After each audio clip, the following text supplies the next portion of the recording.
All right, guys, we are back in the saddle again here.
All right, guys, y'all getting back in here into the live stream. Welcome back.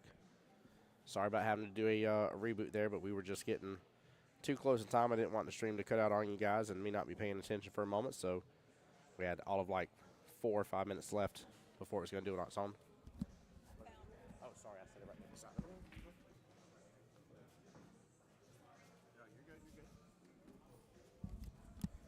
So sorry about that, guys. We're still on the racks we left off on. 3-2 in favor of Justin Hall right now. 4-3 in favor of Mike DeLauder on the right-hand side.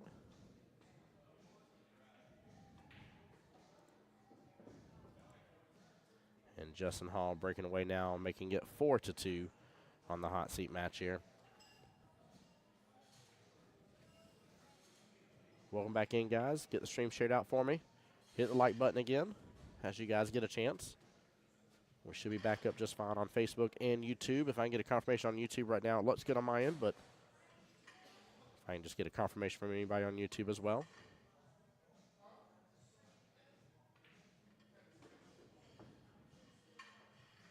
All right, Justin Hall's racking over there on the other table, so we're going to keep up with this view for just a minute until Justin's ready. 4-2 over there on the hot seat, 4-3 over here. And everything is heating up tremendously. Mike DeLauder is going to be right above that 14 ball, getting a little close to it, but he just made the shot a little tougher here.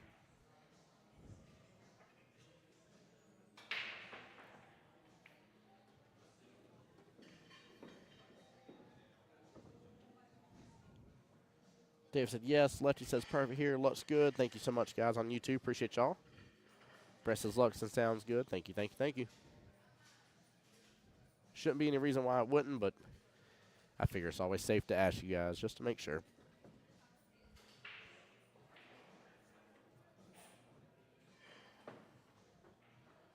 All right, DeLauder will get to the hill first. It is a 1-3 matchup left there against Carlo. Right now, it is a 4-2 matchup left in the hot seat match.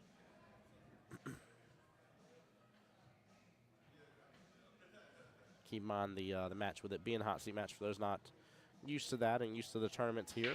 The players on the bottom left here, no matter what here, both of them will still be in the tournament here. Players on the bottom right hand, one will be knocked out from this point.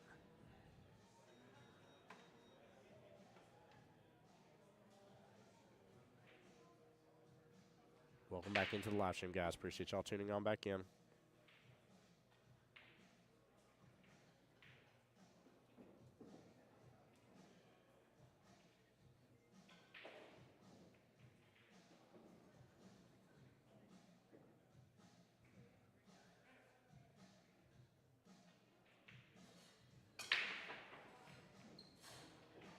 Mike DeLauder with such an explosive break here.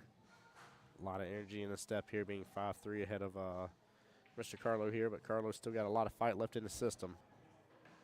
So let's see if DeLauder's going to give him an opportunity back to the table here for him to show that fight here. Justin Hall right now just running amok here. Take a look at Justin's hot seat table. Got back above that 12 ball. That was really his problem ball here. He's got room for those other two stripes in multiple pockets here. So the run is definitely on for him.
All right, Justin Hall will be on the hill after that last rack.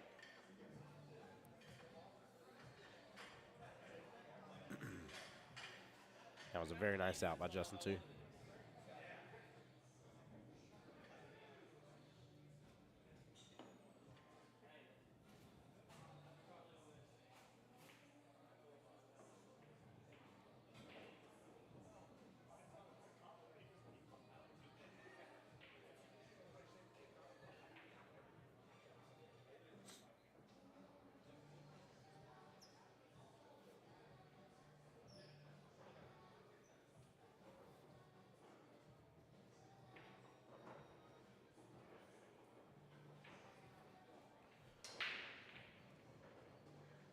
Mike Davis with the break over there. Oh, cue ball just barely dodging that left-hand side pocket.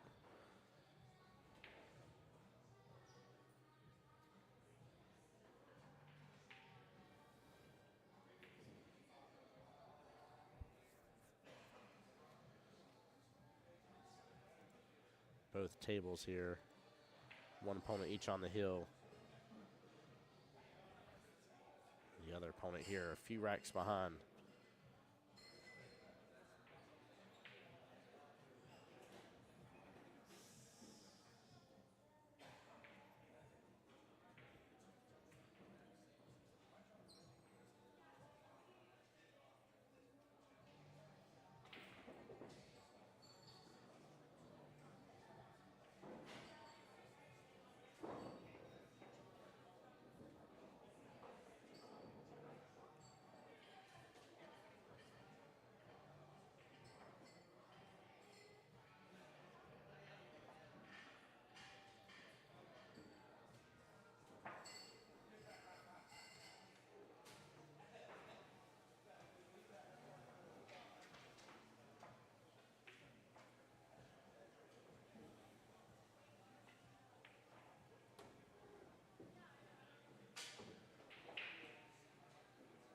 Carlo's got some work to do on this table here for the bottom right.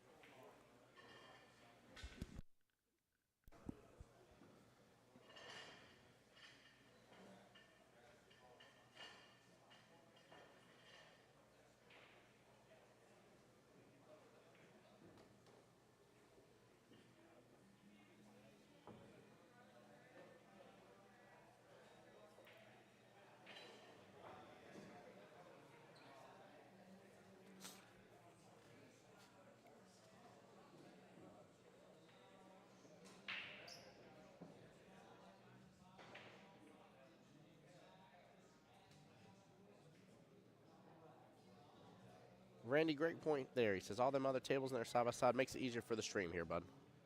That's the why behind it. Usually you would definitely stagger it out and stuff like that, but from a camera point of view here, it's a little bit easier to have them side by side. Plus, also, is actually by request. DeLauder was asking to be over here instead of being separated there to the top left of this this camera view right now. He would be in that table towards the top left, not the one we can barely see, but the one we can fully see there. But yeah, very, very good point though. But I promise you, it was done with intention behind it. Usually, you would be right though. It would be an oversight here to try to have them smushed up near each other. Luckily, it doesn't cause too much of an issue, like a minor situation here and there. But in terms of waiting for shots, but overall has not been a huge issue here.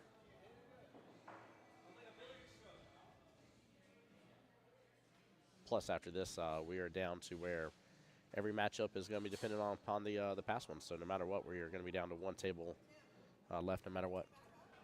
Yeah.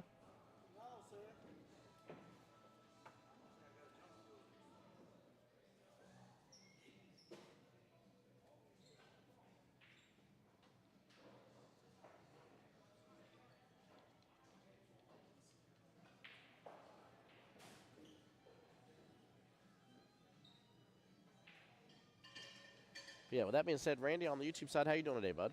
Welcome to the live stream, man. Glad you're here with us. Hope you're having a blessed day.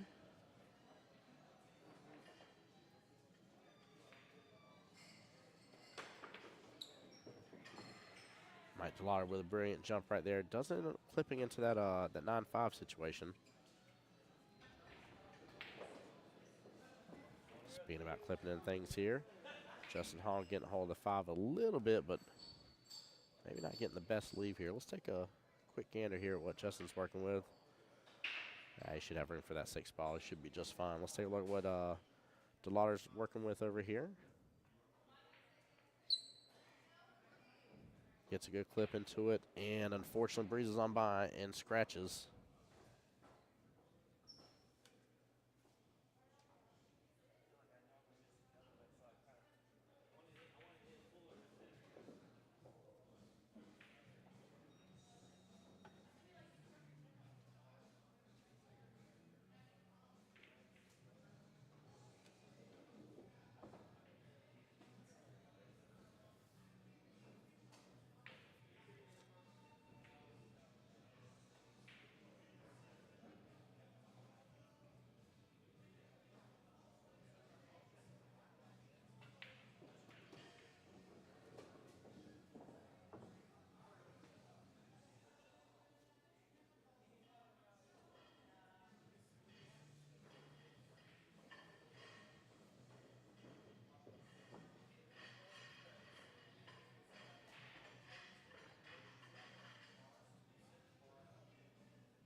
Carlo in great shape over here on this last stripe here, bottom left-hand corner pocket.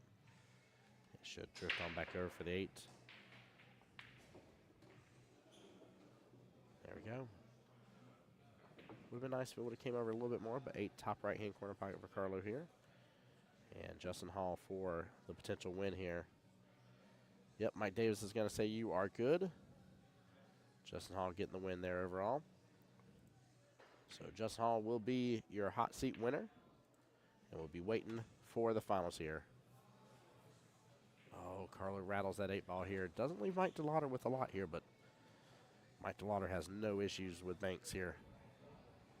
Whoever said it earlier in stream here about watching him and Justin Hall bank things is brilliant, and it's very true.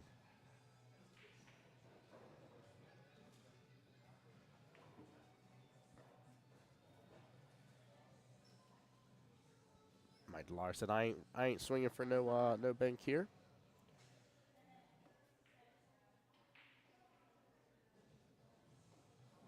Carlo is going to call the bottom left-hand corner pocket here. I like that because this will act as a little two-way shot.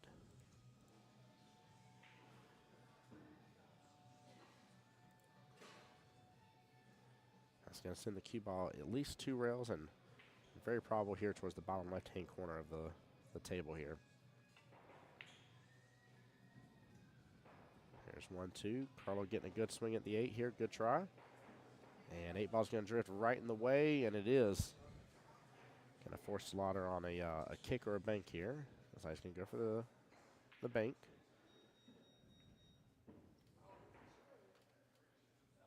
Or for the kick, forgive me, I'm sorry. Kick or a jump here is what I meant. He went for the kick, sorry about that.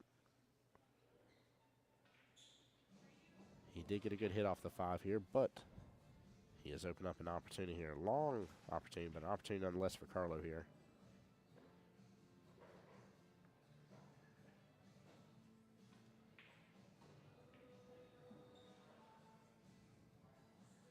Carlo, good try right there. He does get the 8-ball a little bit closer. Mike can go for this here or actually hold off here and just play defense again. He's going to opt for the defense.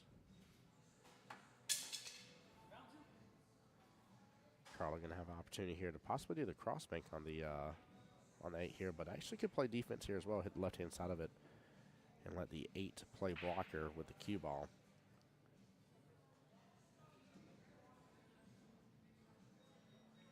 Oh, this is such a good one.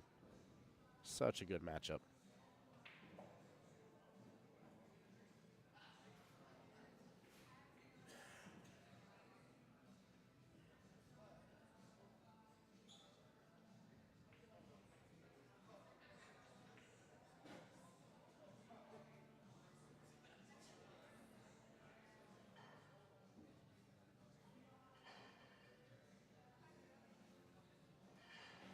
Oh, no.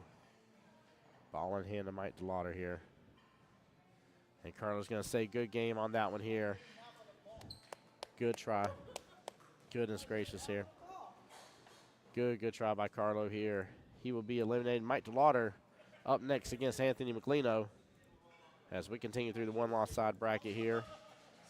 And all paths lead to Justin Hall.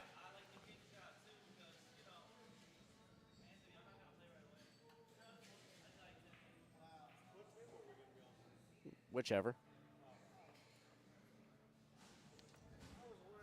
All right, guys, give us just a moment here. They are going to take a break here. So I'm just going to let a little bit of YouTube music play in the background, guys, while we wait for them to get started. But I think, pretty sure that Mike DeLauder says is going to be about a 5 to 10 minute wait. So, guys, stay tuned here. Don't go anywhere. We're going to continue down this path through the one-loss side bracket here. So Mike DeLauder versus Anthony Mcino. Winner of that goes on to play the one and only Mike Davis Jr., and the winner of that goes on to play the one and only undefeated Justin Hall here. More action here at Zingales here for the wonderful Labor Day tournament here. So stay tuned for more. Appreciate you guys.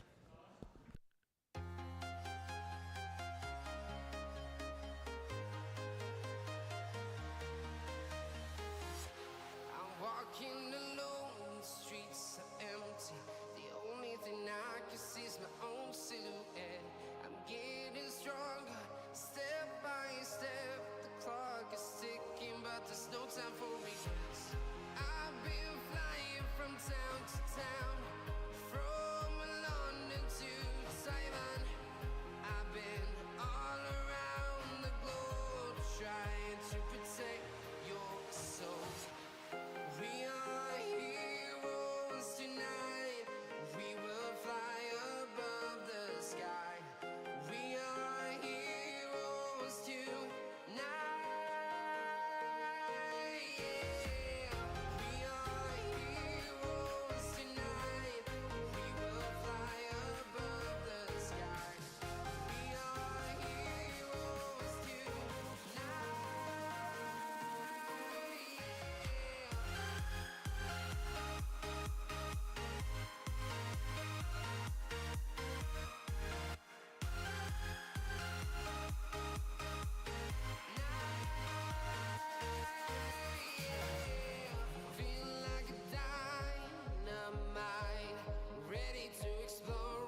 right, got a couple questions here. Facebook, Brian saying, is this the finals? No, sir.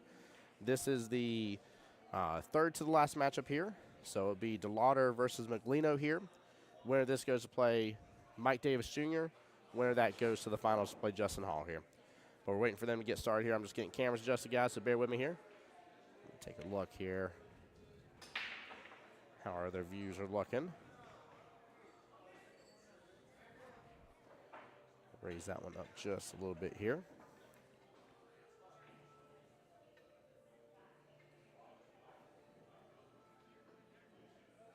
There we go. All right, guys, I'm just waiting for them to get things started. Probably about a 5 to 10 minute wait here. Hey, Gerard says, awesome production over the top, fella. Thank you, sir. Appreciate it. Sorry about the wait, guys. I didn't realize the the one camera I was moving had y'all live on that. I should have flipped over, by the way, so I did not mean to bring y'all around the pool room for a second there. So hopefully I didn't give anybody any motion sickness on it. But bear with me here. Just going to mute up again, waiting for the match to get started here, guys. That's all we're waiting on.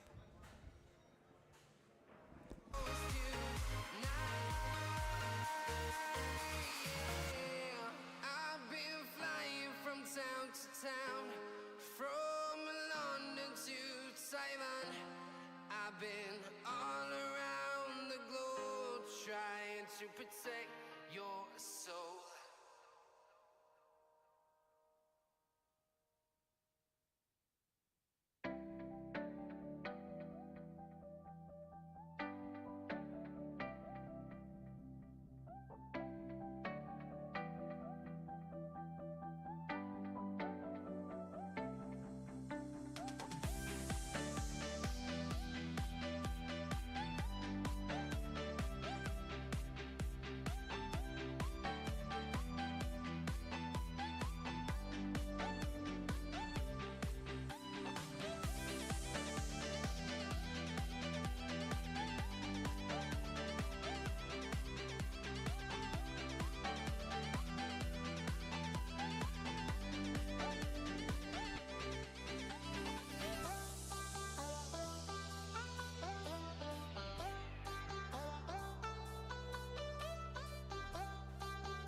All right, guys, here we go.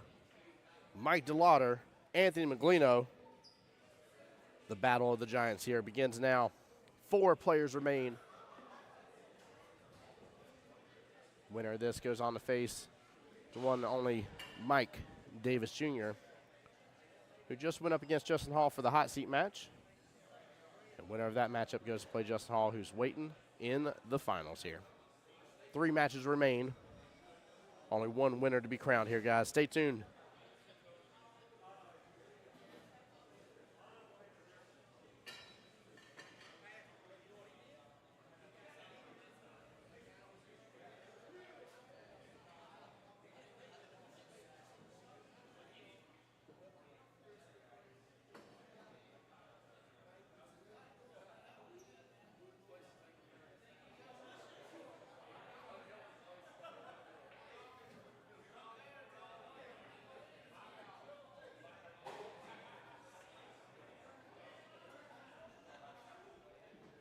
All right, guys, I want to see predictions in chat. My DeLauder, Anthony Mcino here. This matchup has happened on stream before with us. Who you got as the winner, guys? Race to 6 here. DeLauder with another explosive break here. Definitely something potting in the left-hand side pocket. And a strike came close to the top right. Let's take a look at the table here.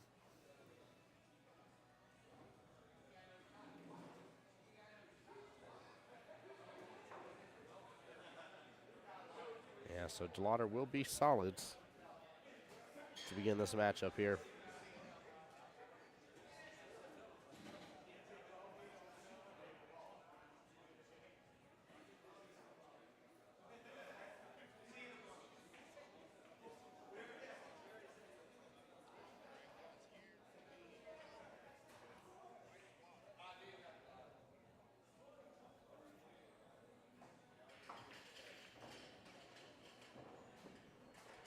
Nice shot there on the 2 here. 8 ball getting a little squirrely.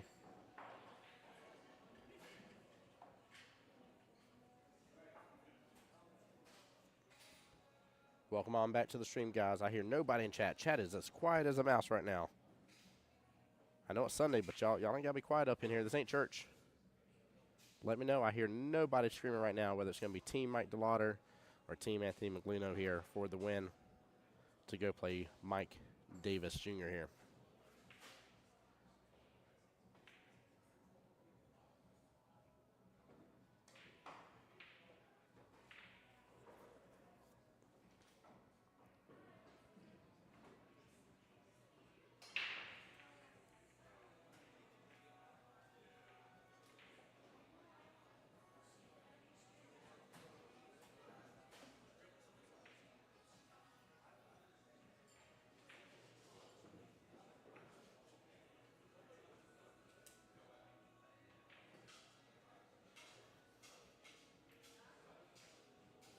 Cody says 779. Sheesh. Yeah, Anthony Mcino's up there, my friend. Good. If you haven't gotten a chance to see Mcino play here, you're in for a treat. Actually, both these guys, in their own right and respect here, are wonderful to have up on the live stream here.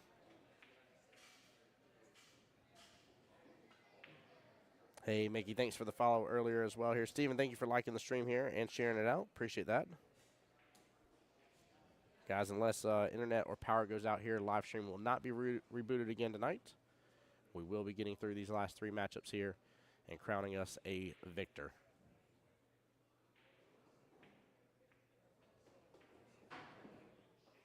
Nice spot there on the 1 ball right-hand side pocket. Just saw him back up for the 3. Cody saying, what's my Fargo? I don't officially have one, sir.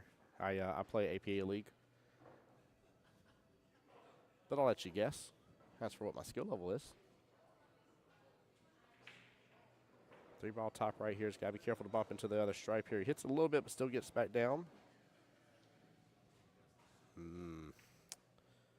have to go for the 4-7 combo here, but that's a little bit of a tight window. It's there, though, and it's doable. He's likely going to have to use the 5 ball next. Yeah. Good try on that, Mike. Good try on that. That was a tough window. Very tough window.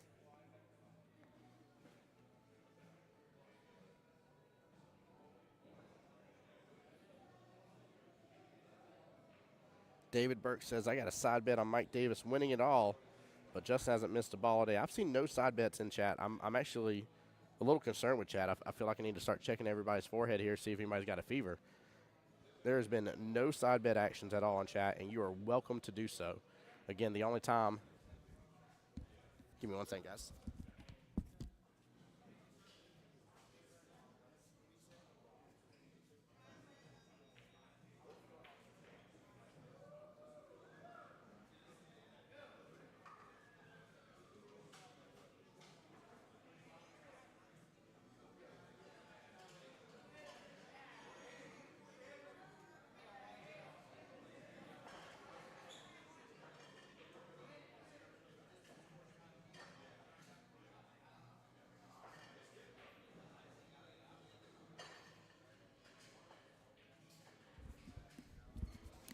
Sorry about that, Carlo and them heading on home here. Just wanted to send my regards and love to them. But yeah, the only time I can't do bets and stream here is if the tournament I'm in doesn't allow it for some reason on live stream. Like anything I do for APA, betting is not allowed at all here. That's against their rules. This is not an APA matchup here of any sort, so you are, of course, more than welcome to do so.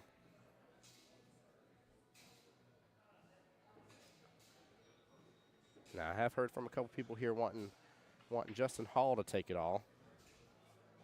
But I don't know, man. This is 4 very, very, very strong contenders here. A lot of possibilities can happen. Each of them having their own different strengths here as for why they could be the champion of this tournament.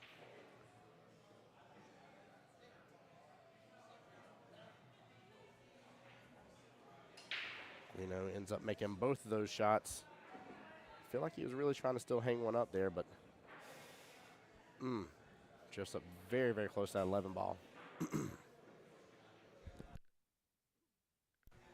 You did it personally with a friend yesterday afternoon. Nice, David. And David, appreciate you making sure that I was on back home as well, man. Thank you for that love.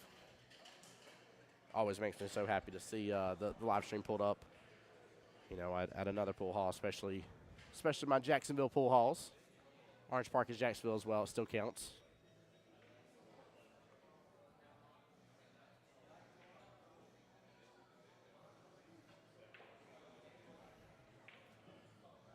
Yeah, Cody, I didn't hear you on YouTube here. Feel free to play guess my APA ranking. Now, for those that know it, don't tell them. But he's asking what my Fargo is. I've not really competed in tournaments here. Just again league play. I'll let you play guess my APA ranking. Always love to hear what people's thoughts are based on my commentary. And I won't take offense to it either, so. Lino having to switch things up here. Go to the bottom left-hand corner of the table here. Nice shot here, dragging it back out. Looks like he may have a little bit of room. He's looking at 10-ball left-hand side pocket. Absolutely love that shot here, as long as he got the room to make it, which it definitely looks like he does. Oh, yeah. Great pot here. Look at that. Nice little follow through. And now he's back above that 12 ball. April says, I know, 7-9. Look at that. What's up, April? How you doing, my dear? Welcome to the live stream. How are you and Ben doing this weekend? Hope y'all are having a blessed one. Miss just got a new job here, starting it soon. Is that a 0 through 10? I play BCA. Oh, okay, so great question, Cody. For APA, skill levels for 9-ball go from skill level 1 through 9, and 8-ball goes from skill level 2 through 7. So what April was just talking about is what we call a Super 7, which is a skill level 7 in 8-ball, skill level 9 in 9-ball. Good question there. Good question there. I'm actually not, to be honest with you, I'm not too familiar with BCA as much. Anthony going for the top left-hand corner pocket here. April says, we're good. Miss your face. See you Monday. We have no league play on Monday, April. Good first out there by Mcino. Nicely done. Way to work through that table here after he got a little too close there to the stripes there at the top end of the table. But yeah, April, we have no league play on Monday, unfortunately. See you Tuesday, though. But I will be at the division rep meeting on Monday, though. There is a division rep meeting happening, so I'll be there for that. And then I got some more work to do for the APA starting on Monday. So.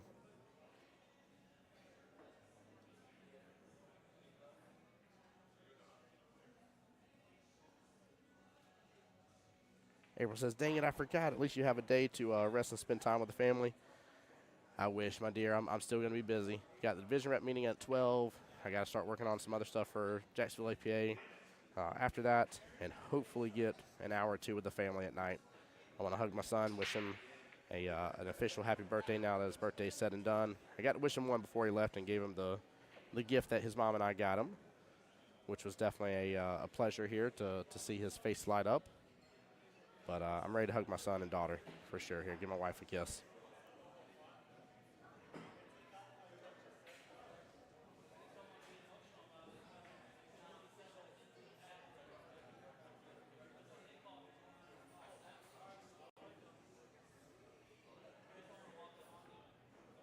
Not sure what they're asking here. Leno had a question about something with the 7-ball, but I'm not sure.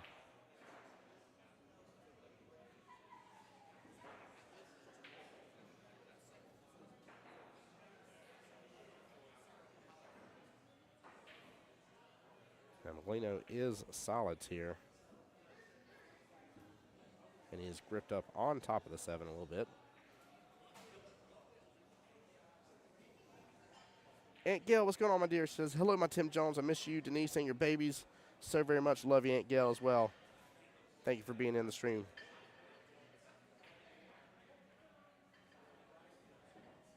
Oh, small, very uncharacteristic miss on that 4-ball bottom left by Anthony Mcino.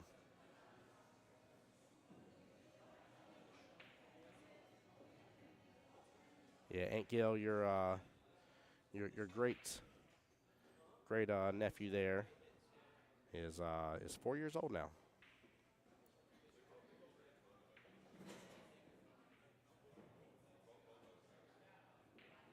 Little Luke Sampson turned 4 yesterday. All right, DeLauder's on the run now. Interesting situation with, was that 12? Yeah, 12-9 here towards the bottom along with the 15. Now, DeLauder's pretty good about figuring out a way to get a breakout here, but sometimes he does swing a little wild, a little fast on those. It can definitely bite him in the tail. See, now he hit that one pretty good. Open up a little bit of room between them, not much. Fortunately, the 12-3 gripping up on top of each other now has become the issue, but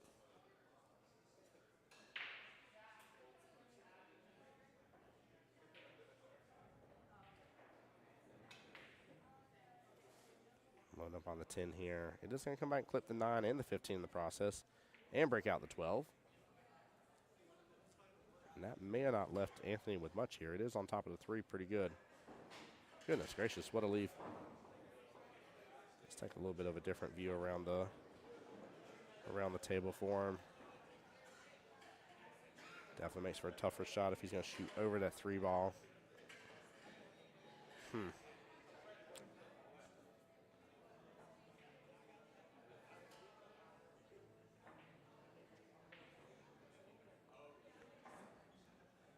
Yeah, he's not liking it. There's not a lot of room in between that cue ball and the 3.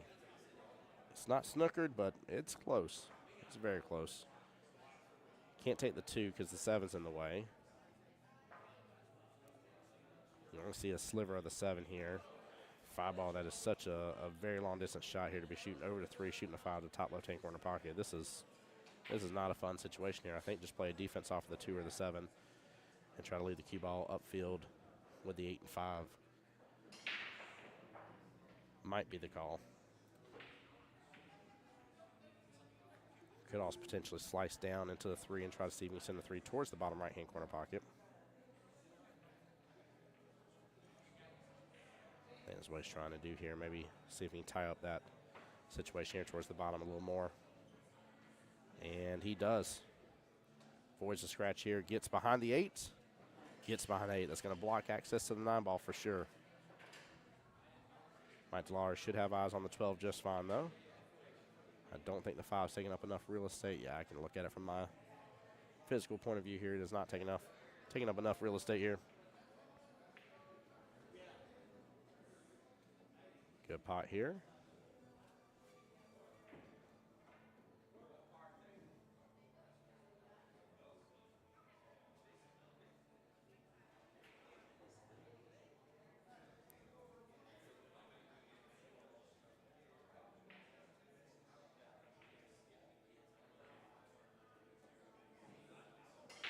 Nice smooth stroke there, a little bit of bottom, holding the 10 ball basically in place. He's got close to it though. Take a look here at the 9. 9 looks like it does have a window past the 4 into the corner pocket.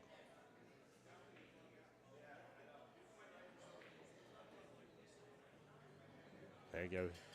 There we go. What a shot by DeLauder. Nicely done. Very, very well played.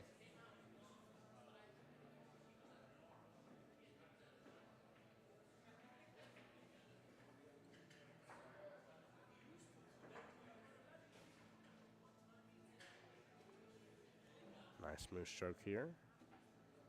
Come off that bottom short rail just like clockwork here. Very well played. 8 ball top left-hand corner pocket to tie it right back up, make it 1-1. Again, this is one of 3 matchups left in the entire tournament. And DeLauder secures it there. Very well done. Nice little rack there between the 2 players, actually. Very enjoyable to see how that worked out. Over 80 viewers of y'all at home here enjoying the live stream. Appreciate y'all. New subscription here on YouTube. Appreciate you, sir. Thank you so much, John. If I didn't give you a shout out a moment ago here, John Copeland with the like on the live stream as well. Appreciate you. Guys as well here. If y'all are enjoying the live stream here as much as I think you are here, and feel free to donate if you wish to do so. Donations appreciated, never expected. Helps out with all the expenses involved in live streaming here. From anything from the subscriptions to be able to push it to multi-channels here to new and extra equipment here. Of course, always with all the travel expenses that are involved. Helps me out big time, guys. So I appreciate each and every single one of y'all. 1-1 in the race to 6 here. Both gentlemen itching to go take on Mike Davis Jr. In fact, Mike Davis is over there. You kind of see his hands right there to the very top left of your screen. He's sitting there staying warmed up and practicing on the table. Keeping in rhythm here.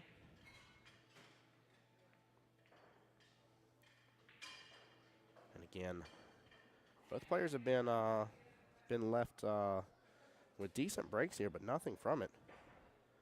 Mike, you got these 2, Mike Davis Jr. and the one and only Justin Hall. So 4 players remain out of 71 total.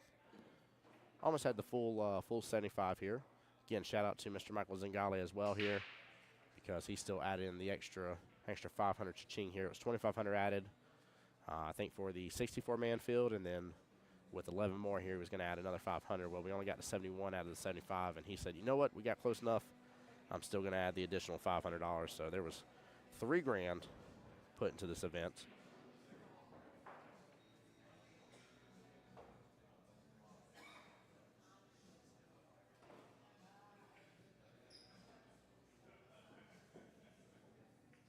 There we go. Mcino staying with a nice smooth stroke here. This is where the difference between these players of getting to see him play multiple times and really see. Mcino's a little slower in tempo here, smoother stroke here. Doesn't always do a lot extra unless, you know, a shot requires it here. Mike DeLauder, great at banks here, kick shots, that kind of stuff here as well. Mcino's not bad at it as well, but DeLauder's definitely the better, in my opinion, of the 2 when it comes to that. But usually DeLauder will hit a little bit harder, work towards a little bit more shape.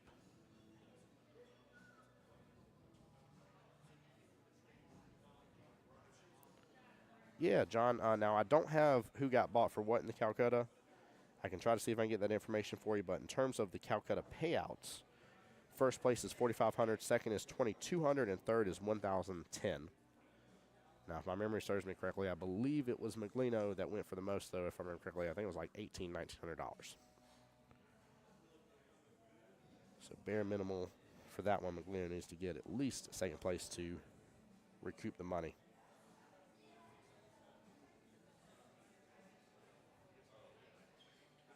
But yeah, John, if you're asking for who sold for what here, I'll have to try to get that information from the tournament directors here, because I'll be honest with you, I do not remember right off. Also, too, by the way, one of the first times I've seen where they used some of the Calcutta money. Of course, the guys knew ahead of time, but a certain percentage of the Calcutta money was donated to charity as well. I'm definitely a big fan of that. It's going to the Humane Society. Help out all the puppers and the cats out there.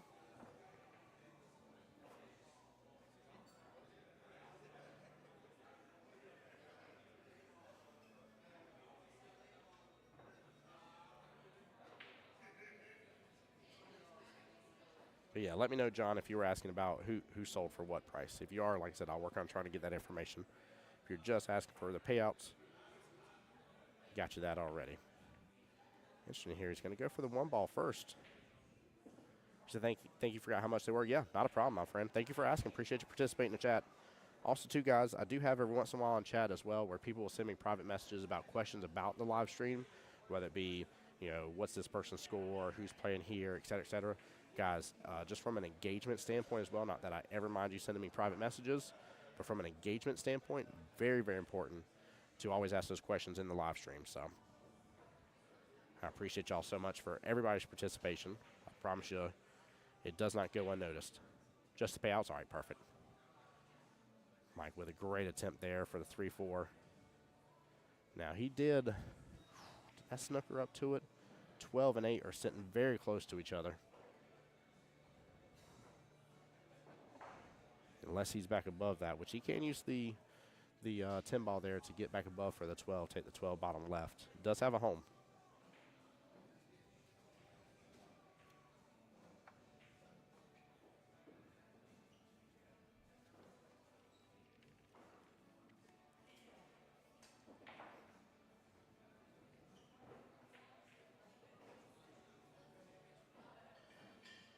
All right, guys, give me just a moment here. I'm going to leave the mic unmuted. I do have to step away for a minute. We'll be back.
All right, guys. So sorry about that for stepping away. I see everybody behaved while I was gone, but a certain somebody sent a lot of love here to the live stream here. Hey, David Burke, thank you so much for the donation to the live stream. Stephen Ripplinger, if I can say your last name correctly here, Stephen, I know how to. I promise here. Thank you so much for the donation to the live stream as well. Appreciate you gentlemen both for that love and support, by the way. Thank you so freaking much.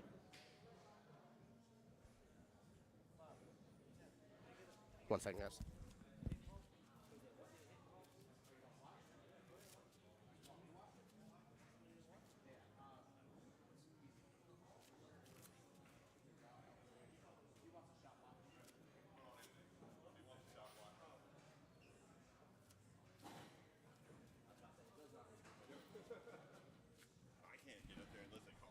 Yeah, no, I'm with you.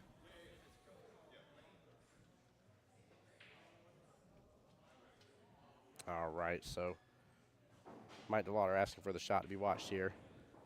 Thought he was trying to tell me to get up there at first. I said I do not need to be one to watch this shot. Now that I can, it's just I just don't want any issues out of it is all with me commentating the match. And got to the rail here. Todd's going to call it as a good hit. Looked like a great hit to me as well. Very well played by Anthony Mcino. And a leave and a half to go with it here. I actually kind of like, it's tough because of the distance, but I kind of like hitting the one ball here.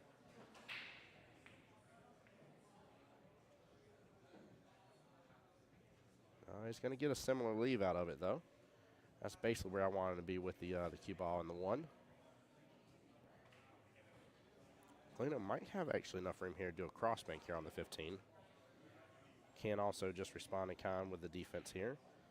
See if he can just trim a little bit of that 15 here and snooker up behind the 14 ball. This is what these matches are all about right here. I love this. Look at that. Nice shot there. Very well played by Anthony Mcino. Good back and forth between these two gentlemen here. Another good hit from Mike DeLauder here. Mcino might have enough room to work with that 15.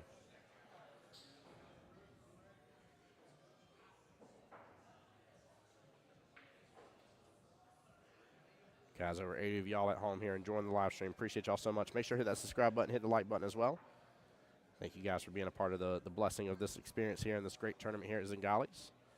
Again, big shout out to Mr. Michael Zingale, host with the literal most here. This man runs in an amazing, absolutely amazing, brilliant pool hall. And then, of course, for Mr. Todd and for Mr. Josh here as well.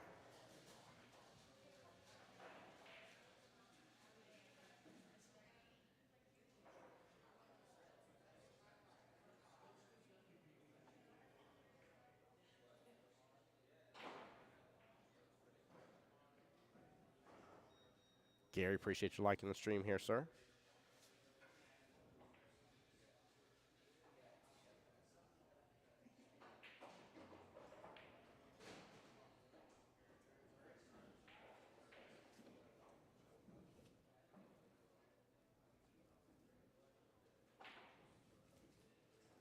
It's like a tough shot here.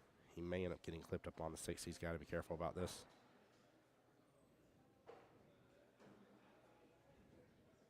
What a hit there. Didn't even touch the 6 ball in the process. Nicely done. Wow. Tough shot for the 14, but the 8 ball being out in the open like it is, and 6 ball not taking up enough of that real estate here to the bottom right-hand corner means that pretty much every pocket is, every pocket's open to play there for the 8 ball, so. Huge opportunity for Mcino here to potentially get up 3-1 against DeLauder.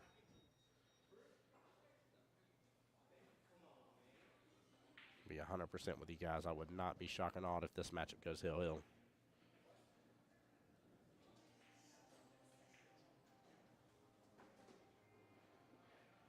Mcino with a brilliant hit there. Cue ball's going to come off the top short rail.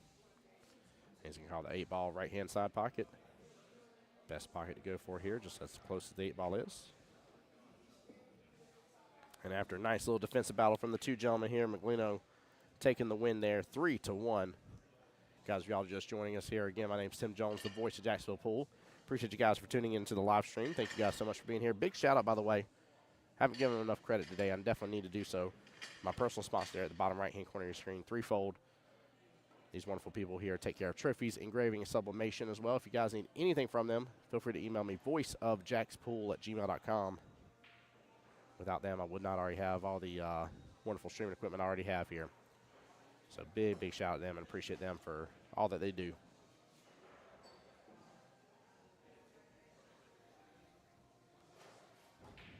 It is a 5-3 race left in this battle here. DeLauder up to break.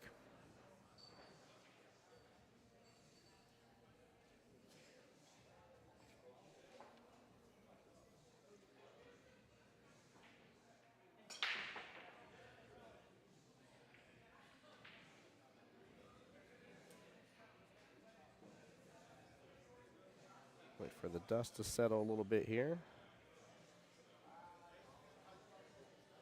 And looks like, yep, nothing on the break here. Cue ball is close to the 2, not snookered up on it though, just close to it. Might force Anthony to have to take solids anyways. Does not really have an appropriate stripe option here unless he does a back cut on the 11. But I should kind of like solids where it lies anyways here. I like the 3 ball sitting outside that top left-hand corner pocket, 4 sitting close to the bottom right. 5's in a good placement as well here. You can still work with it. Not have to worry about the stripe that's near it. So I'm assuming he's going to go solids regardless here.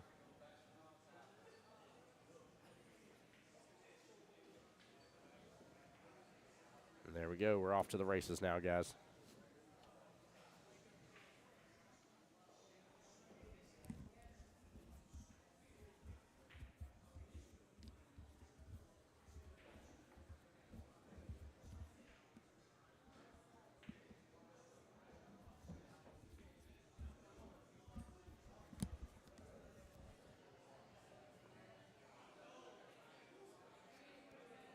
Seven ball would be nice to be the out ball here, but he could go ahead and take the 7 at this point. Use the 5, potentially, depending on if he's on the bottom half of the table here to make it as his out ball. But honestly, the 7 as an out ball would be very nice.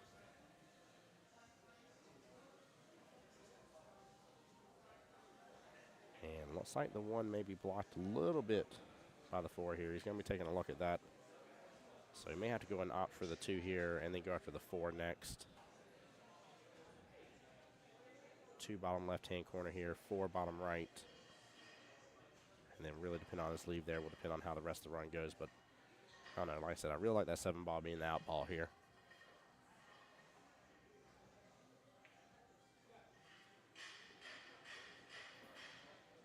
There we go, great shot there on the 2 here, getting right in line for the 4, beautiful shot.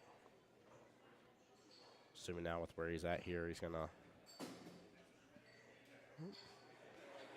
pop back up here for the 1 ball on the bottom left. And he does so beautifully there. Very well played.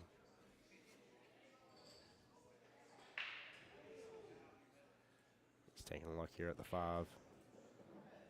Definitely needs to come off this bottom short rail here. Take the 5 top right.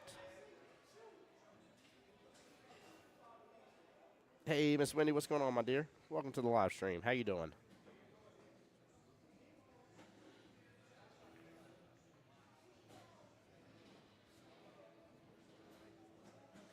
Anthony just taking an extra look here from the 5 to the 7. Yeah, looks like 1 bottom left, 5 top right, 7 ball left-hand side pocket, 8 ball top right as well. No, he's going to opt for the 5 first. I am very shocked here.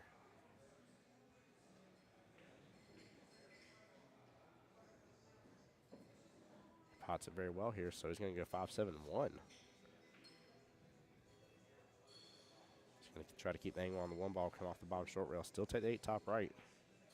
Very interesting here. Very cool, Miss Wendy. Yeah, I'm going to miss not seeing Austin on Monday with us not having league. Interesting with this run here. I really felt like he was going to take that 1 ball first. Very intriguing situation on this from Mcino for me. I'm guessing he just didn't like his angle and felt like he was going to have to take quite a bit of a tougher shot on the 5. He is set up beautifully here to potentially get a 3-rack lead against DeLauder. Mcino calling top right-hand corner pocket, as he should. And pots it beautifully here. He is up 4-1 in this race to 6. Yeah, Wendy's son does too. You said he's got the fever. Yeah, Austin definitely has the fever. That boy's shooting good. He's doing good.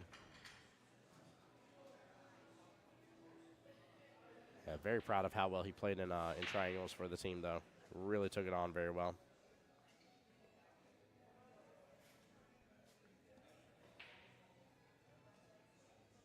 Yeah, Miss Wendy, thank you as well. Appreciate you being a great supporter of both your son and our team as well. Much love to y'all.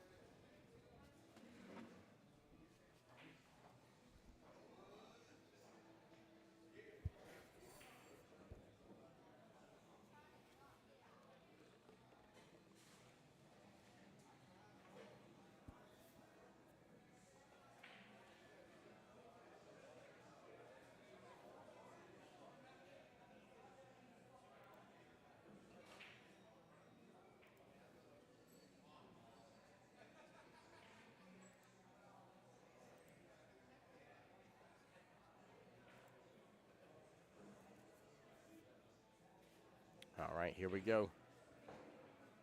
Anthony 2 away from the win here, knocking DeLauder out. DeLauder has to do a little bit of catch up here. Catch a little run against him.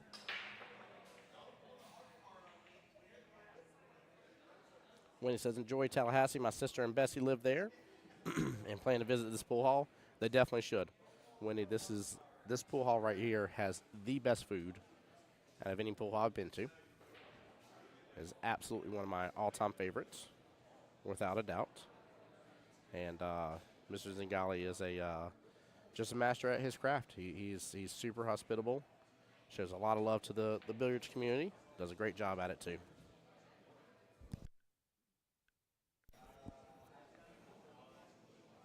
But I definitely will here. Luckily, Mr. Zingales got me a room for additional night here, so I do not have to travel back home right away. And I get to leave in the morning, truck on back over to Jacksonville, which I'll be home for 1 weekend there. Then I'll be in Aiken, South Carolina. Then I'll be back for 2 weekends. Got a lot of traveling to do. Nice. You used to live here in Tallahassee as well. Well, Zingales is definitely a place to be, 100%.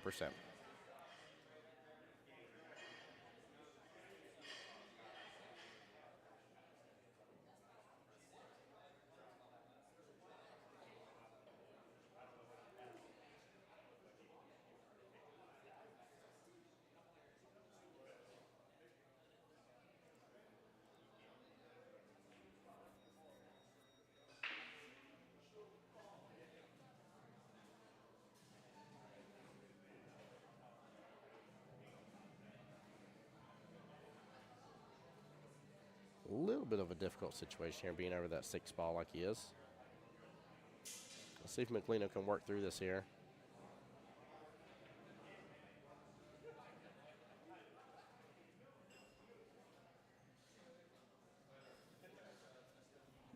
DeLauder looking to flip the script on Mcino here. Win this rack, will make it 4-2. And then if DeLauder can get a potential break and run next rack, because it should be his break next, we'll make it 4-3. Get it right back close to being a close and almost tied up match. But it has to happen this rack. You cannot let Mcino get on the hill and him be up 5-1 against you. Just can't do it. Chances you're not going to make another mistake here for the rest of the racks is slim to none. And yeah, he's gonna try to pummel you for it if so. I'd say the odds just aren't in your favor if that happens. So DeLauder's got to be a turnaround right here.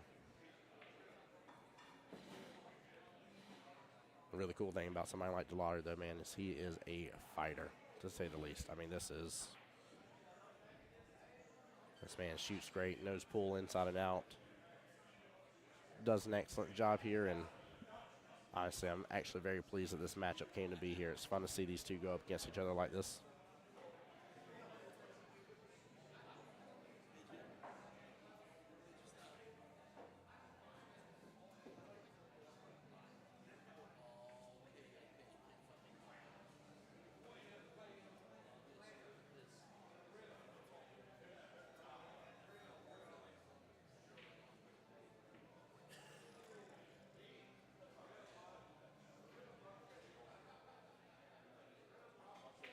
Hey, Miss Ashley Williams with a donation to the stream here. Says, thanks for the Zingales stream here. My honest to goodness pleasure here, my dear. Thank you so much for being here and being a part of the stream. Thank you for the donation to the stream as well. Appreciate you so much for that kindness.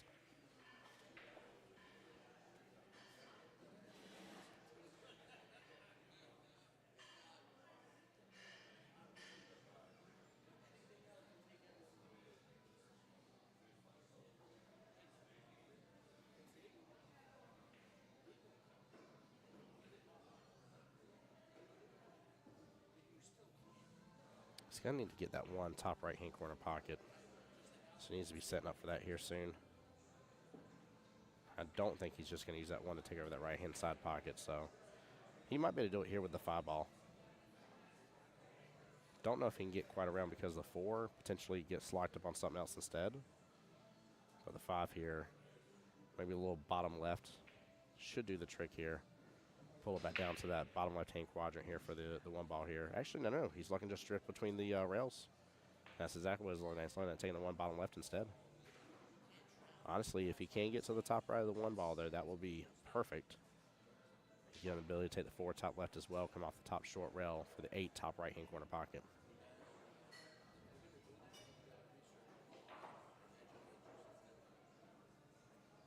And honestly, in the interest of keeping things simple here, I don't blame him for going with that 1 bottom left-hand corner pocket instead.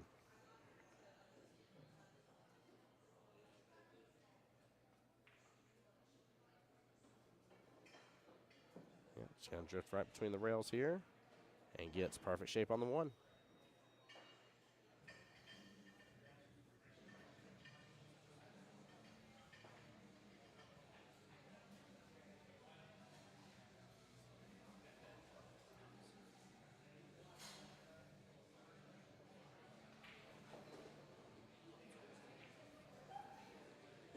There you go, brilliant pot there by Anthony. 4 ball top left-hand corner pocket here. Again, just come off the top short rail here. Looks like he's got angle on it. Should be able to do it. There we go, and look at that shape on the 8 ball. I mean, just perfect right there. Not straight in, just the tiniest of angles here, nothing crazy. And pots it beautifully here. Mcino on the hill against DeLauder, 5-1. It will be DeLauder's rack, though. So if opportunity's knocking, it's knocking right now for him.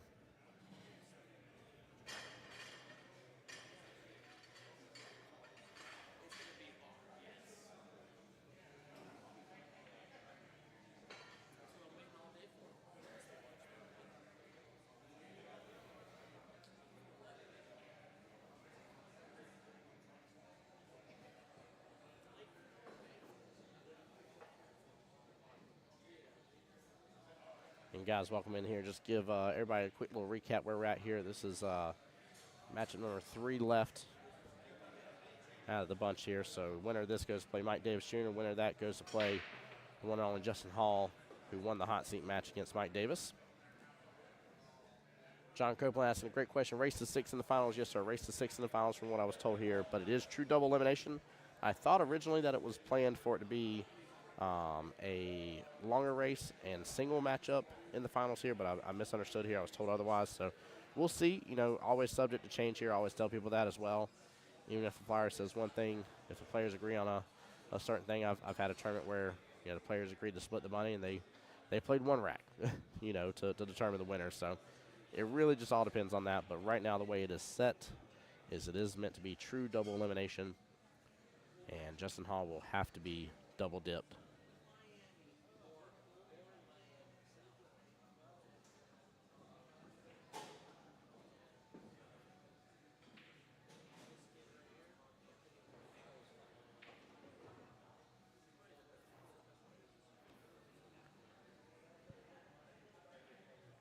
yeah, great question there, John. Appreciate you.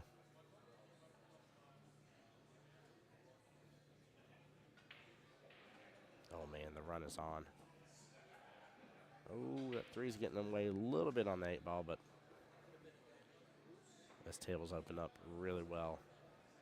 11 into the 12 here for the combo. Should have eyes right this second to go ahead and take the 13 there instead. Could actually start with the 14 if you wanted to, but he's going to want to be more likely somewhere on the left-hand side table to take the 8 top right-hand corner pocket by the luck of it. Just have a little bit of blockers with the 7 and 1 being a possibility here of an issue, but yeah, he's looking at doing the 14 instead of the 13. My only worry about that is you just don't want to realistically touch that 6 unless you're just bumping it over just a tiny bit. And he avoids it completely. Very nicely done, Mcino. Well played. Tell you, there's one surefire way to take out any opponent in this matchup here. And just keep them sitting.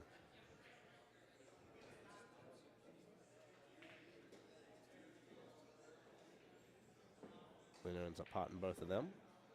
That seemed to have worked out for him before. It doesn't seem to be an issue on this one as well. The run's still very much on. And he is going to want a little bit of angle on this 13. So I'm assuming he's going to use just a little bit of bottom. Drift up, keep the angle for the 13. More like the right-hand side pocket. Try to see if he can get the cue ball drift back up for the 8 top right. Yeah, he's wanting the cue ball right over there. I just didn't even think he needed to be that far away on it, but so he's not going to use bottom on this one here by the luck of it.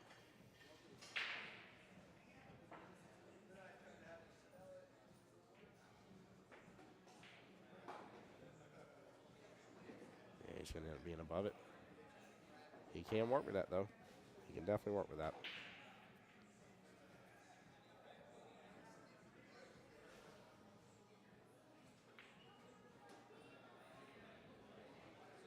There we go, and this is for the win here.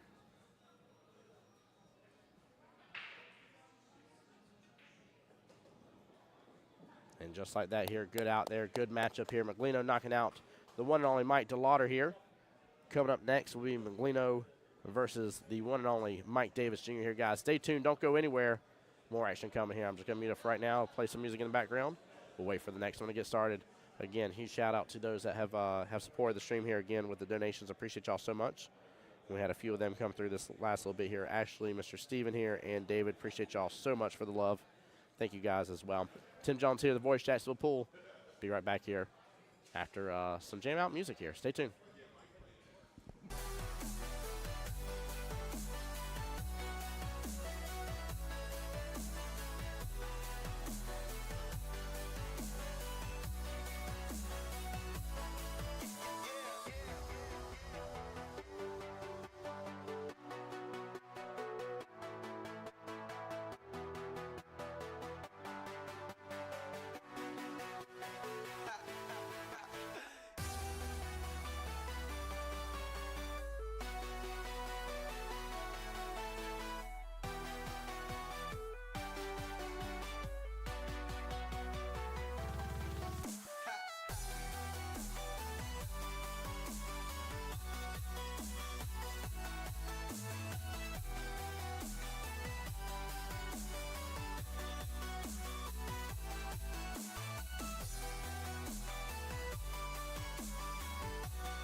right, ladies and gentlemen, I'm back here with you.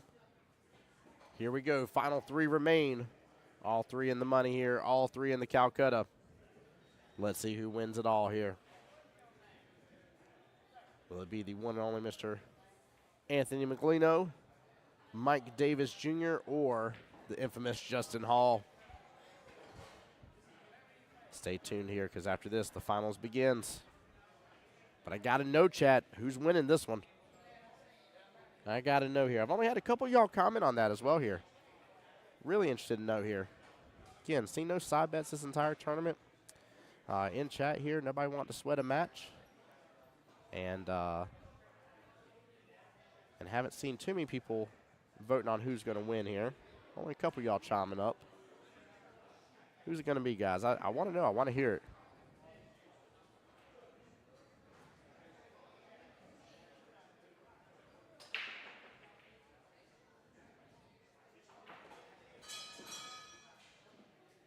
All right, solid break here.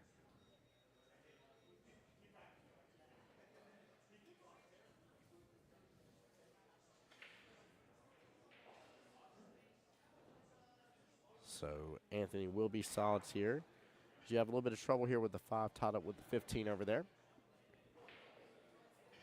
Ooh, Zachary thinks it's going to be a split finals on the YouTube side here. Thank you, Zachary. Appreciate you.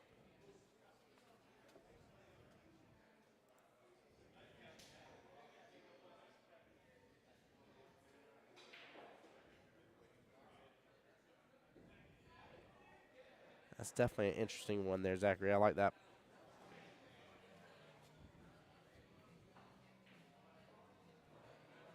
And honestly, a split finals, I still wouldn't be upset with. I'd like to see at least them battled out to see who's going to take home the crown here, but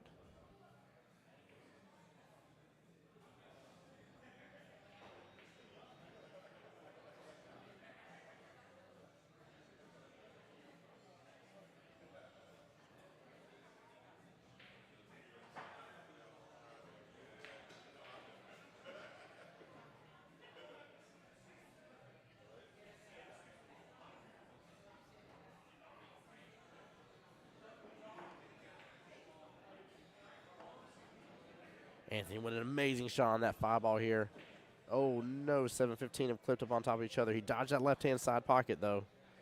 Woo! I think the 7 still has a home top left-hand corner pocket here. There's a little bit of space between them. I think enough room to go past the 8 as well. So he should still have an opportunity on it. He's got the 3 and 1 towards the south part of the table here to be able to work towards that 7.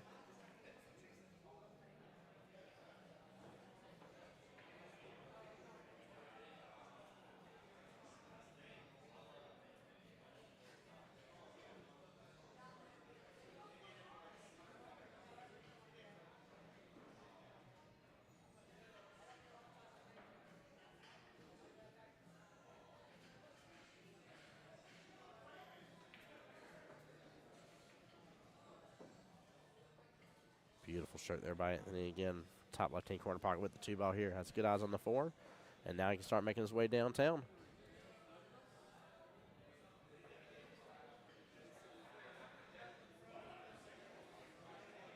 Welcome back in, guys. I still see a couple more people joining into the live stream here.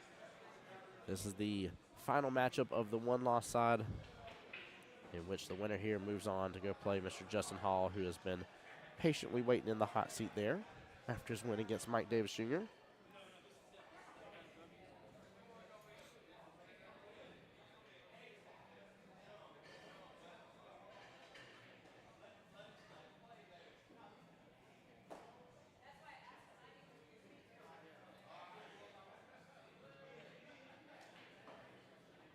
he's going to get a bump here on 7. There we go. Nicely done.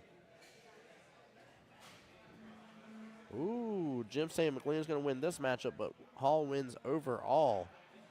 Jim, how's your day going, brother? Hope you're well and blessed. Karen said McLean will split with Justin Hall for sure. There we go. I mean, that's not a bad split, though. Let me do the calculations here real quick. Give me 1 second. Let's see what's up for grabs if they split here.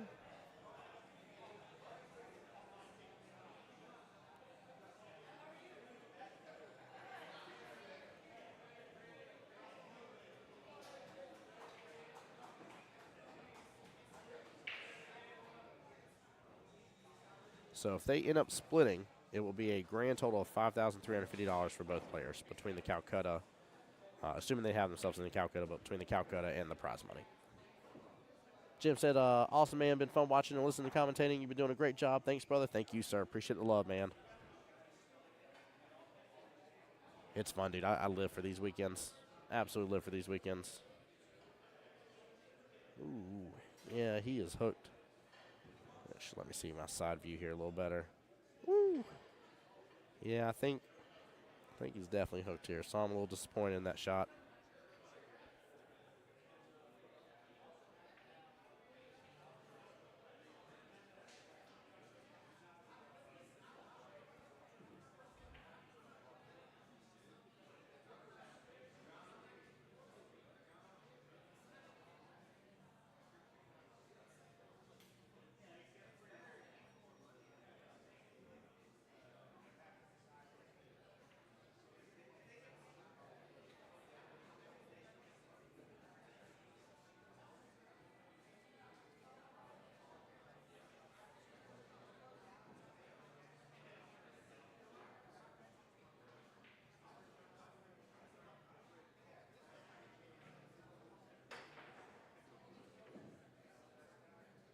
With an awesome jump here, but ends up getting stuck there to the top half of the table. Looks like he's going to have to rinse, wash, repeat here. Now, I don't think the 8's fully in the way. That's what he's going to take a look at. If it isn't, he can jump it again, but if the 8's someone in the way, it's going to cause a problem.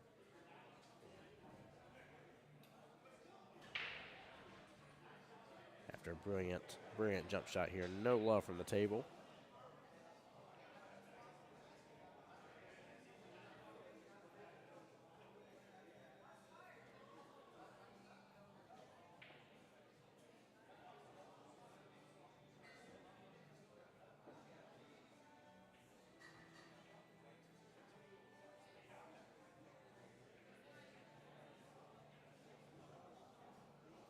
Frankie, what's going on, sir? And yes, he is a great player indeed. Absolutely. In fact, all three of these gentlemen here.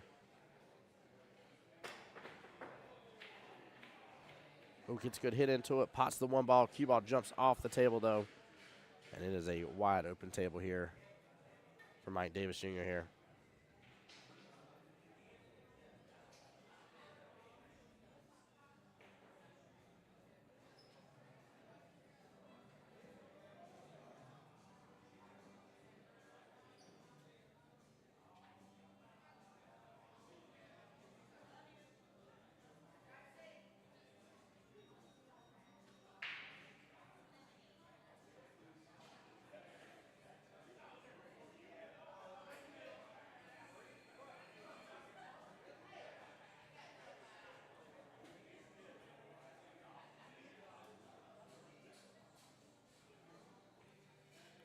All right, Mike with ball in hand here.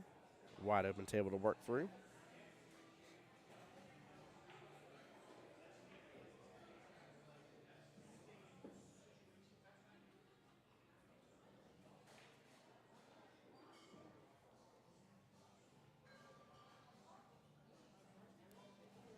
Karen said, thanks for showing this event. I moved to New York, so it's great to see my people from Florida. I miss playing with these guys. Karen, my pleasure, my dear. Thank you again for being here. Absolutely appreciate it. James, what's up, buddy? How you been, sir? So first place prize for the tournament is $2,500. The Calcutta is $4,500.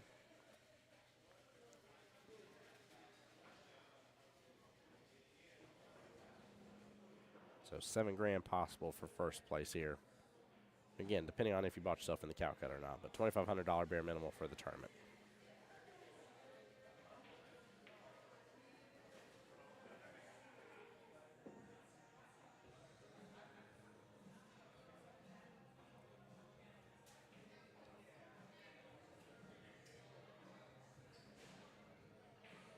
Nice smooth stroke here. He's going to go in between the rails.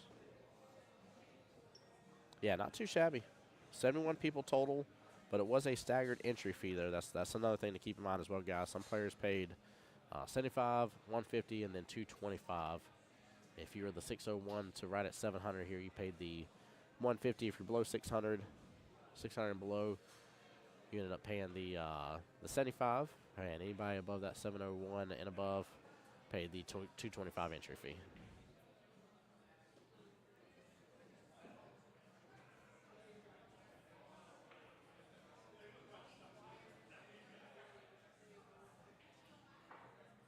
And James, I've been really well, brother. Thank you for asking, man. How about yourself?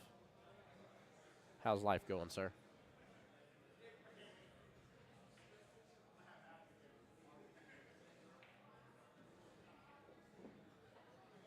There we go. Mike Davis making quick work here.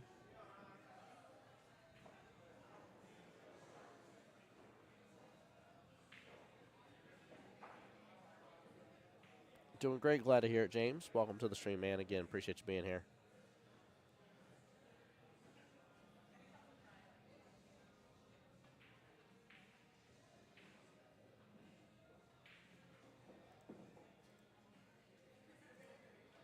All right. Mike getting rack number 1 in the race to 6 here.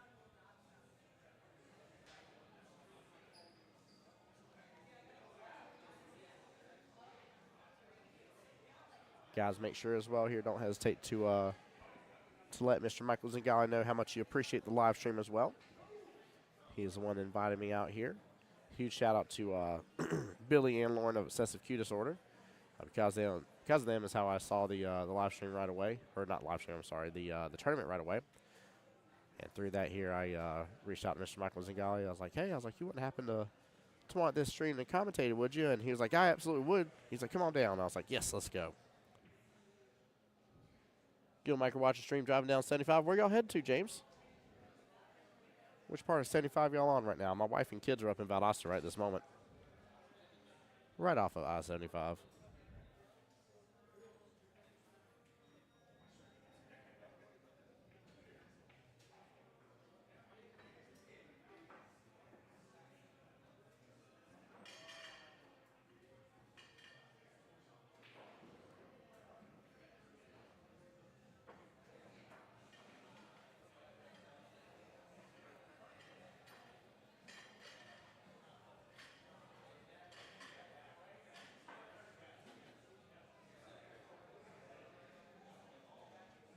Guys, keep in mind as well, unless something crazily happens to the live stream here, we will be continuing coverage here until we crown a victor tonight.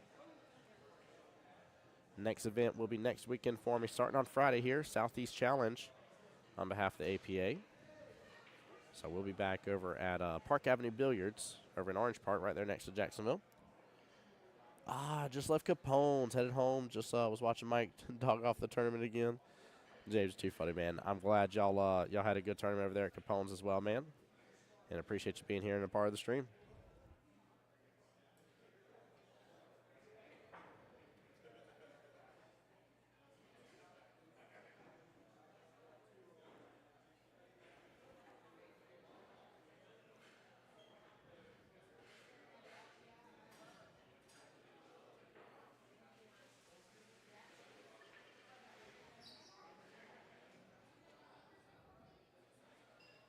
All right, here we go.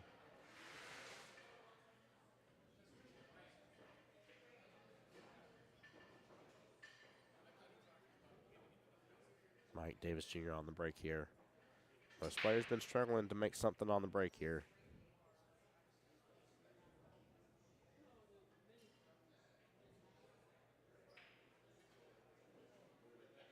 And that will remain the same right this very second here. I tell you what, if players can get down on being able to make something on the break here, has been a big difference in how the rest of the racks have been going for them. I would even dare say an overwhelming majority having little issues here getting something on the break, but a lot of them trying a little bit of a side break and stuff like that too.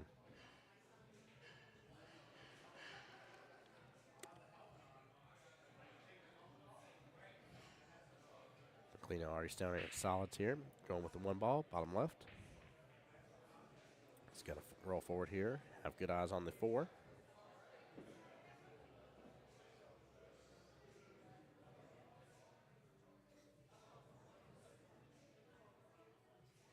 Might be a little too straight on the 4 here. Can't tell for sure.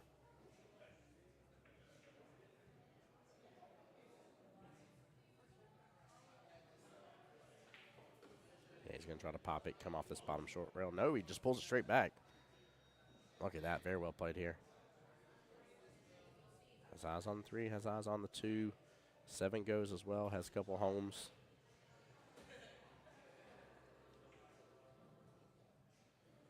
Yeah, looks like he's going to opt for the 3 here. Try to still be back above the 2 ball here. A little bit of bottom and outside, pulls it on over.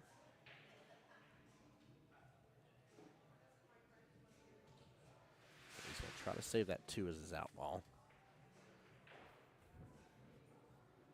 Maybe 5 ball, top right, 7, left-hand side. Roll forward for the 6, top left, 2 bottom right.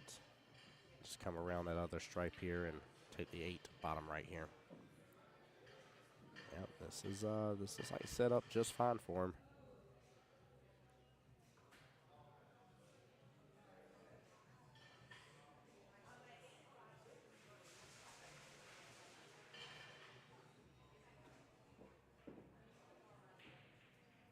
And set up he is.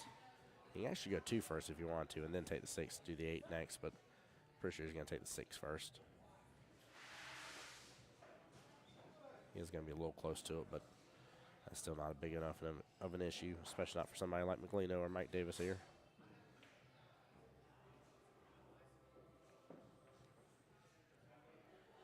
Mcino with the opportunity here to get a you break, I run patch here. Again, this has been happening off and on a little bit in the matchups here. Like I said, you've got to get your breaks down, Pat. Make sure you're potting at least 1 ball. There you go, beautiful stroke here. Mcino with the opportunity to tie it up 1-1. See if he can pot this 8 ball and close it out.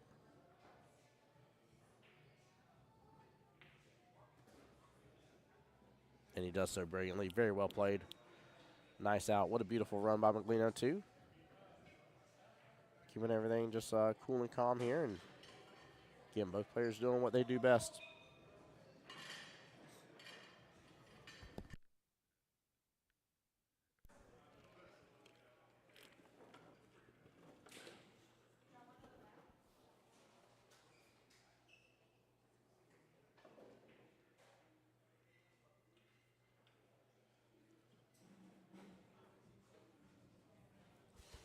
All right, Mcino up to break here.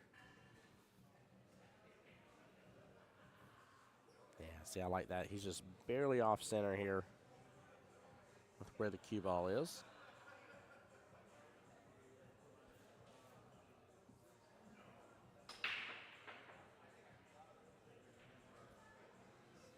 Gets a good pop into it all, but the cue ball bounces up a little bit. And then it will be a dry break again.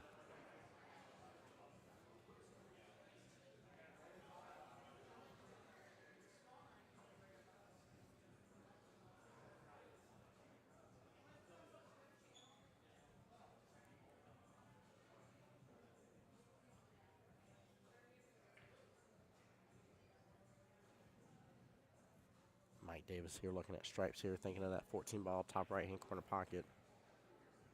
Taking an extra second here to look at the table instead here. Looks like he's about to take that shot right away.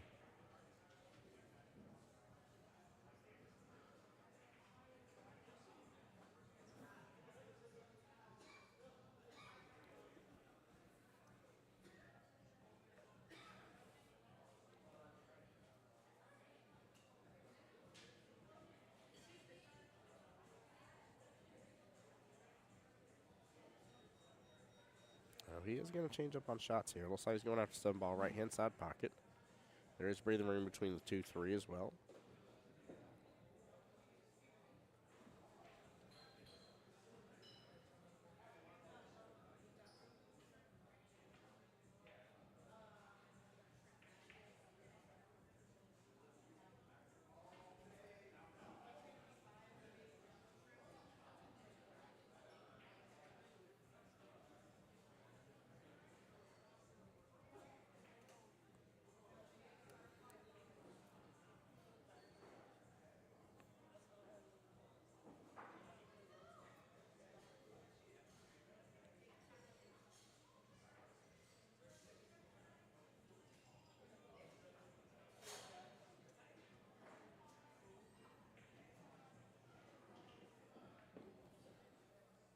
Mike with a good pot on the 4 ball, top right-hand corner pocket. Gets back around a little bit on the, sorry, the 2-5. I think I was calling it 2-3 a moment ago. 3 balls on the right-hand side of the table, but on the 2-5 here, he may actually end up needing to leave these alone and go after the 1 instead. I don't know if I quite like going after the 2 right here. Unless he sees something a little different. Again, the 2 and 5 should both have room to go past one another just fine here. The top left-hand corner pocket. 2 should not clip up on top of the 5, so kind of like leaving those here. Maybe go ahead and taking the 1.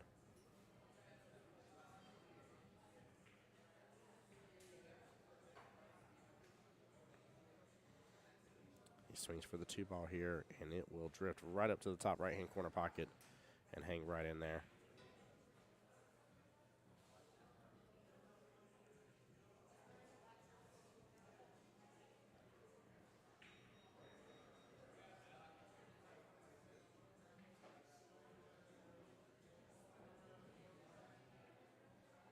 Anthony surveying the table here, taking a look, see if there's any issues here. But honestly, I feel like the run is on for him pretty well here.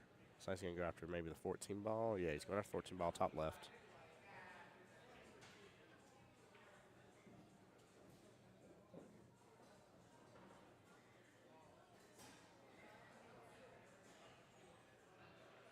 Now he's going to take a look at 13 right-hand side pocket here.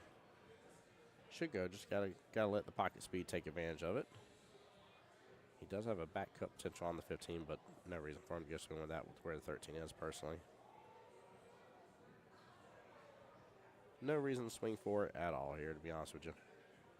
Go with 13, get your 15 from there if you want to. That way your top left-hand corner pocket is already freed up, and start working away here unless you're going to save your 15 to get back around, take the 8 in the same top left.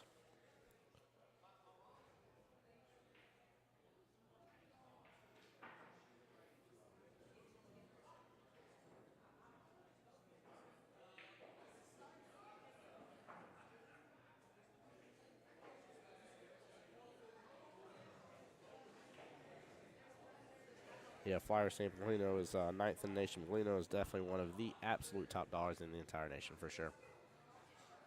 Absolutely is. When he said what happened with Billy, he got knocked out a little bit ago. He did make it to round 2, or day 2, I'm sorry. And it was him versus Bowflex. He got the win against Bowflex. And I don't remember who knocked him out from there, but I think he was knocked out at the round after that. So him and Lauren are already on their way home.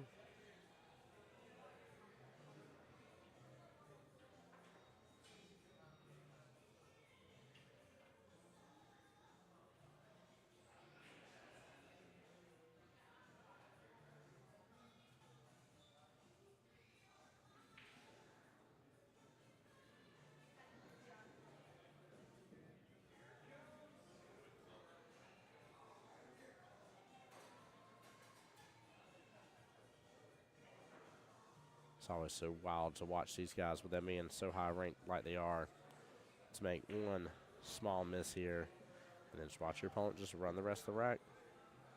Still blows my mind to date. But there is something amazing to be said about the amount of talent and work they've put in to get to that point.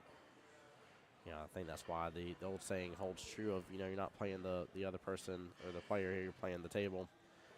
I think that's a very, very wise way to look at it, because you can get caught up in the sauce a little bit on how good your opponent's doing, and honestly, you have no control over how good your opponent's doing here. Make the adjustments you need to make for your game, and keep them sitting for a while, but understand they're going to shoot the way they're going to shoot.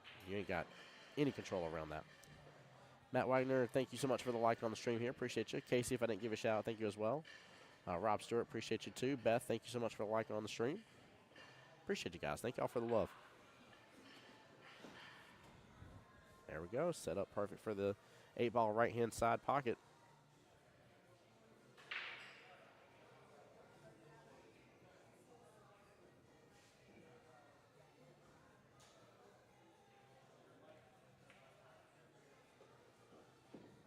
And Anthony with good out right there. Up 2-1 against Mike Davis Jr. here. Very well played.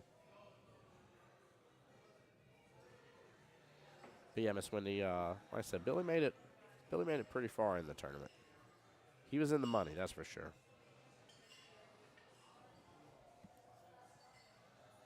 So Billy came back into the into the one-loss side bracket, if my memory serves me correctly. So he had to be up here earlier this morning, and that means he had to win that first round this morning here to get into the money. And he definitely did that part. So we still had the final 24 coming into today. 16 were on the one-loss side of the bracket here, 8 on the winner side here, and we quickly lost another 8 from the one-loss side, added 4 from the winners, and kept rinse, wash, and repeating from there. Guys, give me 1 second here. I'm going to mute up. I'll be right back.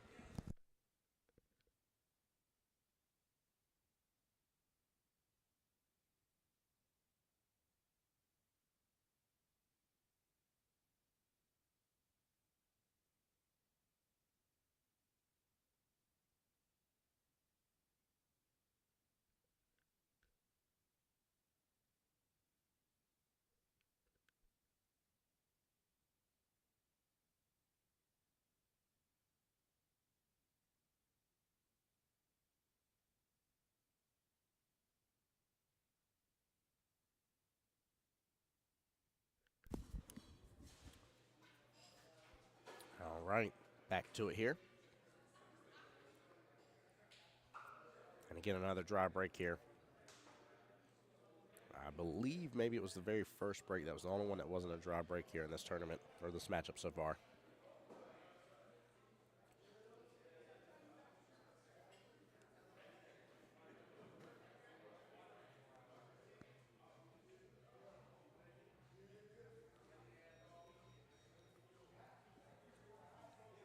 Let's see here, 7 and 12 kind of grouped up a little bit on top of each other. Honestly, could go for the 12 right now. That would take care of the main prom ball for Stripes. Don't like the 2 having that top right-hand pocket, though.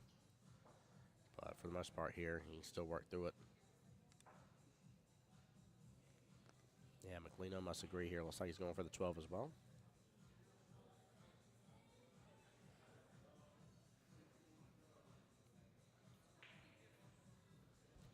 Again, you'll see these guys on a regular basis here. Whatever the trouble ball is of the bunch, they'll try to work through that right away. No, went for the 7. Oh, my goodness gracious. I totally thought he was going for the 12. I'm not a big fan with where that 4-5 is left.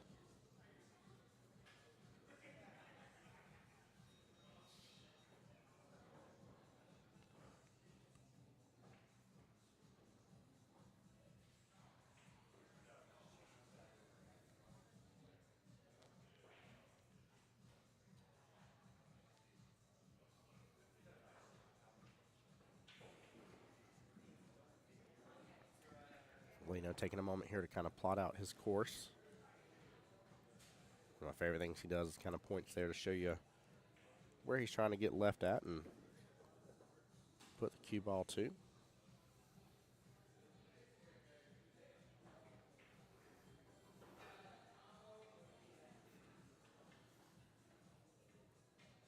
Now I see Mcino shaking his head here. He is not happy about this.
I'll say I'm pretty sure he's just going to load up on some bottom on this. Let the cue ball kick on down.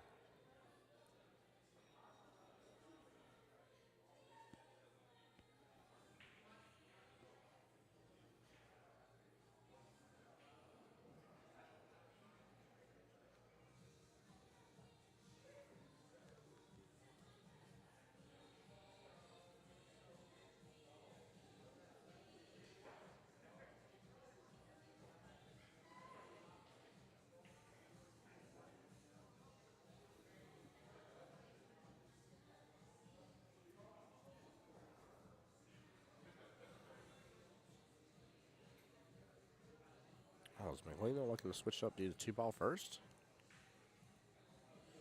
He is. He did not like how the run was starting to appear out and made a drastic change here. Very interesting.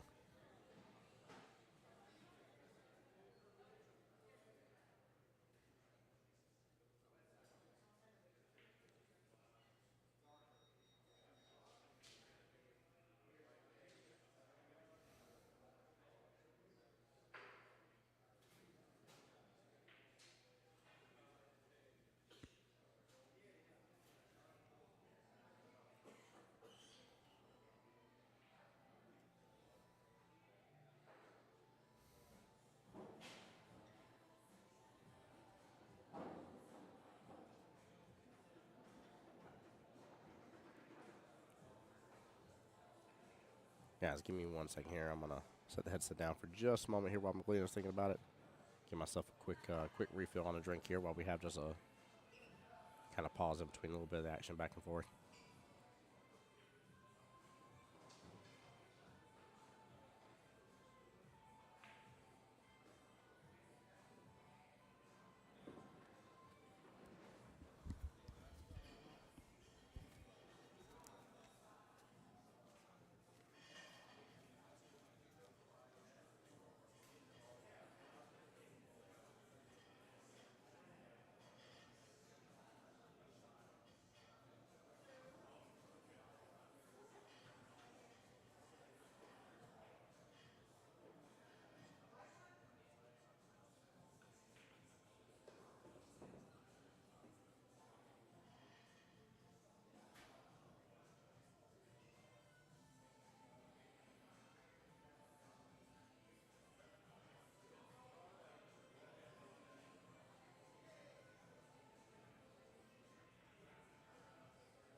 Trey, don't get me started, buddy.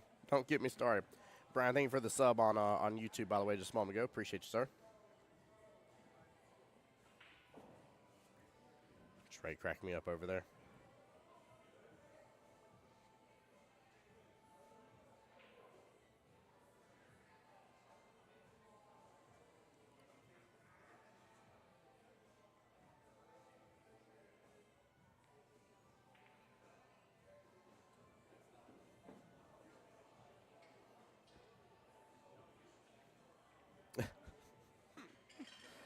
Oh, man, I appreciate you, Trey. All right, Mcino getting that rack here.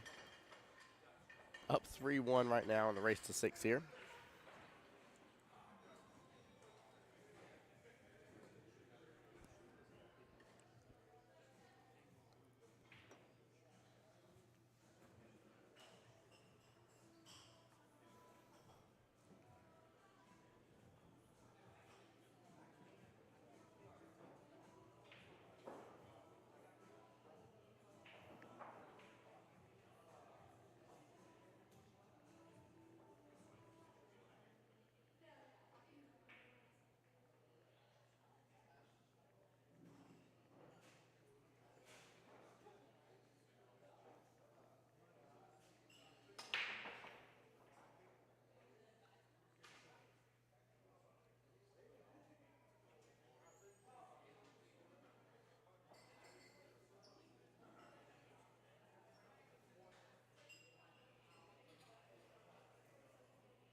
All right, sorry about that, guys. I am back.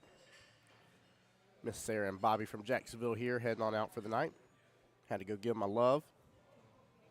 My fellow Jacksonvillians over there.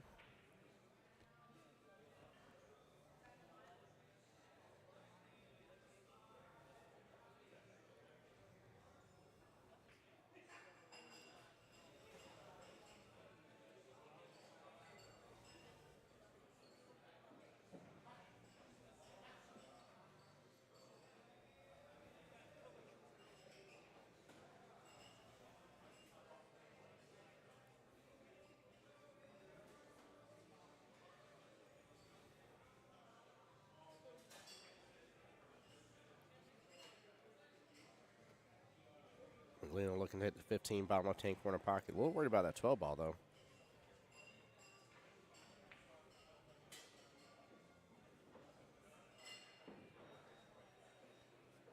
Pot's good, but I'm not 100% sure unless he just does, which is a tough cut, but if he does a cut right here for the bottom right.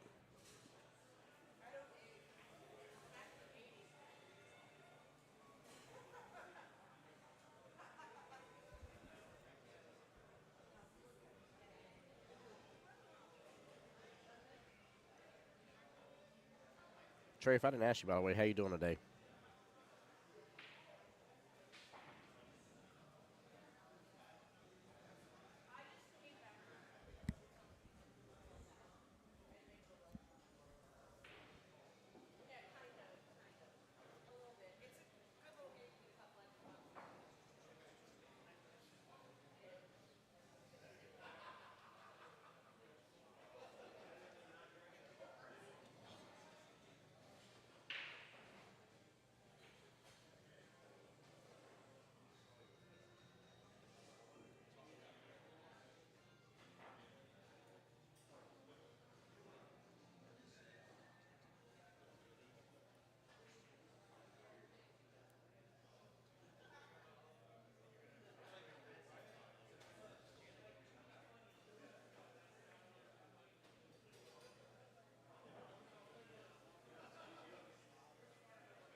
That works out way better there. Nice shot. Opens up a little bit of a better window for the 12 ball here towards the bottom right. 14 ball top left will be his out ball here. Just has to watch out a little bit for the 4 and the 3 and 6 to an extent here. Could end up getting blocked a little bit by those.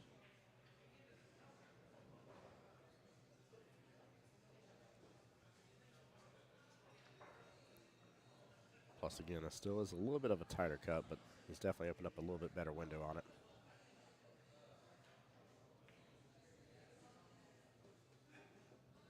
Hits it good, slides it on down.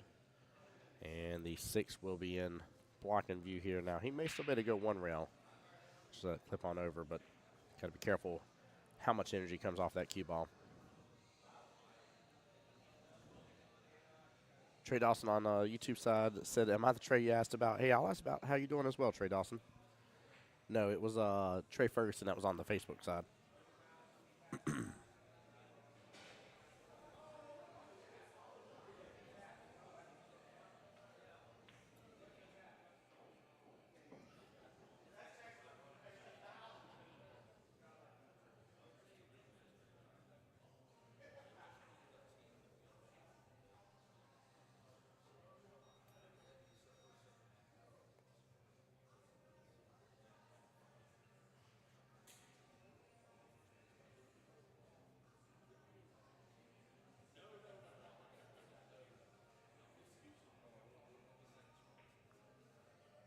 Oh, that's right. That's what it was, Lauren. I didn't look it up. Trey Dawson said on YouTube, said, I was wondering how you saw me. I see everybody. I got all powers over the live stream here. Top secret powers. I can't tell you about all of them, though. He's like, how did Tim know?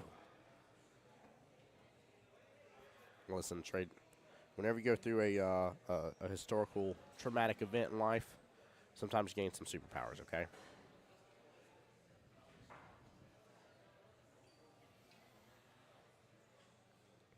So I've got a quick pause in the action here while we're waiting on Mike Davis get on back.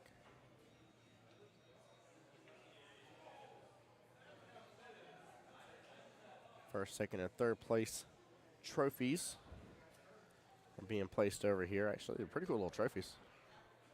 Pretty cool little trophies. I like those.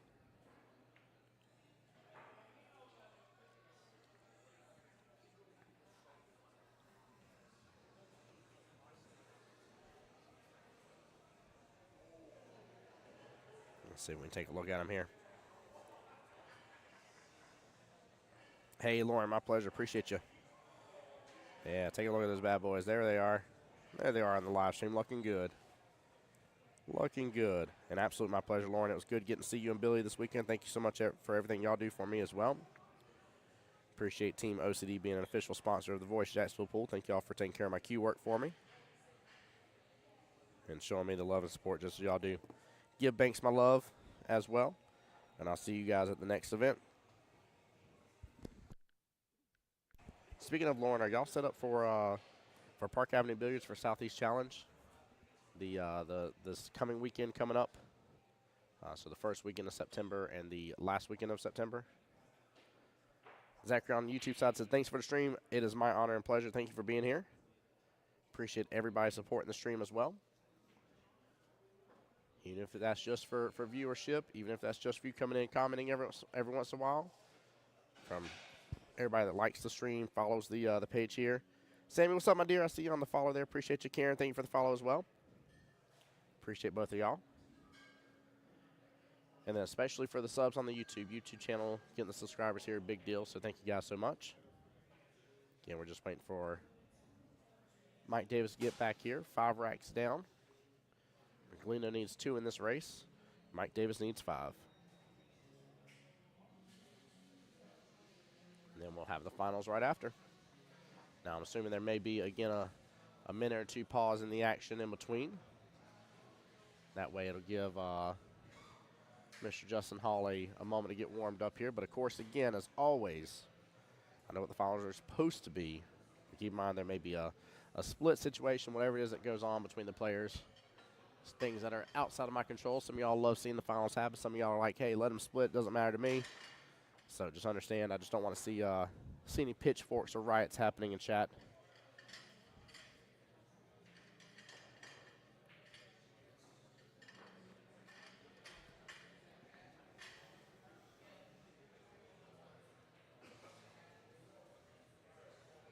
Nice. We'll be set up for the weekend at Park. Awesome, Lauren. I'll see y'all there. Okay, so looks like Team OCD and Voice of Jack's Pool is grouping up again here. Let's go. That's going to be a good weekend, too, at Park Avenue. Southeast Challenge is a huge favorite of mine. Absolutely huge favorite of mine.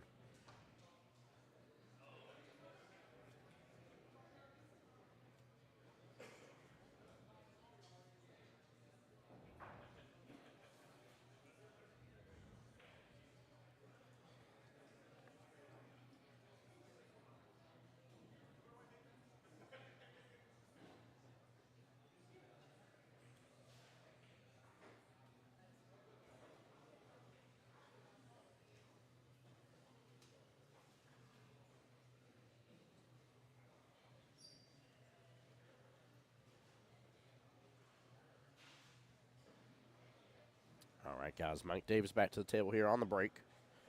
Let's see if he can break the chain here of nothing on the snap. I'd even dare say maybe they need to potentially just go straight from the center, just pop in the center as well. But something needs to change a little bit on these breaks. There we go. Ooh, 8-ball getting close to the cue ball.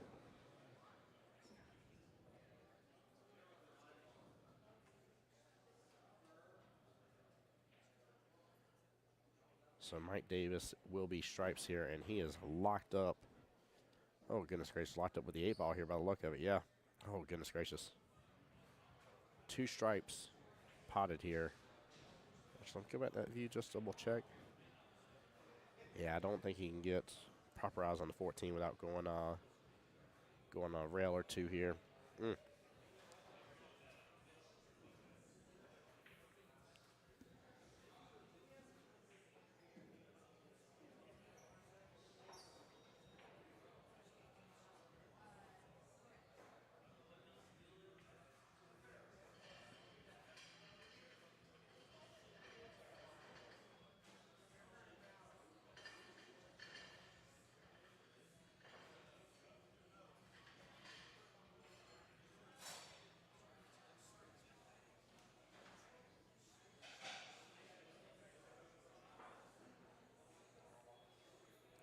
Might take an extra moment here, take a look at the table, but yeah, it's like a one-round kick is what he's going to be required to do here. John says, take what you make. Now he's penalized for making a ball. And that he is. He is stuck up behind that 8.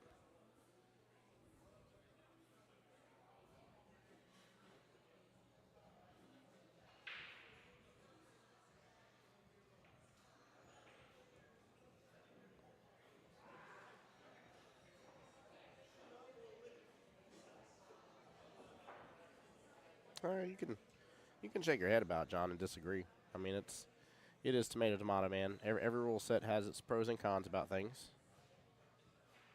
Every rule set has it. I still think a little change up in how the break's done overall wouldn't hurt everybody, but again, it's been an overwhelming majority of times that people have broken and not gotten anything off the break as well. But I definitely hear you, though, on it. You know, in this case, it did penalize him on it. Luckily, he got a good hit, not ball in hand to Mcino, but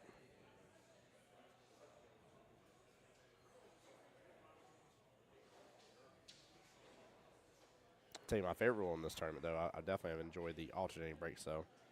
It has made it where everybody has a chance here. Who's that saying, Tim Bob? Marianne, what's up, my dear?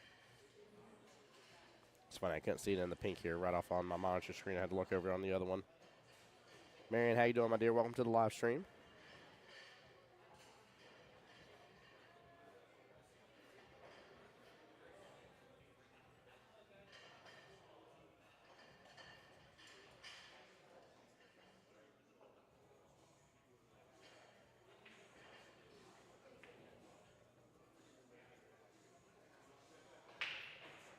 Ooh, very, very close shot there by Mcino here, but will come up short here. And now the run is on for Mike Davis here. Needs to go after this 10 ball right-hand side pocket. Should be enough room here for the 15 left-hand side pocket. I don't think Nate's taking up all the real estate on it.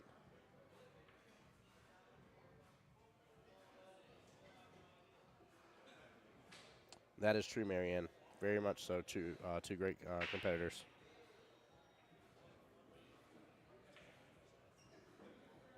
Yep, very much so. It's been great getting to meet Mike Davis for the first time ever.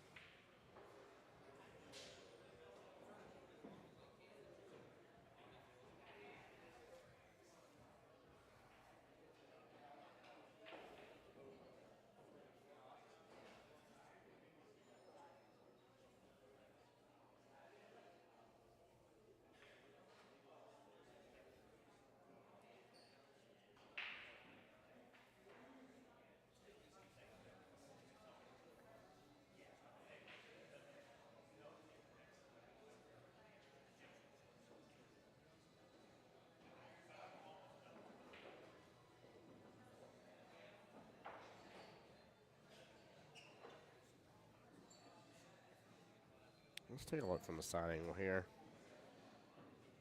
Ooh, never mind. That 15 is not in good position there for that left-hand side pocket. Definitely looked like it was for a moment. Ooh, this table just got a little more interesting here looking at it from a different view. Yeah, he's definitely going to have to go 9 here.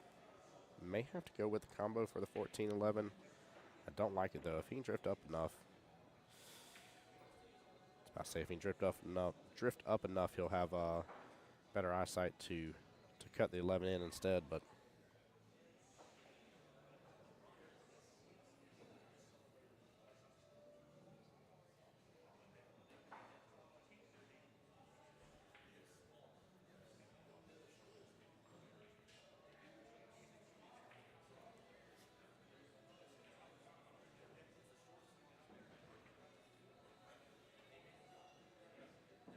there we go. He was able to hit it perfectly there. Nicely done, Mike. Very, very well played. Not a crazy difficult combo shot, but not an easy gimme combo shot. Wasn't lined up and just hook, line, and sinkered for that corner pocket, so he played that extremely well.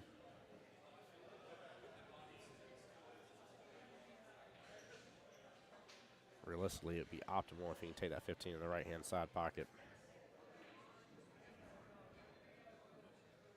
I just don't know if he's going to be able to get back into a position to do that.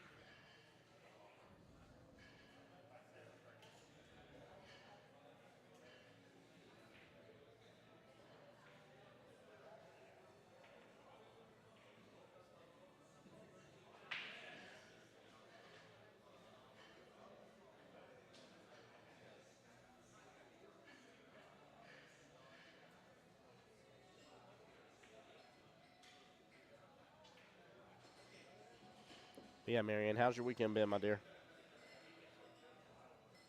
You got back in some position for it. That is a tougher cut in that right-hand side pocket, but still doable here. May end up leaving him below the 8 ball, take a top left-hand corner pocket afterwards, but of course it does look like he does have the bottom right-hand corner pocket as well, just because where the 3 is here. A little bit of a tighter fit, but should be able to go rail 3 and into the corner.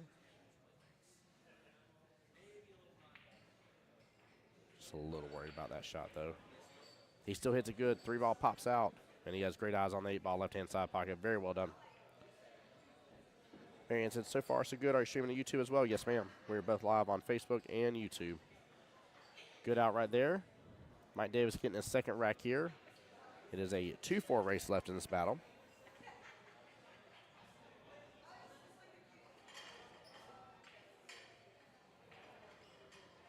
In fact, cool thing, Marianne, is that is YouTube's where we have the majority of viewers. In fact, 74 viewers right now, according to the last update that I pulled here. Let me refresh. Yeah, 74 out of the almost 104 viewers total are enjoying this on YouTube right now, and I cannot be more appreciative of that. Thank you, guys. Y'all make dual streaming to multiple channels worth it and worthwhile, and I appreciate y'all so much for it.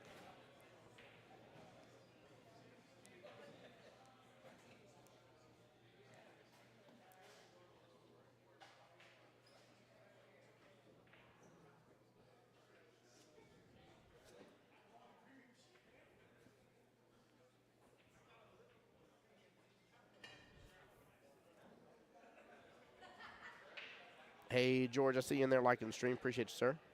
George, I thought you were supposed to be here for this tournament here. I could have sworn I was supposed to see you here. Hope you're well. Hope you're doing blessed. Sean says, cheers. Thanks for the coverage. My pleasure. Casey asked a great question. How long have you been doing this? It's been a little over 2 years, 2.5 years, give or take. More so this year is when it's really ramped up in terms of events and what I've gotten to participate in. And I'm always, as always, I'm trying to look to continue to grow my knowledge here and be a better commentator as well.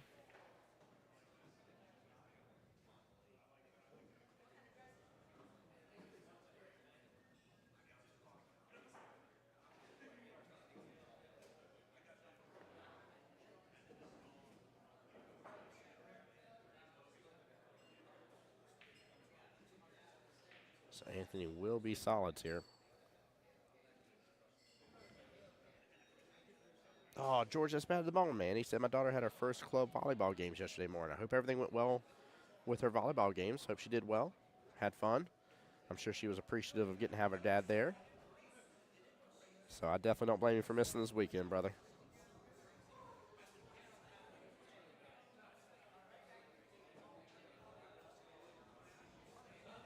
But hey, I'll definitely catch you in the next one for sure. It's been great though. It's been nice getting to see some other competitors as well. That's been one of my favorite things about this weekend. Casey, you absolutely honor me and flatter me here. Thank you so much for that. Says you do a great job overall with and good with commentary. I appreciate it. I personally feel like I have a lot of work to do, to say the least. Here, I still got a lot of knowledge of the game to be had. But the nice thing is the more I get to do it, the better I can get. And appreciate you guys being along with the journey. So. Case says it bothers me watching a match when the commentators don't know what they're doing. I don't blame you on that. I don't blame you at all. Or when there's a live stream and there's no commentary. I see that from time to time. It is so hard for me to tune in to a stream here. Because usually what I'm doing, if I'm watching pool, I'm usually in my office working on computer work. And that's normally the most common time I'm watching pool. And so I like to have commentary. I like having something go on in the background a little bit more than just the ambiance of the pool hall. Plus, I'm a huge fan of commentators that engage with the audience as well. That's something I kind of pride myself on. It comes from me being a Twitch streamer for many years. That's one of the craziest blessings of my life. Never thought I would turn playing video games and talking to people online about me playing a video game into something more here. Hey, Debbie, thank you so much for the blessing here. Debbie with a donation via Venmo here. Thank you so much. Sean says, JJ and Frost in the ear is peak pool. You're not wrong. I have been blessed to be in the booth with Jeremy Jones. He actually complimented the stream setup, complimented the headsets too. And was very close to getting to be in the booth with him again. Unfortunately, the main person that was supposed to be in the booth with him ended up showing up. I say unfortunately here because they were going through something, so I don't mean anything wrong with them. But yeah, I was very close to getting be in the booth with Jeremy again. So, how many tables do they have there? You know what? I had that number. Hold on here. 5, 6, 7, 8. I believe it is 19 9-foot tables, if my memory serves me correctly. I think it's 19 9-foot, 3 Brunswicks that have varying pocket sizes here that have been shimmed and are extremely difficult, and then 3 valleys as well that are 7 foot. Casey, thanks for the sub on YouTube.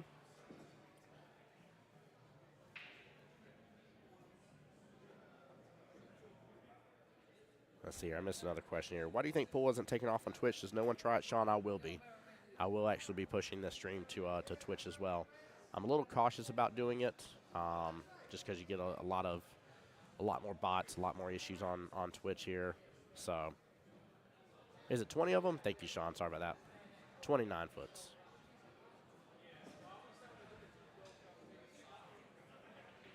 Wait a minute. I don't think it's 20 of the 9-foot diamonds, so are you including the Brunswicks in that?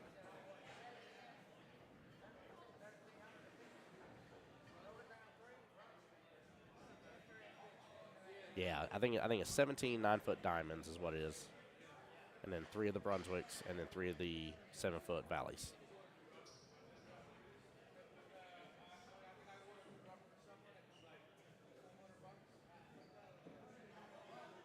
But yeah, like I said, I definitely want to put it on Twitch for sure one day, Sean. There's only 3 Brunswicks. Only 3. 3 Brunswicks in the side room. Twitch does have terrible ads. That's not incorrect, Casey. Twitch has a lot of ads here. But, you know, some people enjoy watching from Twitch, so the nice thing is to be able to multi-stream here. The main thing I love about multi-streaming is you get to put it where you want to and view it where you want to. So that's the big plus.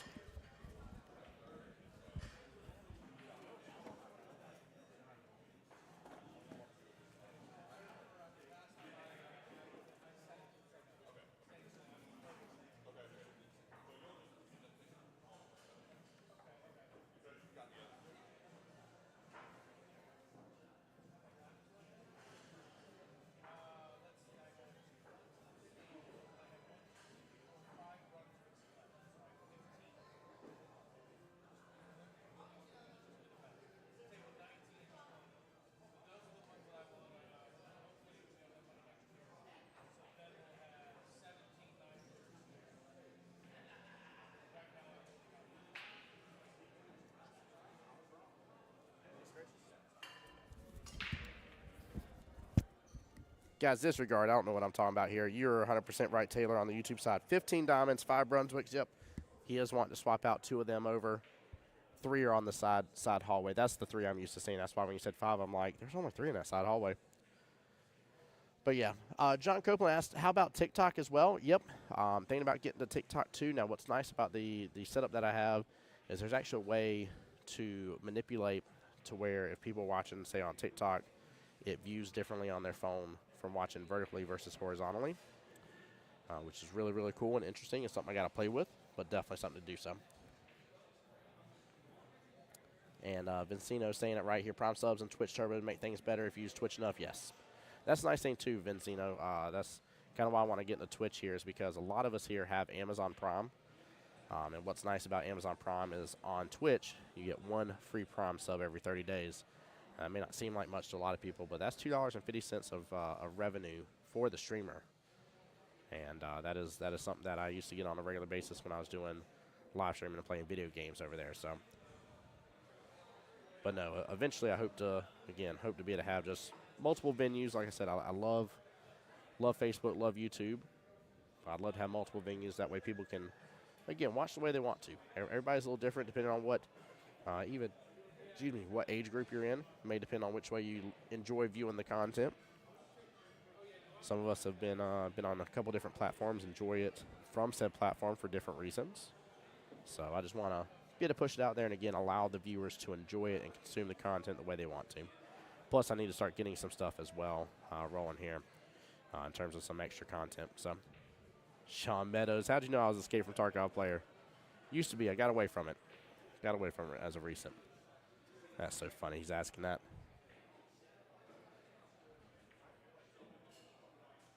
Yeah, used to be a big fan of Escape from Tarkov. That was one of the main games. Started off playing modded Minecraft, swapped over to playing 7 Days to Die as my main game from there, and then switched over primarily to a couple other games, and then really stuck on Escape from Tarkov for a few years, actually. But yeah, appreciate the conversation around that, guys. It's actually giving me a little bit of insight as for some of y'all's interest here. It's my favorite story to tell people, too. They're like, how'd you get into doing streaming and commentary for billiards? I'm like, well, I used to be a Twitch streamer.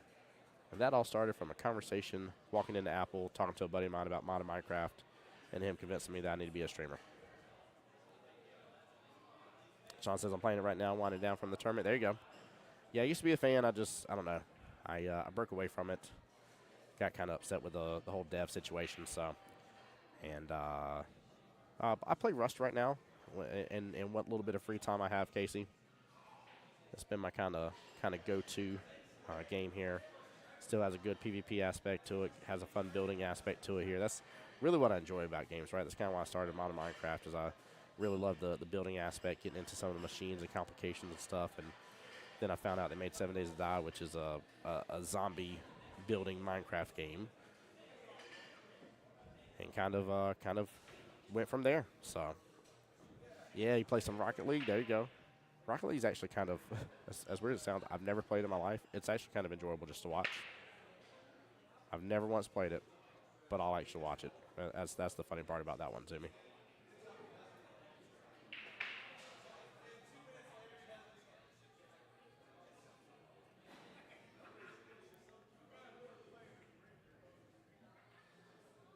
Mcino on the Facebook side says Rocket League. So good. It is a good game. I will, even though I've never personally played it, I will actually say that it's definitely a good game.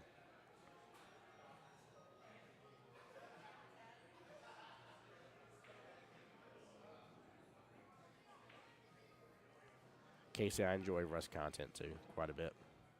I get a lot of enjoyment here. There's a lot of negativity in the community. I know it's going to sound crazy, but whenever I do something nice and that other person does something nice in return or something like that, and kind of shows a nicer side to that community here, I get a lot of enjoyment out of that. I know it sounds crazy, because a lot of it's very toxic. Dealt with a toxic issue right before my 1 day of gameplay, and dealt with a pretty rough toxic issue beforehand.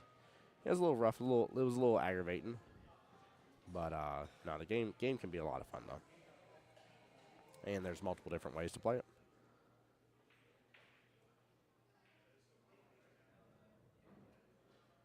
Yeah, it is, Casey. It is for sure. By the way, I do not favor Mike Davis for this rack here right now. This is a tough rack to work through. Goodness gracious.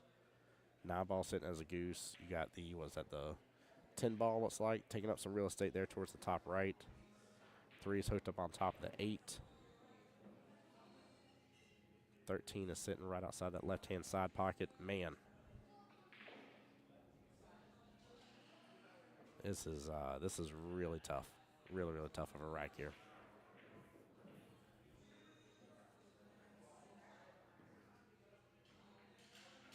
Oh, Casey, I love that question. Who's my favorite pool player? Right now, I'd have to say it is Federgorst. Huge fan of his. I got to meet him in real life in Jacksonville and played a match. Got to play a little exhibition match, right? A little pay-to-play matchup between him and I got to play one against SVB, and it was cool getting to meet both of them. But Fedor left a really good lasting impression on me, so he's definitely one of my top favorites, to say the least. I very much enjoy watching him play. And then from there, I would probably say definitely love watching SVB. I like Josh Filler. Like him as well. So there's a couple of them that are extremely enjoyable.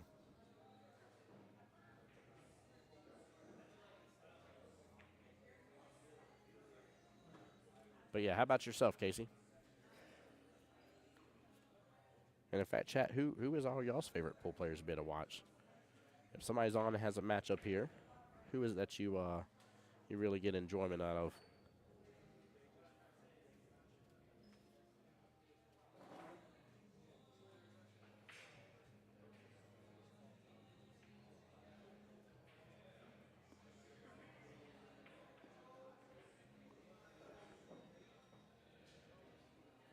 That leave may do, actually. Let's take a quick look from the side here. Yeah, there's plenty of room here. Golly.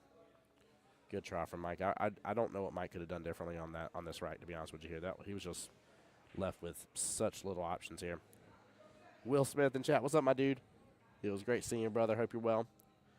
Says best stream out there, man. Appreciate it. Case saying SVB is my favorite there. There you go. Do I know the next time they'll be local? I do not. I don't have a clue.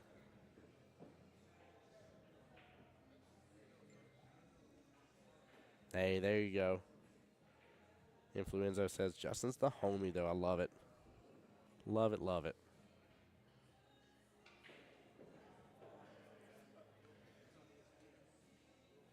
Yeah, nothing wrong, Casey. I have a gentleman on my Monday night team, and he is a massive SVB fan. In fact, has the Q-Tech case or Qs to prove it here.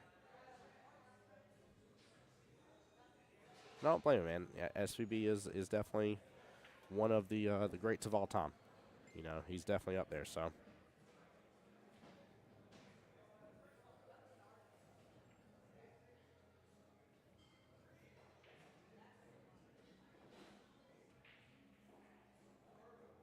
Yeah, I really enjoyed the matchup between Federer and SVB, though. John, you like Zelensky. Great choice. Very, very good choice.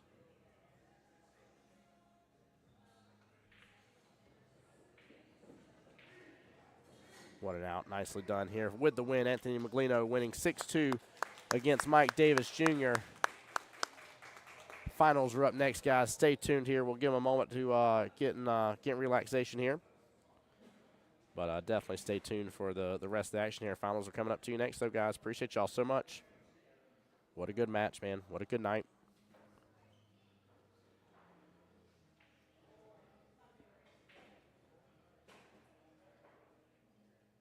Casey, you like Zelensky as well? Or are you talking about Justin? Sean, he is going to go the long way. All the way through. Artie, what's up, my dude? How you doing, good sir? Welcome into the live stream, brother. Hope you're doing well. Peg Lion and Gorse, yeah. Yeah, I mean, it's amazing to me as well. Like, it's I don't know, man. There's so many great pool players. I just hope with the whole ban and situation, I still don't quite understand what all is going with that, but I really hope all that stuff gets figured out, man. I'm such a fan of pool, and, you know, I hate seeing any sort of extra craziness go on that happens. Man, I just want to see players play. I want to see them do their thing, take on different formats, different ways of playing the game, and figure out who's the best and just enjoy the sport as it is, man. It's amazing how fierce this sport is, how many different ways it can be played, how different it is being played elsewhere. Like, there's a lot of factors that go into pool. And, man, I don't know. I'm just such a fan of the game. I hate when anything holds the game back. So, Artie says, I'm doing good and you sound great, Artie. I appreciate it, brother. I appreciate it.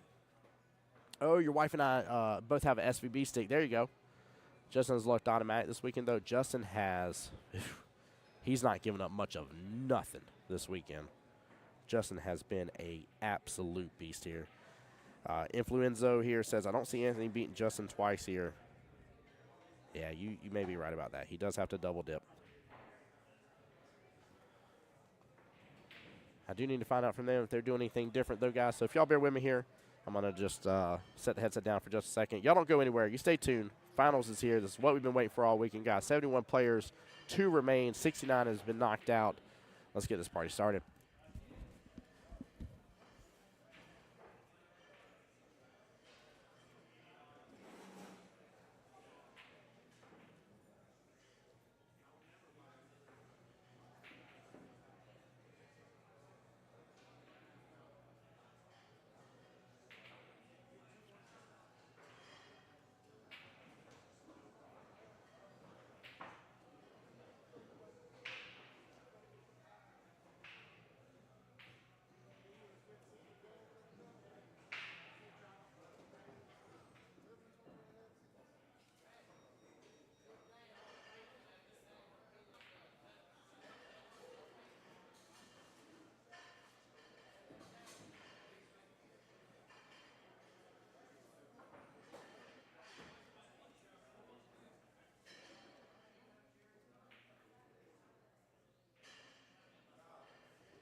All right, guys. I think DeLauder might be joining me on the live stream here for the final little bit of commentary.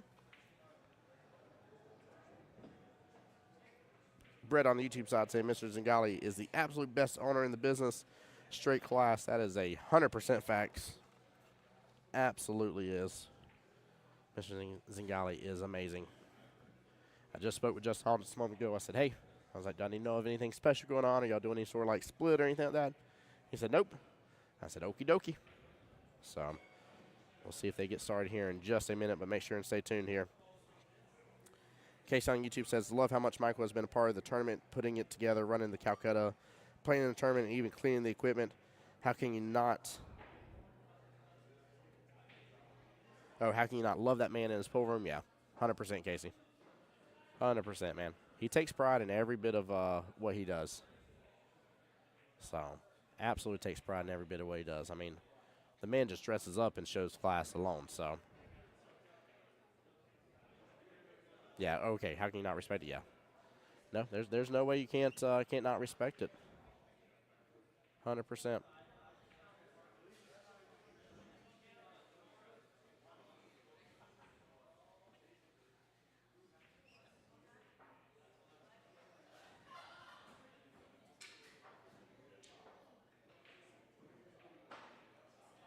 Yeah, no, he's definitely one of my favorite pool hall owners, to say the least. One match to rule them all here. Double dip is required from Mcino. Justin Hall only has to win one set of 6 here. A lot of money on the line between these two. Woodside, thank you for the follow on the Facebook side as well. Appreciate you.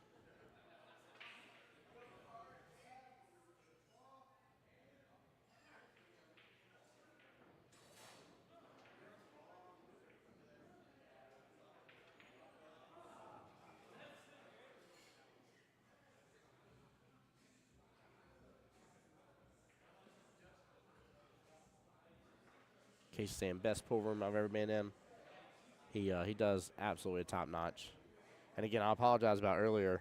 with you guys talking about there being 5 of the Brunswicks here. I did not realize there were still 2 Brunswicks towards the back half of the bull hall there. I'm just used to the 3 on the side. I've seen the rest of these diamonds here, so I got a little confused real fast about that. Case says, does Jacksonville have a place like this? There's a few places similar here. So we have kind of the 3 I'm going to call major pool halls per se. Now, keep in mind, there's a lot. There's a lot of pool halls in Jacksonville, and if you include Orange Park as well, there's even more. Kind of the 3 main per se major pool halls is going to be 9-Ball Heaven. You also have Cue Ball and Beaches Cue Ball. What I call the OG Cue Ball is the one with the dinosaur out front for those that are familiar with Jacksonville a little bit.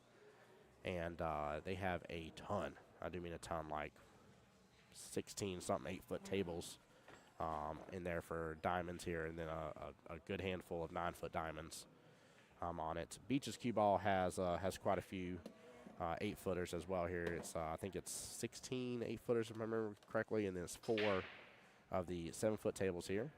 There you go, get it turned around. DeLauder tuning in with us here. What's up, buddy? Oh, my goodness. What an emotional tournament. Very emotional here. Hey, you didn't break a cue, though, so you're good.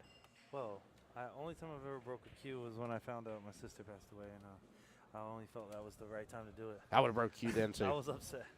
But, yeah, I wasn't really upset. It's just pool is an emotional game. We spent 3 days here just battling, and, it's a great tournament. It is? Yeah. No, I played my heart out. I won a couple matches this morning, and now I get to watch my mentor. All the stress is off. We get to enjoy pool. There you go. It's a lot more fun watching it, I think, sometimes than playing it. I definitely agree with you here for sure. You don't ever miss a ball from the chair, boys. That's true. That's true. But thanks a lot for having me. And Yeah. Jay Hall has been playing really good pool. He just put himself in a pretty bad spot there. I think the key to 8-ball is playing the clusters and trying to get the problem areas.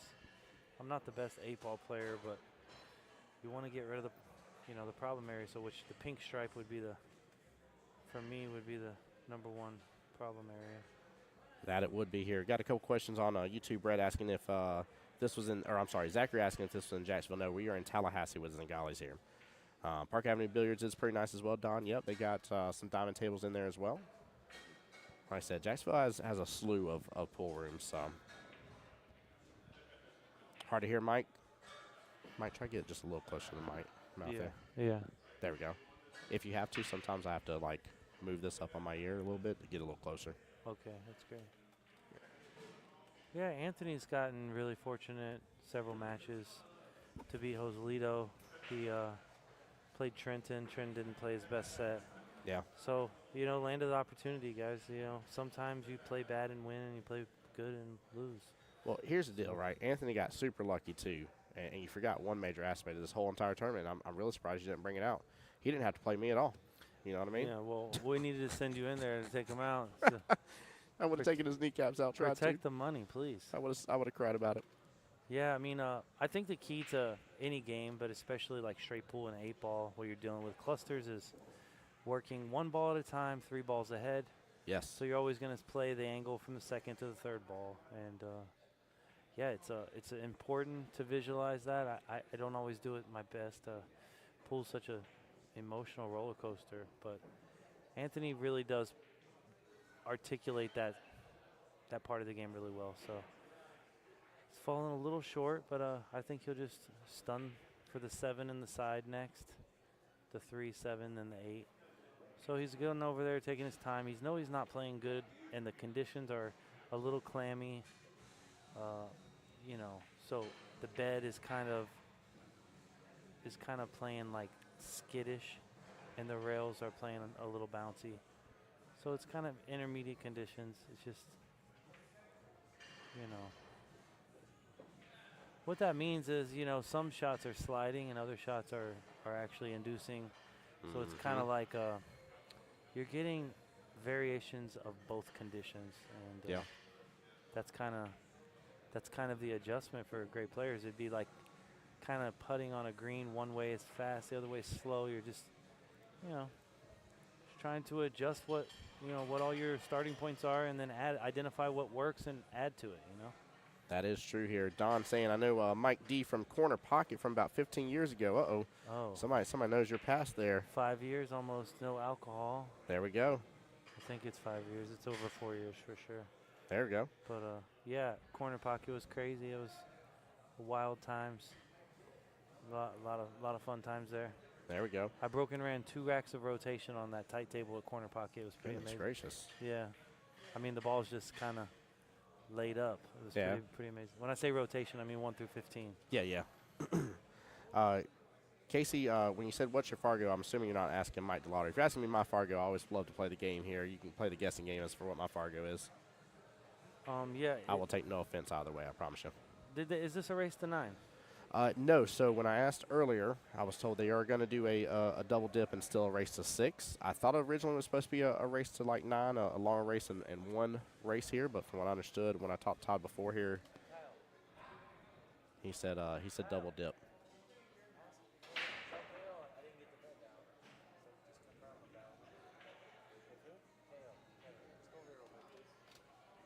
Can you confirm Mike did not get actually? We never agreed, so yeah. But yeah, good question there, Austin. Appreciate you being here, bud. Mike has changed a lot. In the short time, I mean, it's been, I don't know, maybe a little over 2 years or so, you've changed quite a bit here. Mike's the full-on family man. All you have to do is have 4 children and yeah. 3 dogs and 3 cats and chickens and ducks and fish and lizards. Jesus. And Oh, my. 3 trailers and booby traps walking around the house with kids stepping on stuff. That's very true. The booby traps will absolutely straighten you out. I'll tell you what, you step on 1 or 2 Legos, you just put your shoes right near the bed. I'll tell you what. Casey, I love you so much here. You win. You win the guessing game here. Casey says, "Well, I haven't seen you play, but I have to guess your 680 Fargo here." Oh, Mike, what's my Fargo rate there, bud? Your Fargo? Yeah. Oh, I'm not sure. I mean, you're 680 on the mic for sure. No, There we go. I'll maybe take that all day long. 750. Maybe 750. Oh my gosh, there we Yeah. go. I mean, you've watched more pool probably than some great players, so that's, a lot of people don't like to watch pool, but I think it helps you with your discipline and it does. helps you with your awareness of speed and Oh my gosh, yes. and how the balls are colliding. People try to shoot the same edge on every table, don't realizing that edges change depending on the conditions and on the friction, and so you're constantly trying to adjust, dial it in. Yeah. It's like a race car driver, and it starts raining, and then it dries up, and then pine cones are out on the track, and whatever the case is, it's got to be fun changing your speed depending on conditions of the race car. Yes. So I'm writing a book called Conditions of Play right now. It's in regards to the breakdown of conditions from like day 1 at Derby to like day 9 at Derby. Oh, that's interesting. And I think there's around 5 conditions. 5 like levels of friction. Yeah. And like this is probably like a level 3, like right in between. It's a little more new than worn. Yeah. But in Florida, the tables break down quite a bit, and they break down more in less time. The table will break down. So, for instance, if you're playing in a drier state like up north, it might not break down for 6 weeks. Very true. In Florida, if it rains a day or 2, it'll break down in 3 days. Well, that's like what goodness gracious here. Why am I drawing a blank here? Mr. Zingales himself here. Sorry. That's like him showing a couple days ago where he had to redo the dots and showing the laser on the table here, talking about how the felt has already stretched and changed where the dot placement is. And that's so true. I mean, we have very wild conditions in Florida, and especially with the humidity makes a complete world of difference, whether the table is closer to the doors or not. I've seen a complete like night and day difference that I notice in how a table's playing. And if I can tell you there's a night and day difference, you sure as French toast know somebody like Mike DeLauder is like, no, that table's like, wow. Like I'm having issues on banks completely on this table here versus the other one up front or vice versa. So for sure, yeah, it's great information. 900 on the Fargo on commenting. Get out of here. Okay, so Justin's given up the 8 ball to, and some people consider it a sign of respect. I consider it a sign of weakness. when you play, I mean, hey, the football team, it's 14-14, and they're going to kick the field goal. Nah, you got it. It's only 15 yards. Nuh-uh. Why are we giving something away? Yeah, I ain't giving nothing. You don't you don't ever see Alex Pagaline miscue in the World Championship, straight in ball. You definitely Do you know? Yeah. I seen Mike D, the other Mike D. Yeah. He miscued and he missed the ball 6 inches from the pocket. That's wild. You guys explain to me, how Very does wild. it benefit you to give a ball? And I'm not hating on Justin, because No. Justin, he's just at that level where he's like, you know what, I surrender. But in reality, you just never can surrender, can you? It's just, No.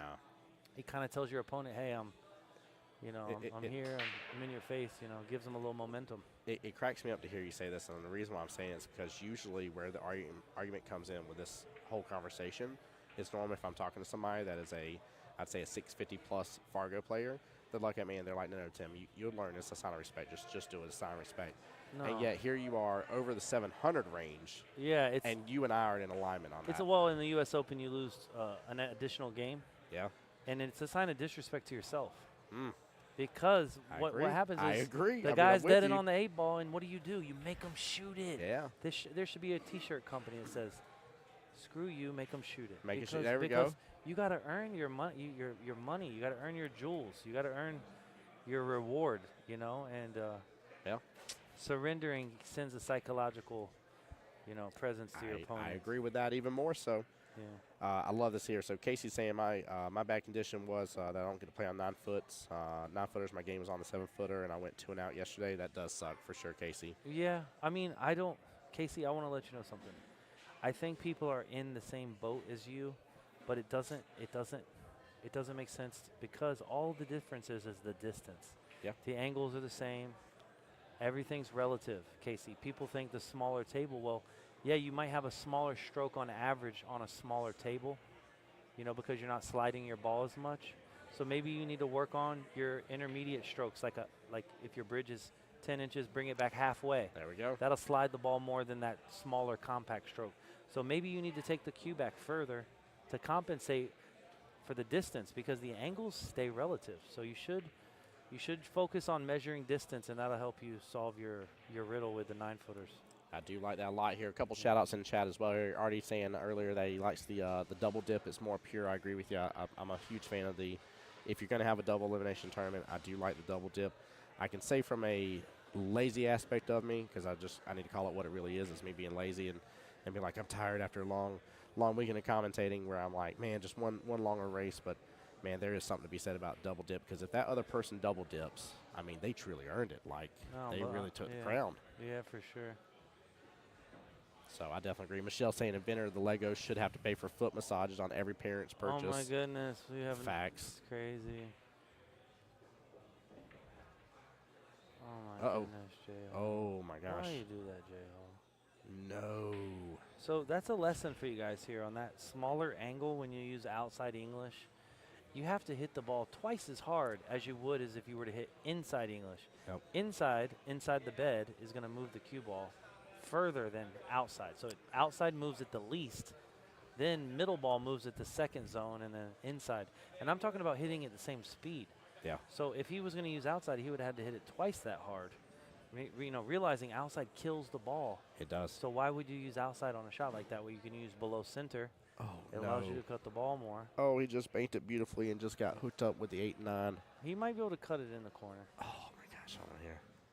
Is there any no breathing room between them? Goodness gracious. I think I'd have to get a hit call, but he's going to. This will be the greatest shot in pool history if he makes it. The issue with this shot is you're trying to back cut the 8, and on these clammy conditions, probably the best he'll do is hit the 10. The probability of him cutting this 8 ball to the left side of the 10, Yeah. I would say is 1 in 10. I know that's a bold statement. It's a bold move, Cotton. By the way, Influenzo on YouTube side said, Mike knows I used to run a weekly 64-man tournament at Fast Break. I let the players decide between the double dip or one set. Double dip is better, but one race does get you out quicker. That's true. That is very true. Yeah. All right, he's probably more than likely going to thick this ball. See? Yeah. Yep. It's almost impossible to back cut that ball from the bottom rail. The parcel on the ball is so little, you're more than likely going to miss the ball trying to back cut it with a kick. But that's all he had, so what can you do? And it's not worth giving McLean a ball in hand. I mean, he's already going to have a good run anyways as it is. There's no need to add a cherry on top to the run that's possible for him. Or even for you or for anybody here at this part, isn't they? You got 3 of these? Yeah, I do. Why? Kyle wants to get in. Kyle, you want to get on here? Sean here. Hold on here. Give me just a second. Legend. Yeah, one of the young guns of Florida, Kyle Bowe, is going to join us. And to be fair, he has a great insight on pool.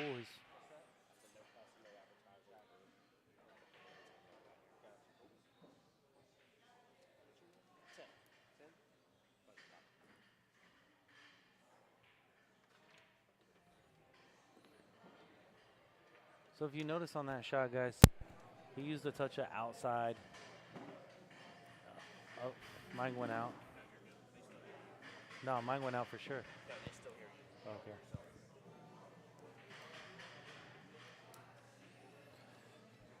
Yeah, I mean, these conditions, like the bed felt is super humid, so like kind of hitting that back cut, you have to add a little outside. It's not as easy of a shot as the newer conditions.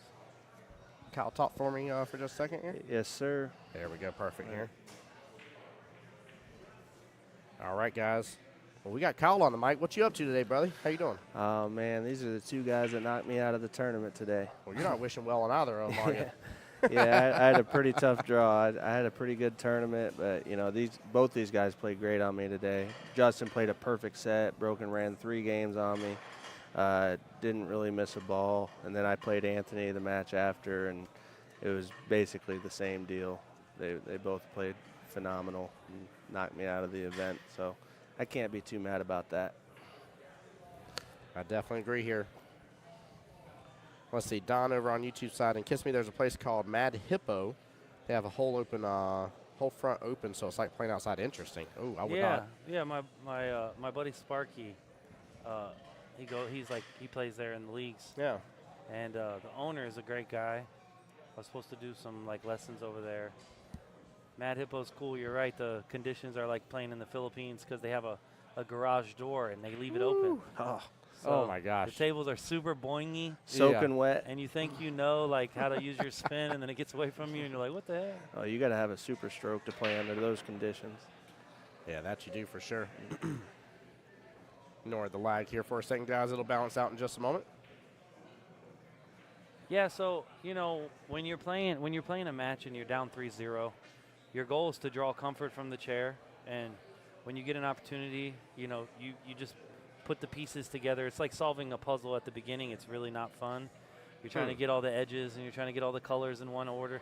And it's not fun. You're like, man, this is horrible. Yeah, that's all the work But when behind you start getting the edges together and the pieces together, then you start enjoying it again. So I believe being still in the chair is the key to being calm, and it also makes you productive and efficient. And it doesn't, when you dog it, you can deal with your emotions, you know? But if you're kind of fidgeting around, leaning on your body, I just feel you're going to dog it more, and then you're going to get more tense. But being still in the chair, if you make a mistake, you just go over there. You just, like you're at the beach sipping a Corona or something. Yeah. You know? I like that. You know? He's got one heck of a puzzle to solve here. Yeah, he does. Tell me what you think the run is here, because this doesn't look fun to me here. Huh? I think he's just supposed to roll up and stick him behind the. He has stripes, right? Yeah. He's stripes.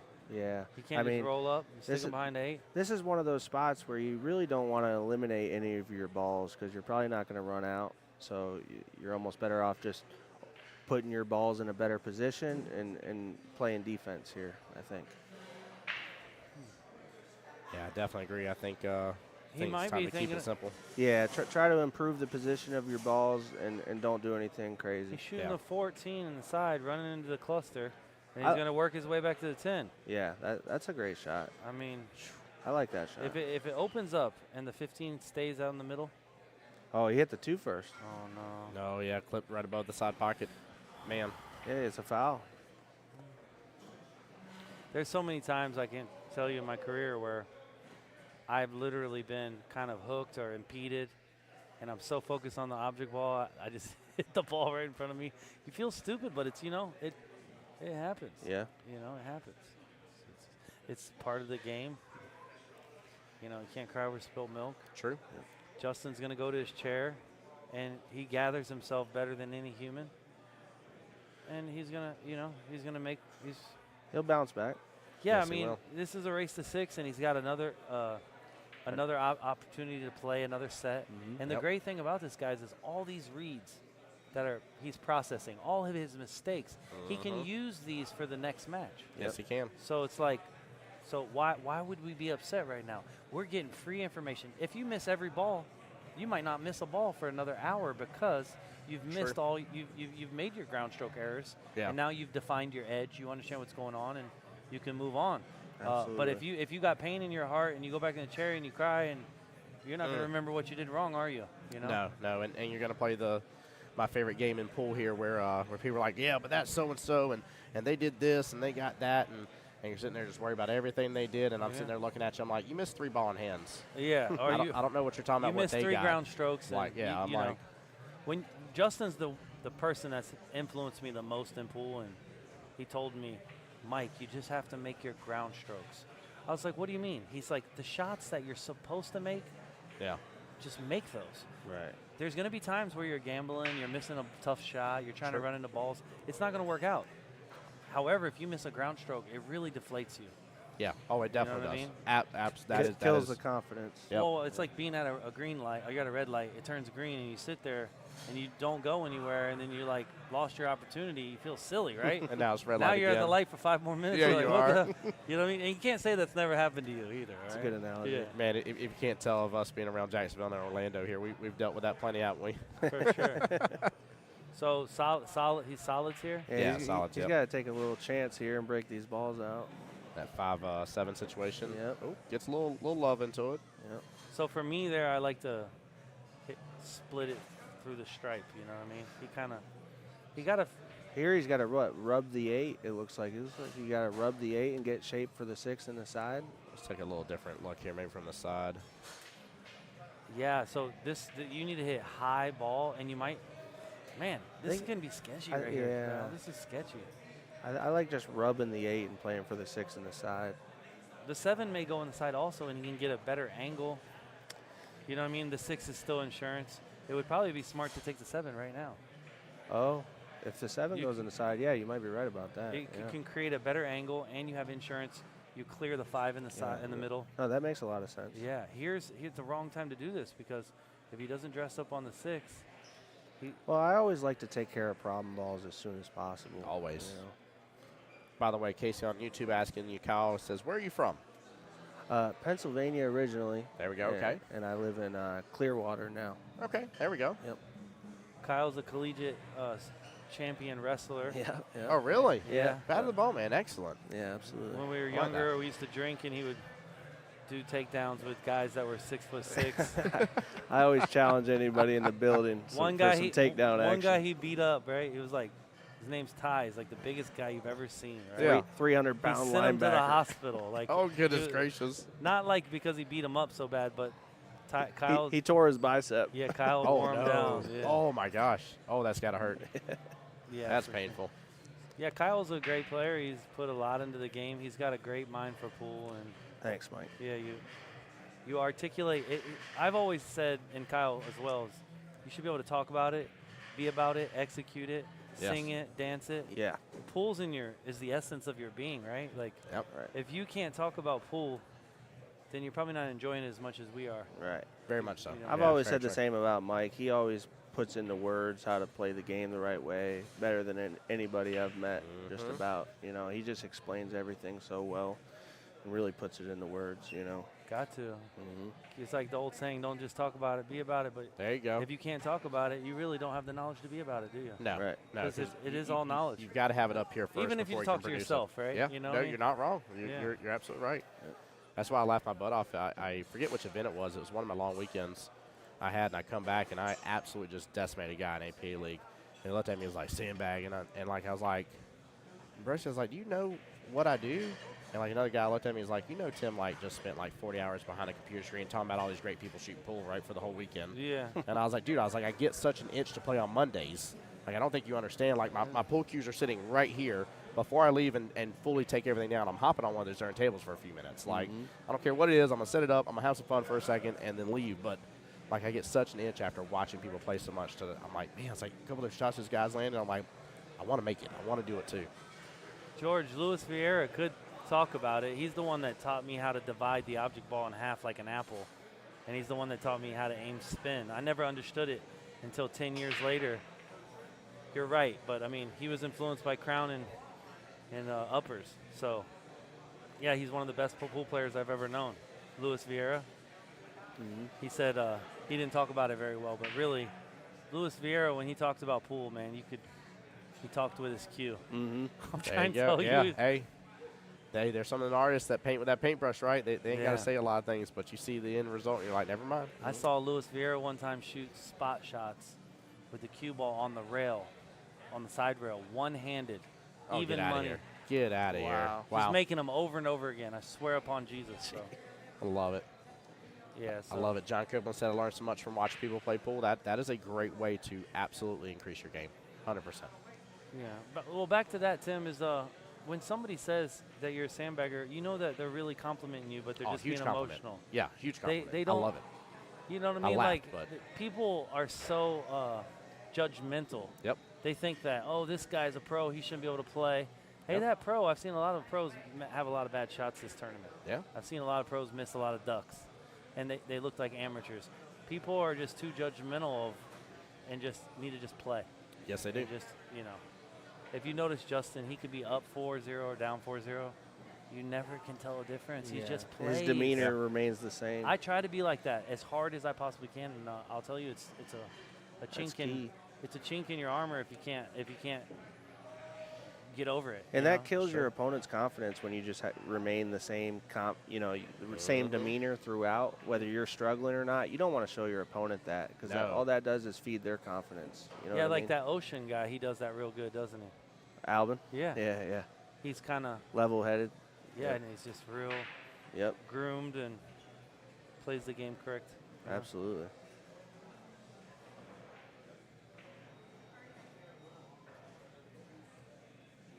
By the way, what's up, Wayne Kelly? How you doing, sir? Hey, baby. Glad you're here in the stream with us. By the way, shout out to Wayne Kelly, too, from APA Nationals here. Was one of the referees volunteering out there. He's helping out. He actually got recognized on the APA National Facebook page. I was like, that's one of our guys. I know him. Justin got, honestly, I think what his goal was is to get a little better angle so he could snatch Whitey up, rail first into the 4. Kind of sketchy shot, but you have insurance on the 6 and the side. You know. Do you like playing shape for the 6 on the side and getting an angle to break open the 4? Now I do because the angle's too large to do what he was trying. Right. Yeah. Yep. Yeah, honestly, this is just a tough out. A lot of work here. Yeah, he's got a lot of work to do. He got a little straighter than he wanted, I think. So for here though, Kyle, I think we have to try to go into the 8 because if you go into a stripe, you're not going to get there. I agree. Almost, I like splitting into the 11-4. 11-4, like splitting them. You don't like trying to just. Because if you hit the 10 or the 12 or whatever that is, then you might be in trouble. Oh, he's playing shape for the bank, which I really like. I mean, he's been banking. Because if you run in, don't bank. Oh, it doesn't? No. Wow. Zero chance. I think that's what he was playing shape for, though. I don't know if it's zero chance. I don't see it. I don't know if it's zero chance. What else was he? What else was he playing shape for? The safe or something? I mean, you're right. He probably. You know what I mean? What else would he be trying to do there? Maybe one rail over there in the corner. I don't know. I don't even think it banks in the side if you had ball in hand. I like this viewpoint a little better. Maybe it does bank in the side. I think you can stiff it, but I don't think he got there. I think he's too hooked. Yeah, I think he's hooked on it too. You know the problem? He's got to kick this ball one rail in the corner, and it ain't gonna work out for him with a cue ball. I mean, doesn't he just have to thin it and leave him on the bottom rail? That's really all he can do, right? I think you got to kick the 4 to the corner. Oh, that's my gosh, that's a was great going try. for the corner. Wow, that's a great try. Yeah, because if you lay the 4 up in the corner, now the guy just makes a simple mistake, the 4's there, you can still win. Yeah, that's pretty much his only option. Yep. The thing is, I don't think you're supposed to try to make it. I know that sounds crazy, but because you don't get position ever on the 8 there. Yeah, he couldn't have done much more than that, though. It is a little softer is all I'm saying. Yeah. A little softer. Donald says, good morning. Good morning to you, Donald. Welcome to the stream. I mean, I understand when a difficult shot doesn't work out, just saying our job is to point out maybe what could have been done. Yeah, what other options he had. Yeah. Will Smith saying Kyle would bank that 3 in the side. I wish. That's funny. Oh, he almost didn't get a rail. Hey, Yeah, you that guys, was very risky. you guys Yeah. mess around and find out with his J Hall. Yeah. I'm gonna bet he gets it close to. Oh, man, does he kick good. He doesn't carry around a jump cue because he kicks so good. By the way, I do want That's it a funny known one. that Mcino has almost doubled the amount of racks that J Hall has given up in this entire tournament. Yeah, he's only lost 6 going into this match, right? Yeah. Isn't that wild? Yeah, that's super strong. If Out of McLean- 5 matches, Yeah, he's only yeah. lost 6 games. Yeah, like are you kidding me? Like Yeah. Super he's strong. had a 3 or I think it's 3 6-0 shutouts. Yeah, he did. Yeah, his first 3 matches were 6-0, I believe. I'm like, get out of here. No, seriously, Justin Hall, get out of here. Take the money. Go run. Yeah, I just showed you how treacherous pool is. Dude, it's vicious. You can play, 16 matches in a row perfect, and then I drive home second place trophy. Yep. Well, I promise you, Mcino ain't thinking about any of that. No. You know, he ain't sweating that at all. I feel like McLino kind of reminds me of one of my players back home, and I feel like the reason why one of the players back home handles any sort of pressure and stuff so well is that they overload their brain just thinking about the table so much that the extra emotion stuff has no room to have time to process and have time to deal with it. And so that part never even crosses his mind. It's kind of like whenever somebody's like, hey, think about yourself breathing. You're like, I don't, I just breathe. Like, oh, gosh, right now I'm thinking about myself taking breaths now. It's the same concept. Right. Right? And I feel like McLino is so just disciplined in the game. Yeah, mentally strong. I mean, too. just it blows my mind here. Actually, with 2 very high-end players here, how do you guys handle in such a higher pressure? I mean, both y'all have been to some great events here. How do y'all handle high-end pressure situations? Like, what is it that you try to do and develop to not just get through that, but get used to it? I kind of like to stick to the basics along what you're saying. Like, when the pressure's on, I like to just kind of think to myself, hey, make sure I stay down and follow through. You know what I mean? Stick to the basics. Think about fundamentals. Stay down, follow through. Simple things. You know what I mean? Just keep focused on in the moment. You know what I mean? Stay in the moment. Yeah. And in order to stay in the moment, I always tell my students, man, they say, Mike, I'm nervous. Yeah. I can't get over it. I don't understand. I said, listen, stillness equals calmness. Mm-hmm. I like that. And what's the number one thing we play pool? Why do we play pool? It's to be objective. It's to control as many variables as possible. True. And if we're objective, like for instance, say we want to sell something on the computer. If we're objective about every aspect of that transaction, we're going to succeed. There's no chance of failure when you're objective. The only time you fail is when you forget to be objective and you allow your emotions to come in. And that's when you have to draw from your stillness. Pool is about being still. All the great players at the U.S. Open, they put their hands on the arm rails. Yep. They were completely relaxed. They would sit and they would let their arms be deadened in their lap or on the rails. Oh, I like that idea. So stillness equals calmness, guys. If you want to be a better player, you got to recognize that. You can't be moving around. You can't be looking on your phone. Yeah. I see Trenton and sometimes Kyle. Yeah. They get on their phone and they don't realize that they're subtracting their stillness by moving around. They're subtracting the calmness and how they get their muscles back to being loose again. You know when you're in your chair and you're trying to persuade yourself to be on Facebook, it's not good because that's when you need to be meditating and getting back calm. So when your next opportunity is, you pounce like a lion. I think that is a way to just try to relieve nerves and stuff. But Exactly. So if you were still, and you would those nerves might not ever arrive. no, it makes a lot of sense. They're what you're arriving saying. because you're using something that's not the appropriate tool to deal with those feelings. The key to pool is dealing with your feelings. If you deal with your feelings, you can be objective, and you can measure your true percentages. The number one thing amateurs do is they don't measure their true percentage. They're lying to themselves. Oh, this is 80%er. Well, get down and shoot it. Oh, well, I got to move my cue ball here. It ain't 80%. Yeah, no it's more. not. No, It might be 80% to make it, but it's not 80% to Good make it point. and get shape. Good point. So they're lying to themselves about their percentages instead of understanding what actually is real. I used to do that all the time. I'm shooting shots. Justin's like, man, you're shooting bad shots. you're shooting shots that don't go. I was like, man, that kind of hurts my feelings, Justin. He's like, yeah, but they don't really go, Mike. Low percentage shots. Not in that moment, not in that situation. Right. He says you need to make the right decision and be objective. And so that's kind of where I got that from. So I got something to piggyback off that, but to catch up on chat here as well. PA Pro Am, appreciate the shout out on YouTube saying there was 95 people watching these two monsters play shared out. We're actually up to 139 viewers, all-time high for the stream during this tournament here because we're on both Facebook and YouTube. But please don't hesitate to share out. It costs you guys nothing. Hit the subscribe button as well for me on YouTube or the follow button on Facebook. We'd appreciate that as well. To get back to the subject at hand, one of my favorite things, in fact, my league operator taught me this. And he was cracking up because he knew I had a $100 bill on me in my pocket. He looked at me after I took a shot. He's like, Tim, would you bet $100 on that shot? I said, no. And he was like, why'd you take it then? I'm like, touche, Mike. Wow. Okay. All right, touche. He's like, why? He's like, you literally could have played a defense that I know was an absolute capable defense at 80+% percentage for you to land a defense because I've seen you land it before plenty of times. He's saying you chose to swing for the hero shot. And I'm like, okay. It's a good way of looking at it. And I agree with that to the almost completely. But there's sometimes where you're playing on a table that you're very familiar with. Kyle shoots a lot of really difficult shots at home. Yeah. Under different conditions. Yeah. Where you only have one opportunity to win, and it's not like you can flip the coin and start over. Yeah. But on your home table, listen, if you think I'm not going to shoot a bank on my home table, you got another thing coming. Yeah, that is now, true. At the U.S. Open on a table I'm unfamiliar with 3 different conditions in one room, that straight back is not as probable as the one on my home table. So to answer your question is, I like that. Sometimes that shot's the correct shot, and sometimes it's not. But if your heart tells you to shoot it, you have to shoot it with no regret. It is situational, you know what I mean? how you're feeling at the time and all that. Yeah. You know, what the circumstances are, whether you're hill or you're 0-0 in the match. You know what I mean? Like score matters. It's situational. You know Tell what I mean? them how important Hill, the score you're not matters. going to try to go for the hero shot, right? You know what I mean? No, sir. I'm going to slow that match down real fast in a hurry. Unless there's no other option. Right.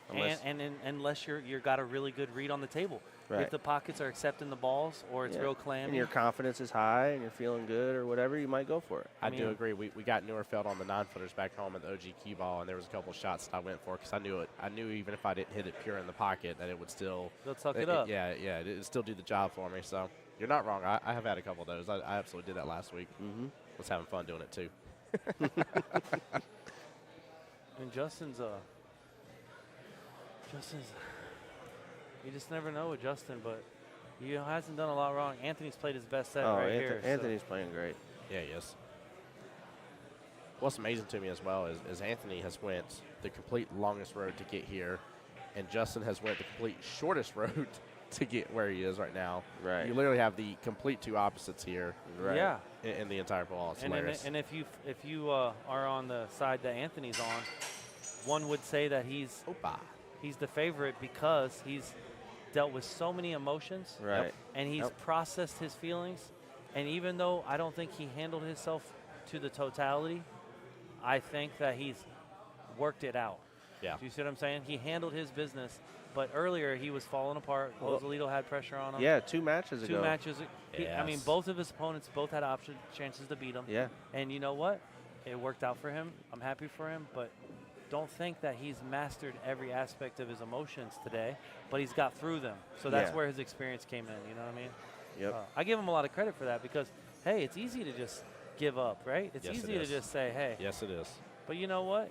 He's got the mental fortitude and the experience to win a tournament where, you know, I believe Joselito was the best 8-ball player in the tournament. Yeah, and I thought so too. And Joselito had him stone cold beat. You know, it was Hill. Anthony missed an 8-ball, pretty simple 8-ball, and then Joselito had a wide open table and didn't get out. And Anthony made a nice kick shot on the 8 to win the match. And ever since that point, Anthony's been on a tear. He's been basically unstoppable ever since then. Yeah. Yeah. You know? It's like Kyle. He plays pool, and then all of a sudden. Yeah, there's a lot of momentum swings in this game, man. Yeah. And I swear, with him skating by that match, it was just like a second win for him. It was such a big deal for sure. Yeah, right. It's kind of like you got that second chance scratch on the scratch off. Yes. It's a little box you didn't know about, and you're like, yes. Yep. And you're like, oh man, I got a free roll now. I'm good. You know what I mean? Because You really weren't Yeah, supposed to be exactly. there. It's like getting a free roll. It's almost Yep. like you've lost the tournament, but you're still in it, and your arm's free. Right. You're so grateful, you know? Yeah, absolutely. It's race to 6, Yeah. and he has to beat him twice as the first set. It's Yeah, that should is this it? Is that it? have been 6, right? Yeah. Or am I missing something? I looked away at just a moment. I was trying to look through a couple of the questions. I don't remember who beat Mcino at first here. I'm trying to remember now. Thought it was Trenton, but Oh, I think they just did a Yeah. deal. I think they did a deal. Yeah, they might be discussing Chop in the second set. I'm not sure.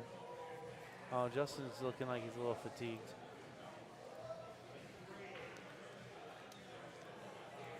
all right, guys, give us just a moment here. Y'all want to hear something cool that I discovered on the lag? Kyle, I think you'll like this. What? What you got? So I was at the U.S. Open with Joey Gray, right? And we were betting who can freeze the cue ball onto the rail, lagging the ball. Yeah. And I learned something, right? Like on a newer table, if you use high ball, it's going to miss short, right? You're going to come up short? So, yeah, Yeah. because it holds it off the rail. Uh-huh. But if you hit middle with the same speed, it'll release that extra 2 feet. Really? Yes, but on a really fast table, you use high ball and it slows it down.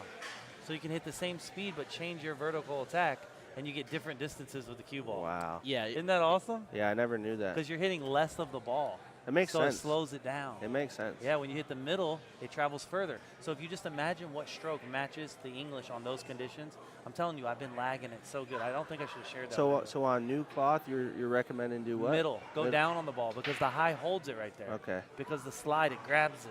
You know what Interesting. I'm saying? If you hit middle, it'll release more off the bottom rail because it turns into high down there instead of the high. It just kind of, I'm telling you, try it sometime. I'm going to mess with that. I for lagged sure. 50 times with Joey Gray, and I started missing short. And instead of changing my speed, I changed my tip position, and I started getting close every time. Were you able to was freeze an it? epiphany. I'll be honest with you, I haven't freezed it in a long time, Kyle. I've been trying for a long time. I've gotten so close, but unfortunately I didn't freeze it. Yep. If you freeze it, you need to go buy a lottery ticket. I know, it's so tough. Yeah, for sure. We'll get it swapped over here in just a second. But, yes, it was Billy that sent Mcino into the one-loss side immediately here.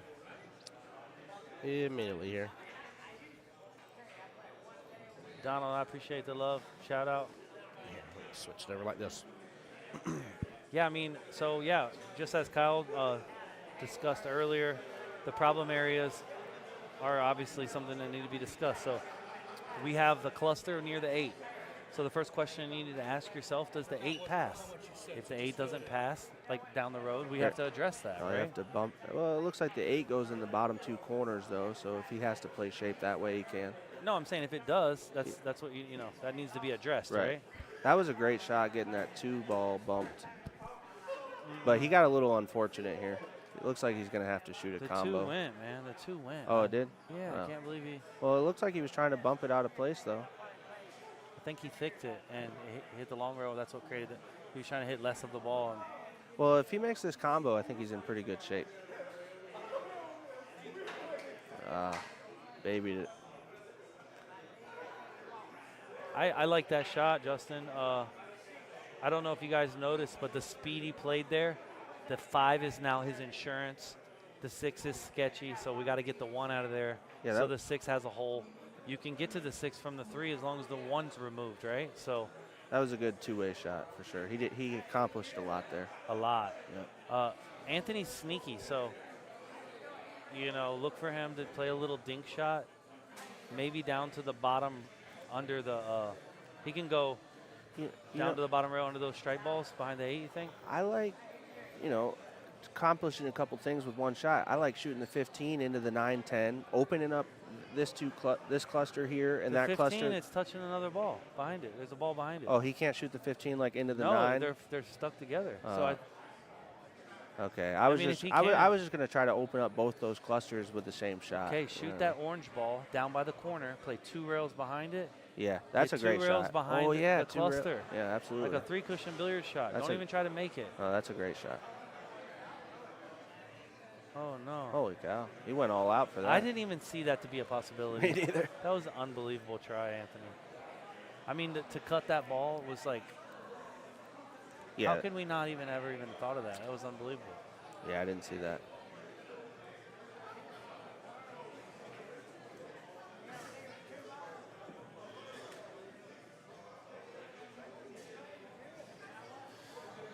Hello, Miss Mcino. It's very nice for you to chime in. I know you're Anthony's rock. You're a special lady. You did a great job with your son. They did officially split. They're playing for the trophy.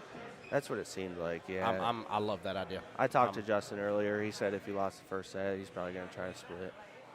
Well, and like honestly here too as well. I know every once in a while chat gets, as I told him and warned him earlier, I said, please don't do any pitchforks or torches.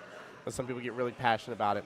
I have no problem with them being at the point that they are and having earned the right to choose to do that option. But dear God, I love it when they play for the trophy at least. That's makes like it more exciting. Well, yeah, like you got it. Somebody needs to be crowned the victor. You know what I Yeah. mean? Somebody needs to say, hey, I was actually the top dog, not, I hey, agree. you give me top dog, I'll give you another $100 from the split or something like that. You know, like, Yeah. not a fan of that personally. Yeah, because there's a pretty big swing between first and second. And these guys don't want to let it all ride on a race to 6. Well, what do you think about me getting fourth and there's no Calcutta on me at all with 78 players? Hey, You didn't make no Calcutta? hey, None. we're not talking about that. Well, it's just something to be discussed, though. It's It's not okay. something to be discussed here. We'll talk about it later. Appreciate it. We just, Wow, what is he? Oh, no, he gets on top of the 8? Oh, no. I don't know what you do here. you got to kick the 8 one rail in the corner. It's the only shot. Can he even do that? Yeah, off the 9. I mean, you have to. It's the only shot. There's I no. know. I'm just saying, it looks like he's so close to the 8. I don't know if the one railer is even available. Raymond Lanierson here. What's up, buddy?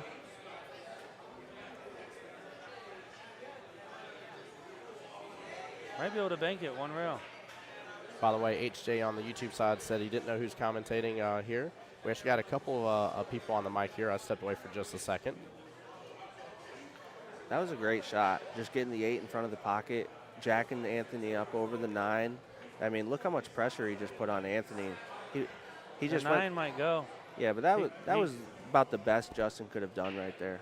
I feel mean- like he can shoot the 9 in by crossing the face, aiming at the left side. It pushes the 9 to the left. It's sick. I mean, you got to be looking for a safety here, though, The right? 9, I feel in my heart it goes. Okay, but Do you see it? Like if you aim it to the left, it pushes. oh, you mean throw it in? It throws it in. Yeah. Yeah. You cut it towards the 10, and it pushes it. Yeah, but with all your balls on the table, he's got to be thinking about playing safe. You know. Really. I've been watching Anthony. He's been taking tough shots, and he hasn't been playing safe in the spot. He's been playing the long ball so good. Well, you got to have a lot of confidence to shoot this jacked up. Well, I'm just telling you, if he misses, he loses the game, doesn't he? Yeah, I agree.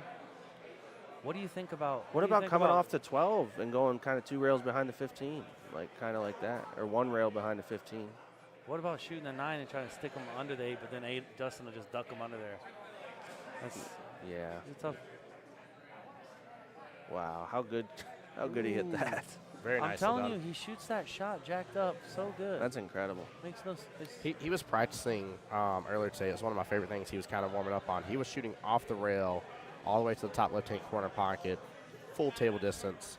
I mean, let me rephrase. He was barely off the rail. He might have had about 2 fingers width off the rail and was shooting jacked up and still pulling it back and everything, just as perfect as could be. And I'm like, I get making shorter shots like that, but, like, you were full table distance and still drawing back 4+ diamonds worth across the table. It was wild. Yeah, it's really strong. Yeah, he was doing some good practice there, though. I mean, if you guys want to learn how to play pool, you can watch Justin and the way he moves the furniture. And what I mean by that is anytime Anthony makes a mistake, that 8 ball's still there. So believe in your heart that every shot is exponentially harder. I don't know why. I have no idea why it's harder, but it just seems harder. Yeah, that's what I was saying. That's why Justin made a great shot, just putting all the heat on Anthony by putting that 8 ball so close to the corner, you know, because Anthony really can't make any mistakes here. No, If he we cannot. misses this and hangs it, Justin's going to play the carom and stick them all onto both of them. Watch. Ugh. Hits it so good, though. Yeah, Goodness but gracious. is it not, 9 must go clean, huh? If the 9 goes, that's great. He's still got work to do. He's down. still got work, yeah. You're having the 10 and the 10's impeding the 12, so Looks like he's going to hit this 9 with draw and shoot the 15 in the same corner. I like that, right? And then he's going to try to play the 10 in the side, but Okay, yeah, I see without that. I see without that, the yeah. angle, without the appropriate angle on that second ball, The third one's going to be brutal. Yeah. Yeah, he's still got work.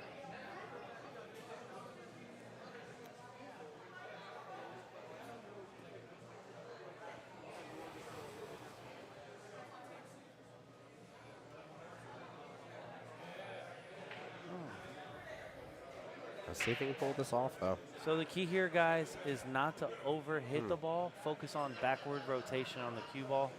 Yeah, it's kind of a pinch draw. Yeah. There we go. Nicely done. Yeah, he hit that great. Call it a drag release. Yep. You're winding the ball up backwards.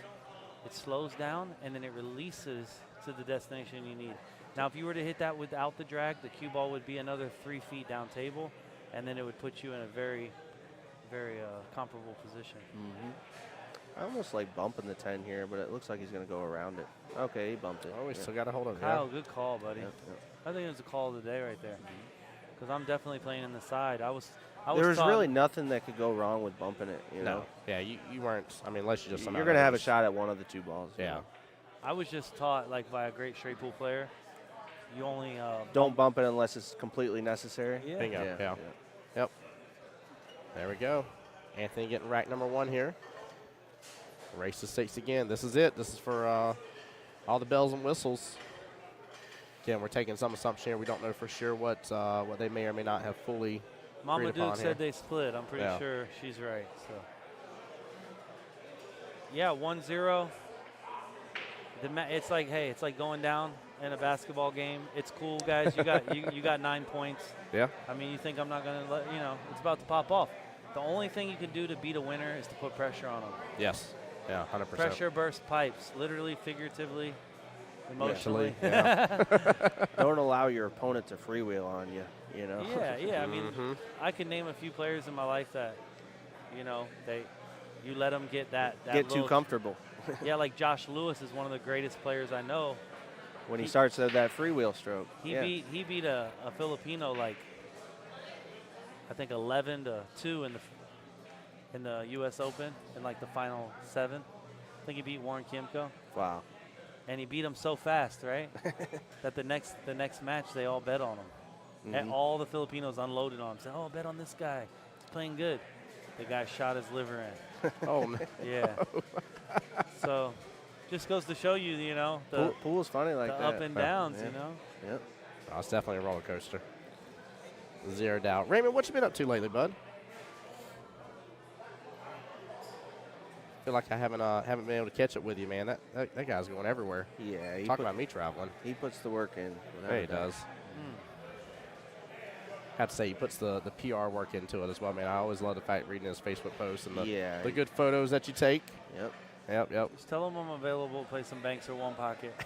Hey, Mike, Mike's you're always available available for to some play. banks in one pocket. We're small. He's always available to We're play a small banks. car. I feel like we're one of those situations where, like, one of us was the middle friend here in between two people that aren't talking to each other and be like, Mike said playing banks in one pocket. Raymond's like, you telling me anytime. Hey, Raymond said anytime you want here, Mike. He'll take you out. Like we're the friend in the middle there. I'll tell you something about Raymond Linares. When he was an amateur, he was very fidgety in his chair. And he got some good mentorship, and he got some good guidance. And one time, he was really just being a nervous wreck and moving all over the place. And I was like, Raymond, you're my boy, but, like, there's no need to move around, man. Just swag out, stillness, be still, and handle your business. Yeah. And, I don't know if I had an influence on him, but somebody did. And now he sits in his chair with complete accountability. And what that means is he's emotionally prepared. When battle pops off, he's ready. He's never not ready because he's not fidgety and he's not doing all that weird stuff that he used to do. Yep. So, I give him a lot of credit for advancing his He's mental game, matured a lot in that aspect. I can surely say it's the kid that his beautiful child that has helped him with that, because it gives you the calmness, it gives Yes, you the it does. strength. They don't care how daddy plays pool. You know what I'm saying? So when you realize they don't care, you see it's just a game again. Yeah. When you're younger, you think it's life. When you have a kid, you realize it's just a game. It's just a game. It's weird. Yeah. It's weird. It's a fun game. But yeah, It's a Raymond. mentally exhausting game. I look for physically Raymond. I look for exhausting, too. Raymond to do good. He's got a great pre-shot routine. Oh, his Chair composure fundamentals. is really nice. Fundamentals Yeah. are super strong. Absolutely. Not that he can't come get his liver shot in on a wheel. But if he beats you, don't be surprised. He worked hard on his process. Yes, he You did. know what I'm saying? Welcome to the We Talk About Raymond Linares show here. Hey, Where baby. we talk about Raymond for the next 10 minutes. Raymond's like, I did not come into chat for this. I'm Por just kidding. favor, I love bodegos it. para nada. Oh, no. And he's bilingual. ESPN the Ocho. Yes. I mean, I got to play the combo here. Y'all probably think I'm off the air, but I'm shooting the combo right Really? now. Absolutely. If it goes, I'm shooting it 100%. Right now, let's play the stop shot on the 9. Well, you got to hope for a good roll. No, you just play a stop shot. You got the 9 down the corner, the 10. Everything goes. If you shoot this combo right now. Well, something could get tied up. Is he right? stripes? Oh, he's playing safe? No, he's not. There's no way he's playing. He's playing safe. 7 ball. Might be shooting Top 8-ball. left. No, he is striped. JK. Oh, he tried to bump it. Yeah, he did. Oh, look at this. That's a He's 6. good, he's good. Oh, wow. Oh, barely. Okay, so, like, Hold y'all on to your vibe high with me. Does waters. the combo go is the question. Oh, let's see if we can get a Are you little- allowed to do that in this tournament? Like, you're talking about the 6-13 combo? The stripe into the 6, into the... Oh, that shot. Yeah, he okay. had it. It doesn't look like it goes, does it? It looks like a little off. Yeah, it rolls off. Doesn't look dead. All I'm trying to tell you guys is if you could have played, if, you know, the combo was available, it wouldn't have been a... Wouldn't have been a it- terrible it's a com- combo. it's Oh a yeah, you're completely- taking you're taking care of your problem ball immediately. Yeah, that's you know. that's... Yeah. You just feel really silly to take care of your problem ball and miss the object ball. Right. Right. Then you're just taking care of the problem ball for them. him. Yeah, Oh, man. I feel that. Hashtag first world pool problems right there. Goodness gracious. All right, so listen. If you guys don't donate no money to my boy right here for putting on the stream, Oh, goodness. I'm going to start singing. He will start singing, Start by the way. freestyle rapping. No, we won't do that. But no, I was going to sing very poorly. No, no, but we want to give a shout out to Zingales. Yes. Of course, our guy, the voice of Jacksonville, legend. You've done a lot in a short period of time, and man, your compassion to people, the way you treat people is, you make me feel received, and I don't always feel that way with a lot of people. So I always appreciate value you, DeLauder. people that make me feel that way. You know. Man, it's been fun getting to learn and know more about you. And Kyle, look forward to getting to see you too, because I feel like I've met you once before, at least guaranteed, without a doubt. Yeah. So I recognize you, but I don't feel like I've ever actually talked to you before. Yeah, I don't think so either. Yeah, so this is good. It's a pleasure. I appreciate you having me on the stream. Yeah, man, always, dude. And that's the same thing for people here as well, guys. I always tell people kind of the similar thing here about being on the live streams here. If y'all ever want to come over to the booth, just talk to me for a second. My couple main asks is just about advertising random sponsors. Like sometimes there's certain sponsors for certain streams, and I can't go shout out Predator when it's the stream sponsored by Q-Tape because of the tournament or something. You know what I mean? Mm-hmm. So that's one ask. And the second thing is obviously I try to keep it PG-13 as best as possible. Yep. I know we're pool players. I get it. But I try to keep it clean here so that way everybody can enjoy the stream. So, Absolutely. but you're always more welcome, guys. If you're at an event, you see me there, and you're like, goodness gracious, I'd like to get behind the mic for a second. Just come ask. Worst case scenario, I say, hey, not right now, but I'll get you there. I promise you I will. Awesome. Just don't So- have Joe Rogan on the podcast. Oh, Lord have mercy. He curses when he makes breakfast. He does. He does. He absolutely does, by the way. Mike's not wrong about that. The funny thing is, he's not wrong at all. And HJ, I haven't been trying to forget about you on the YouTube side. I do apologize about it earlier. HJ was saying drag shots are pretty fun to play. I definitely agree. It's been something newer for me to kind of try and use, but it's because of these types of events, watching these guys use the drag shots, that I'm kind of like, I can visualize it a little bit better and kind of understand how to make it progress and happen. It's actually kind of fun to do. Yeah, I mean, the drag shot's the most important part shot in pool. It's not even a question. There's two reasons why you shoot a drag shot. It's to measure distance, and it's to slow the cue ball down on an angle, right? Yeah. So my theory on drag shots is you have 4 of them. You have a sliding ball, and then you have four adjustments of low, right? Okay. Your minimal adjustment, your maximum adjustment, and your 2 in the middle. Okay. So if you're going to drag the ball with just below center, it slides on its back, and then it turns over. And then the slower you hit it, the lower you go. Right. The lower you go, the more backwards rotations it puts on the cue ball, which Okay. allows you. So if you want it to stop, like you have to hit it slower. So Right. if you're at the Okay. base of the ball, you hit low, and it rotates back 2 times and then releases and stops. And if you go up on the ball, you're going to hit it harder. If you Right. go up on the ball, you Yep. hit it harder. Well So said. your drag strokes you have 4 different states of drag, right? You have 4 adjustments of drag. That's how I look at it. And Yeah, it's well said. I like that. And that's gonna be probably my second takeaway now from having DeLauder on the stream here. I'm still gonna videotape myself on how I do it. Try not to think about it, but how I do my bridge, and whether or not how far my bridge is versus how much follow through, and try to watch my elbow again with what you were talking about earlier. Yeah, that was a very interesting thing of Mike DeLauder was talking about the length of their bridge, and versus how much how far they pull the bridge, back, they pull back. So if you have a 10-inch bridge, you have guys like Josh Filler that only pull it back 2.5 inches. Then you have John Morrow who pull it back 5 inches. Feder, Chris Melling, they pull it back the full 10. Full 10 inches, yeah. So what I'm trying to say is the longer stroke's going to slide the ball with lesser speed. You understand what I'm saying? And the lower you go, and the shorter your stroke is, the shorter your backstroke is, the lower you have to go on the ball. Buddy Hall was known for that too, that short stroke like that. Yeah, he has a short That's a good backstroke, point. but he would never hit center ball. He would probably be like 1 or 2 adjustments below center because the backstroke doesn't get enough momentum. I think you're more accurate that way. Absolutely. Yeah. And you don't change your angle of attack, Yeah. which is the key. Less margin of error. Well, your angle of attack, you pull it back more, your hand goes up, right? Yes. Right. But if you pull it back just a little bit, you never deviate. You're straight Right. back, straight forward, and Exactly. you have more probability of hitting where you're aiming. Exactly. When you pull the cue back less. I don't know how Federer does it because every time he pulls it back that far, I almost like have a And he's still able to get Have a heart attack, don't you? he's still able to finesse the ball and get the amount of power that's required. Y'all You know, want to that- see Mike's face in this part when he's talking about Federer, by the way. It's hilarious. it doesn't make sense that he uses the whole stroke, hits exactly where he's aiming. Where I don't even have to look where I'm aiming if I don't use my whole stroke. I can just be a lot more general and get the same results. But I mean, his way's got to be better. Mhm. But I mean, I think only a seasoned pro can pull it all the way out and be deathly accurate. Would you Yeah. agree with that? I I'm talking agree. about an 800 Fargo or above. Alex You know? Pagulayan's got that real long bridge, long stroke. He is No, he good. does not. That is 100% not true. You don't Alex agree? Pagulayan has a long bridge Yeah, and long- a short stroke. He's Oh, got really? the Josh Filler All right. stroke. Well, I know he uses a real long bridge a lot of the time. But he pulls it back a quarter. Okay. He only pulls, if his bridge is this long, he pulls it back a quarter. He doesn't pull it back like that. Okay. Federer pulls it all the way out, but Josh Filler and Alex pull it a quarter, Interesting. and John Moore pulls it a half.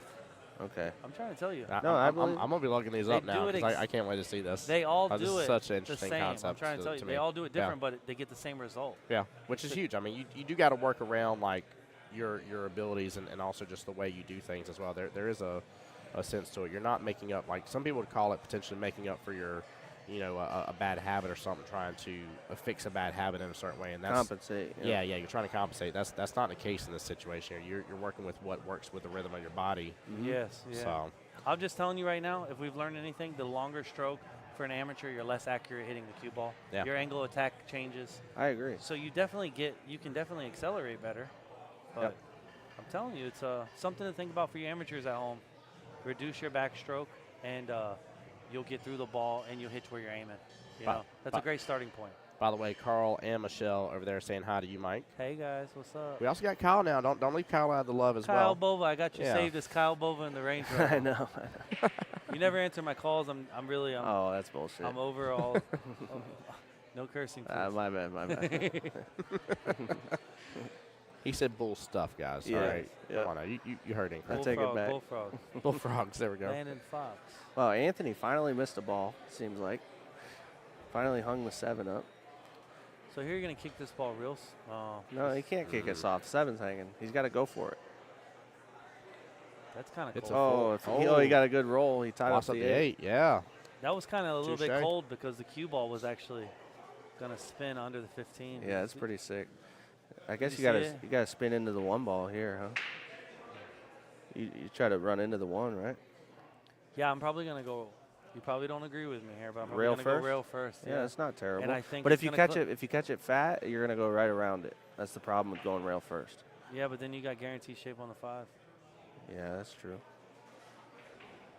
Okay, he kept it simple, but that's no good. He got the wrong angle on the 5 and everything. Instead of Casanova, it's Casabova. I got to remember that for next time, Raven. I like that. Mikey Banks. Yeah, Mikey Banks indeed. Goodness gracious. I play all games. Honestly, rotation used to be my best game, but I tell you the cool thing too as well. Saw a couple really good banks from you. I saw Trevor with a couple of just diehard like one pocket shots earlier. Trenton? Or Trent, I'm sorry, I definitely said Trevor again. I did that 3 times this weekend, by the way. I Yeah. have no clue why. No, Trenton definitely had a couple like shots. I was like, that's a one pocket shot all day long. 100% that was a one pocket shot. I'm like, that's where he pulled it from. It was phenomenal. Trenton reminds me a lot of Kyle when Kyle was a young man. Yep, absolutely. Uh, He's like a little brother to me. He reminds me a lot of myself as well. Yeah, Yep. yeah. Trenton uses the whole stroke. If you guys, if you know, Yes, he does. Yeah, he lets it out too. if I you're mean, he is. interested in studying players, guys, you got to see how far they're pulling that cue back. It's a big deal. I can't wait to watch another pro event just so I can start like I'm gonna see it every time now. Like it's gonna be something that's just gonna come Yep. straight in my brain. I'm like, dude, DeLauder's right. Gosh darn it. Not that I question it, but Most of the time he is. Landon, it's Mike DeLauder, it's Cal Bova, it's Tim Jones. All right, real first. Can he go rail first and make this? I don't think he can make it. It looks like he's coming across it too thin. All right, well, check this out, guys. If you are going to shoot the rail first, there's one thing you have to consider. The scratch. Are you going to compress the rubber? I think you got a better chance of getting around the 8 by shooting with a little bit of speed, Kyle.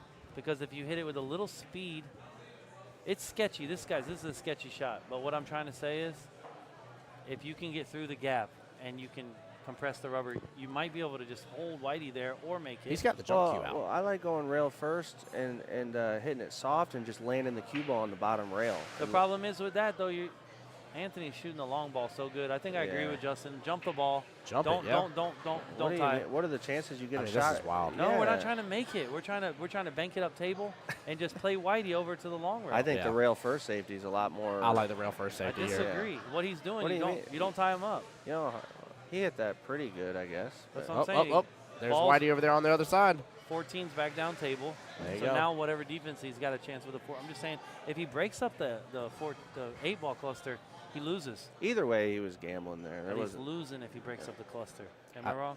My real first shot was wrong, is what I'm saying. Oh, Question. I see what you're saying. Don't Yeah. open up the 8. No, Oh, okay. I think he's supposed to bank that ball Okay. back down to the Th- corner that makes sense. with That's the a jump cue and slide over. That's a good point. That's a good point. By the way, Casey on the Facebook side asking what's y'all's age. I'm 37, I am 29. 29. How old are you, DeLauder? I've been 35 for about 6 years. 35 for 6 years there. Working on his 7th. He's a diehard 35-year-old member. I'm 41. Landon, I got kids your age, bro. You tripping. They're all 27. Landon said that's funny. Only if you could be 27 forever, Landon. That would be a magical life. I tell you, this is a fun matchup between. How is this rack number 2 here in the finals? This is a fun one. Yeah, the second set's getting interesting. For Yeah, sure. it's slowing down a little bit, but we got a A lot more moving going fun on. defensive battle. This is the structure of the last shot I was trying to get at. Put a ball on this side, defends the cluster, and don't break it up. He did. You know what I mean? Yeah. And now he's got a ball in front of the pocket, so it's hard. Exactly. It's hard for Anthony to play safe here. Yeah, guys. Placing object ball. It's like one pocket. Placing balls in the field for later. Yeah. Your future earnings. You know, I Right. call it future. You're bearing fruit, but later. Right. So you're placing a seed there, Mhm. and that ball, that strike ball across the side, is his biggest seed. Right. That's the only thing he can really have to get started, isn't it? This is the early morning prep for a chef, is what this is. Yeah, there's a lot of strategy in 8-ball. You know, you got to really think ahead. It's not all just about running out in 8-ball. Raymond said this is a style Justin is okay playing. Oh yeah, Justin loves to see it turn into a moving game. You won't outpatient Jace Justin. That's an absolute Yeah. fact. You Oh, won't. he'll make this game last 3 hours if he has to. Yeah. Really? Well, yeah. I mean, Interesting. Yeah, he's ready for the long haul. What you he know? means, this is what Justin will tell you. He says, I'm trying to make this tournament last till Monday. Yeah. And if he makes it last till Monday, that means ain't nobody else going to beat him. Right. I like that. He plays one pocket tournaments like that. I've seen him play 6, 7, 8-hour matches. And You he can't just beat keeps him. out, he just outgrinds them until they're all tired and beat up. Right. Come on, get the bump, get the bump, get the bump. Oh, Oh, no! He hit it so good too. So you got to go rail first here and wedge it. Just This slow- is a wedge good it. shot. Hide kick it. Hide I it think behind, you go yeah. 2 rails. Slow. You go Yeah. 2 rails, go 1, 2, it cannons off the stripe, Yeah. and then goes back under the 8. Absolutely. It might just really creep up on the Yeah, stripe. you just gotta ball. make sure you get back to the rail. It's almost impossible not to. Yeah, I agree. I'd have a hit call here because this is a common instance, guys. You hit the ball and it can be like tie go to the runner situation, where you hit the ball or the rail. You know what I'm talking about? Yeah. Yeah, I would get a ref for this as well. You would, right? Yeah, It's a touchy shot. In case of, Yeah. I think. So do you go 2 rails, or do you just try to play one rail? I like what you said. I like catching the 2 second rails. rail. I Yeah. feel like I feel like I have a higher percentage doing the 1 rail. But Yes, the The Well, second you- rail, you're more guaranteed to get the hook. bingo. The Yeah. 2 rail guarantees I the mean, hook. it's going to be a treacherous hook. I mean, It he's is. going to be. It's Oh, gonna this be is ugly. no good. Oh, yeah. I don't know what he Please don't expects. do Oh, that. no. Please don't do Oh, that. he's just counting on the fact he's going to leave the This 8 ain't tied no up. good. Oh, he went for it. He goes for the crossbank. No way. He dives right Oh, outside the man. pocket. Why did he do that? I don't know. Didn't it look like a double kiss? Wow. Yeah, he did double kick. Yeah, okay. And it Goodness still almost gracious. went. It double kissed and still I'm almost went. confused. You know, it's funny how pool can be so magical, and then you look like complete opposite of whatever magic is. Yeah, that seemed a little aggressive. I liked leaving the 8 tied up and making Anthony break it open. Man, it was a great shot, wasn't it? I love what Raymond said. He said cross-banked his wallet. He did. Yeah, that seemed like a little aggressive. He should have let Anthony do the hard work and break it open himself. I'm confused, guys. Brian, what's up, buddy? I see you on the YouTube side. How you doing, sir? Yeah, well, that's the wreck. Golly, that would have been such a shot and a half. I cannot believe that. Wow. Up in the air like SpaceX. Speaking of X, man, how about the new X carbon fiber Qs, baby? All carbon fiber from Q-Tech. Just saying, I want one. Well, if they want to give Love me it. one, I'll try it out. I put them on the map with a 7-railer. Everybody shared it. Oh, at the U.S. It Open? went viral, yeah. Yeah, that was awesome. Tyler Steyer couldn't even get it to the 7th rail. Didn't he make an 8-railer, though? Yeah, when he put silicone on the table. Listen, I'm going to make a 12-railer. I'm going to put a sheen. I'm going to take all the bed. Take the felt off the felt table. off, yeah. like that one guy, Kohler That's or funny. whatever. Whoa. Florian the Venom Kohler? Yeah, he took the. Yeah, you put some The respect. So he felt- took the felt off the rails, which makes the rails grab. Yeah, it's a joke. Yeah. Like you couldn't even be a. Yeah, that's what it's called a mad scientist, guys. Yeah. Pool's about simple science. It's not about mad science. All you guys that think you're Corey Dolan, you can arc your ball and bend it back down table. Well, good luck with that. Shoot that shot and you sleep in the street, okay? You know what I'm saying? By the way, Landon Fox, what are you talking about Deadpool 2 for? What in the chat made you say Deadpool 2 was great? Goodness gracious. George says that was surprising. Maybe he wants to go leave before Monday. He might. I mean, he might be in that mentality. I don't know. I can't the believe CrossFit was George amazing. Saunders didn't come to the tournament. He was going to. His Yeah. daughter had her first volleyball game, he told and me. she's Yeah. very talented. Yeah, George is a great father, and he loves doing activities with his daughter. Wonderful girl. As I said, X-Men. Get out of here, Landon. You're going to be banned from chat. George gets mad because I beat him at pretty much everything, but I still got love for you, George. Hey, as long as you pay his tab here, you're all good. Yeah. Love you, George. You know what's funny is, like, me and George are stuck like glue, you know? We've tried not being friends. We always find our way back to each other. Great guy. Hard not to get along with George. He's good action, yeah. Muhammad, are you still in here? You were just in here a little while ago. We got, of course, Mike DeLauder here. We got Cal Bova and myself here on the mic. 3-man death squad here. Knocking this table down left and right. Yes, sir. Yeah, Justin's got some simple work. He's been overkilling his ball. What I mean is he's using outside to move his cue ball.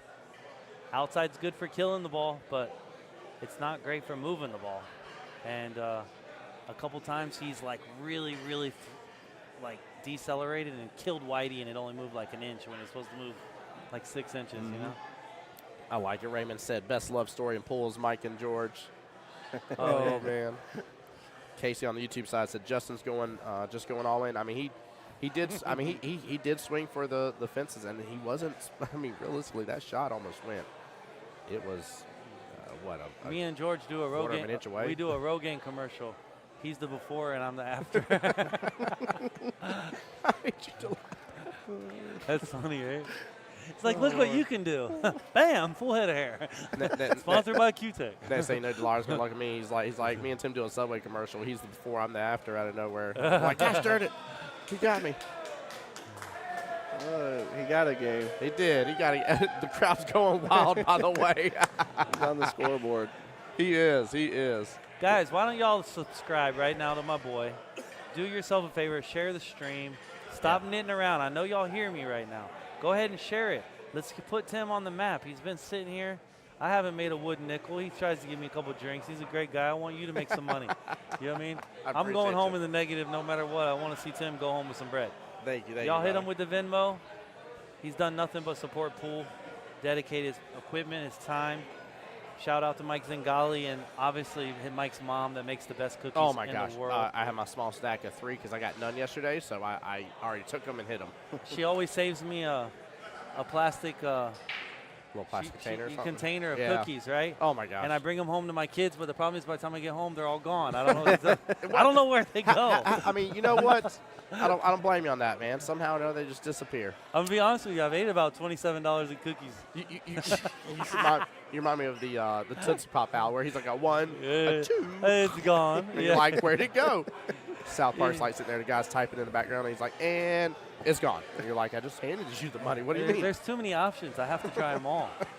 It's Have like, to. oh, lemon meringue cookie, a chocolate chip pretzel nut. Like she's got all She's got the all sorts of crazy ones, yeah. They're the best. snickerdoodles. They are the best. Oh my gosh, yes. She had some of those. And she had the, what was it, white macadamias? For sure. Oh man. Yes, Brian, this is the second set.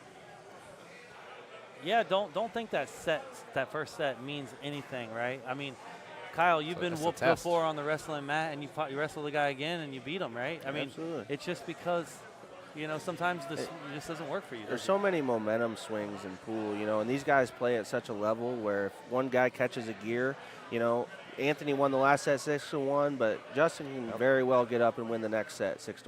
You know what I mean? Well, not now because Anthony's already at 2. Yeah. but- Couple shout outs here as well here. Landon Foss, I like what you said in the Stewart's voice. Look what I can do. I know what you're quoting there, Saturday Night Live skit. Yeah, we also have a shout out from Sean on YouTube saying, Mama Z's cookies are the reason people come to these tournaments. Everyone knows you're not wrong. You think we love the tables here. We love the cookies. I mean, we're just being real. Absolutely. What did Derek Fowler say? Let's see here. Does Mcino utilize all pockets on those britches? Oh, britches. Oh, that was funny. Derek, I thought you were saying curse word. I was like, man, this guy's a Christian, man. I said, I'm going to let Tim read this one back. But it's his pants. No, he's actually is a mountain man. He's got enough for knives, containers. If he gets lost in the woods, Yeah. look it. He's got it all. You know what I mean? I think a Yeti fits in one of his side pockets. Oh, my gosh. Love it. It's okay. You know what? You can never have enough pockets. Tell the truth. On the road, Yeah, you'd be true. Yeah, you never have enough pockets. Hey, by the way, too, I am going to make another post. Some people did like it. I am an Amazon affiliate if you want to talk about supporting as well here. And I do post from time to time on items from Amazon, whereas if you order from my link, I actually get kickback for that. It comes in the form of a gift card from Amazon, but I'm going to do some more and do a whole list of, like, items for traveling to tournaments for you guys. I think it'll help out quite a bit. Oh, awesome. Everybody loves my stupid, crazy portable fan I have. That thing stands up, like, almost as tall as I do. It's wild how it oscillates and everything. That's cool. Yeah. Looks like he has to go one rail to the center of the table here. He can't hold this, can he? I don't even think that ball goes in the side, but Yeah, I think it goes It to the goes? side, yeah. I don't think he can hold it, though. I think he has to It's go tough. one he can rail. do both. He can Yeah. do both. I think he's going to try to hold it. Aim it super thick with outside, and you're just going to drag it a little to slow it down. Just ever so slow. A soft little drag. Yeah. And he dogged it. Oh, my goodness. Oh, I thought he did first. I thought it was about to hang. He I cheated the pocket as much as he could. Yeah, I thought the pocket point had a good grip on it for a second. Okay, so here's a shot where You if want the to bring ball's- the 6 out of the equation, right? Yes, so if the ball's off the rail, you can just use vertical and hit low, right? But since it's not, you need spin. Do you think he touches the second rail, or does he? No, he's just going to float right over on top of the 6. Okay. Just low left. Just I think he might A little touch. I kill think he shot. touches the second rail. no. Yeah, I thought he was going to go in between the rails, too. Really? Yeah. Yep. He likes going between the rails. You don't so like that's one just thing. floating I over think there, no. huh? I think it's easier to control the speed if you use the second rail. I like that shot, Kyle. Good, Yeah. good call, Kyle. Yeah. I owe a drink, There you all go. right, I'll but I don't take it. drink alcohol, so it's water or soda. Fair enough. I don't shoot it like that because the long ball kind of sketches me out under a lot of pressure. I but think touching the second rail just gives you a better sense of feel. Well, you have such a small window too, where the 6 could have come into Right. play. I mean, it's, Absolutely. That 6 ball is huge. Yeah. Yep. All right, good out by me, Mcino. 3-1, race to 6 here. Finals. This is it, guys. 171 total of you viewers at home here enjoying YouTube and Facebook. Appreciate everybody tuning in. Mike, appreciate shout out. Cal, thank you for being on stream with us as well. Appreciate you so much. I like that here. Sean said, don't you dare knock those cargo pants, Fowler. He said, the sport utility vehicle of pants here. Tom Siler said, of course, cargo pants. Only way you can fit all the money in there. That man does make some money. Like, if we just being real. Well, that's what happens when you win every tournament in Florida he plays in. I love it too, man. I love it so much. Yeah, he wins about 90% of them, seems like. This guy's always in the final 3. Raymond saying 8 ball is a great game. Raymond, is 8 ball your game of choice here? I was going to say, I don't think. I feel like 9 ball is your game of choice, Raymond. I would have to say so. Raymond's a rack and break specialist. Yeah, so absolutely is. I still, and he's probably tired of me hearing me say this, but I can't help but to say it. Out of anybody I've met in my travels, and I always say take it as a grain of salt, guys, because I'm just like very small in this world of knowing people and knowing things. But Raymond so far has been one of my favorite people to ever somehow or another objectively judge the way he shot in a matchup. And the way he's able to talk about his shots is as if he literally just goes third party. Mm-hmm. And it's almost like he's like, well, Raymond did this, Raymond did that. And I'm like, you are Raymond. And he's like, I know. He's like, but that's what I did wrong. And I'm like, you're so good at, like, actually properly talking about what you could have worked on, whereas some of the other people kind of miss that. You know, you'll hear people say, I dotted it and this and the other, but, like, he gets down to the nitty-gritty details of how he did it wrong. It blows my mind. Right. I agree. I think Raymond was still enjoying Atlantic City a little bit. I don't know. Did you already – I'm assuming you already got back home, Raymond? Yeah, I didn't see the results there. If he won a few matches or did he cash, I'm not too sure. Oh, Raymond says he does love 8-ball. Not enough events, unfortunately, in Florida. I will say 8-ball is the redheaded stepchild. Give me one second, guys. Right back. Cal, I'm going to leave you to it for a moment. Okay. Whatever y'all are doing, keep it up. I'm getting tons of messages saying you guys are funny. You guys are really doing a well job, so keep it up.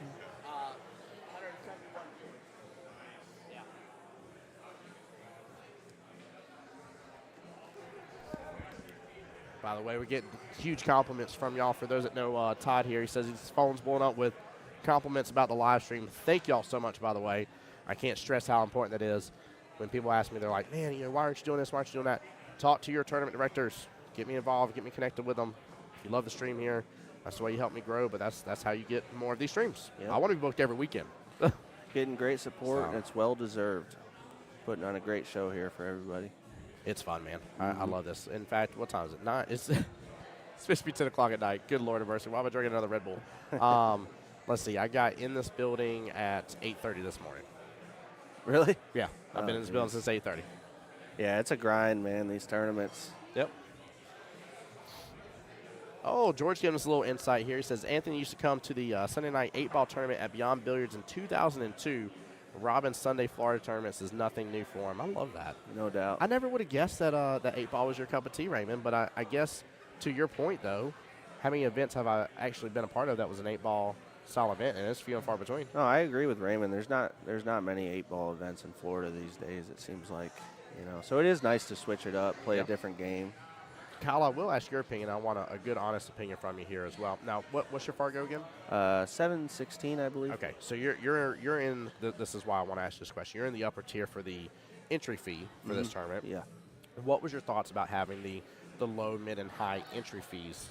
I prefer that as opposed to handicapping on the wire, like games on the wire. I think handicapping the entry fees is a much better option. I don't think it's real fair to hold these events and, you got to give up 2-3 games on the wire. I don't think that's very fair. But, when you handicap the entry fee, it's not a huge deal. I got to pay 80 extra bucks or 100 extra bucks or whatever, but at least everybody gets a fair chance. If you beat me a race to 6, you beat me. Yeah. Yeah, I was very intrigued by that. That was not to say it's the first time ever it's been done, but it's the first time I've been a part of one and seen it done that way. Yeah. And I was just a huge like, absolutely huge fan of the idea the moment I saw it. I was like, man, I cannot believe, like, how good of an idea that is because now, like, for somebody like me here, if I wanted to and be like, man, I can play against some of the big bucks. I'm not going to lose big bucks to play against the big, you know what I mean? Like, it's nice to have that opportunity to play the best so that way I can eventually become the best. Right. So, Absolutely. That's a great way to look at it. Raymond, that is a huge point here. I agree with you. Games on the wire plus alternate break, I wouldn't. No, that's not even fair. Yeah, that would be a joke. It's too much an to extent, outrun. Yep. You know? Yeah, you're You leaving. can literally play a perfect set but not get there. You know what I mean? You can Yep. break and run every single one of your games and not win because you're giving up games on the wire, you know? Yeah, I agree. I think, that's 100% kind of leaving it up to luck on that one here. Absolutely. And especially with it being 9-foot tables, too. We've seen how people are breaking on these tables. And, like, you've even seen DeLauder. Like, tell me how much he's holding back on that break. He's not. He's literally, like, his whole body is almost like flinging onto the table when he's breaking. He's breaking so hard and intense on that break. Yet, how many times did I say it? And I said it multiple times on the stream. I'm like, another dry break. Yeah. It's I tough. know. Which is surprising because these pockets are pretty forgiving right now because I think the cloth's fairly new, you know, and it's like balls are sliding in and stuff. Yeah. So seeing all these dry breaks is pretty surprising, you know. But I've noticed that all weekend as well. Yeah. Yep. I do love what Sean said on YouTube. He said, staggering entry eliminates Fargo sandbagging. You're not wrong. You're not wrong, man. It does take that out of an equation, which is why I was laughing because a couple people's Fargo was wrong. I don't understand how because Digital Pool still had them linked to their main account. It was really weird. Mm-hmm.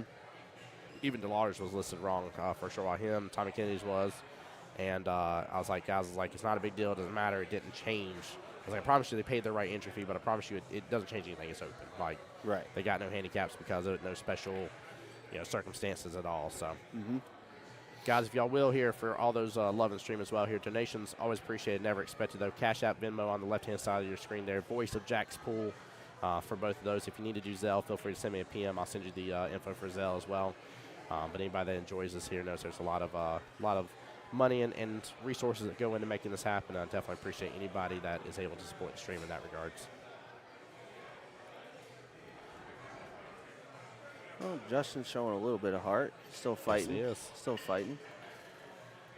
He's got to earn that hat he's wearing here. Miss Nikki might be watching the stream here. Uh-oh. Oh, there it goes. They're doing their. My bad, Anthony. Looks like they're doing their points there too. I made it bump ahead. Raymond said I've been advocating for tiered entries for the last 2 years. They do a lot in the Northeast and still get good turnout in open events, which is, it's what it's about, right? Like, I don't know.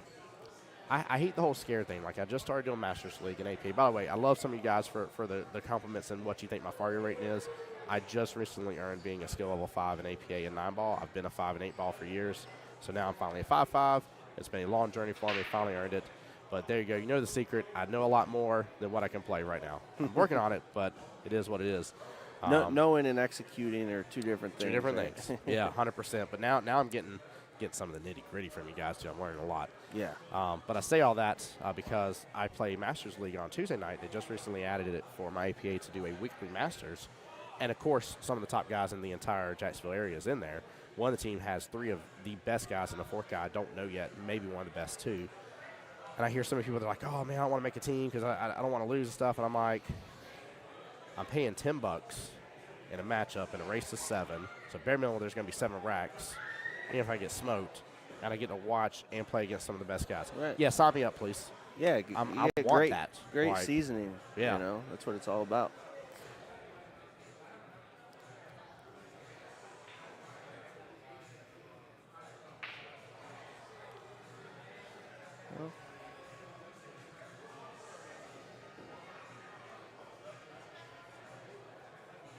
Well, this ain't no walk in the park here for Justin.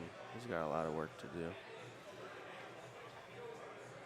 That he does for sure. Yeah, Sorry, responding to something on I'm my wondering phone where here. he plans on playing the 8. Maybe in the side pocket. He's going to use that 14 for the last ball to play shape for the 8 in the side, I wonder. Okay. That makes a lot of sense. Yeah. Oh, no, don't get jacked up.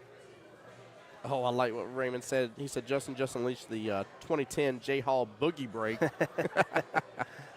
Oh, he's That's too good. playing the bank here. Interesting.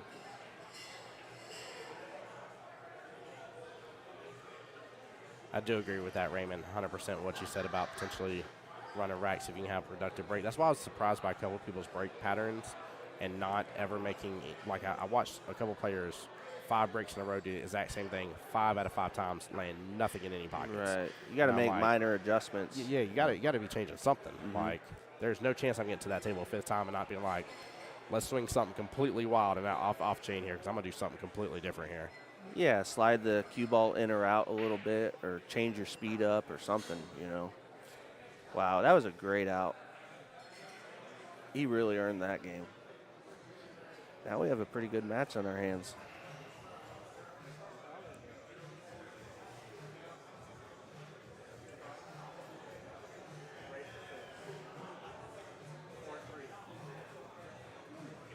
Well, definitely a good race on our hands here. Keep in mind, winner takes all on this one. Now, again, Mama Mcino in there in chat saying they agreed to split here, so we believe they may be playing strictly for the trophy sense of who's actually going to be the King Supreme here. Yep.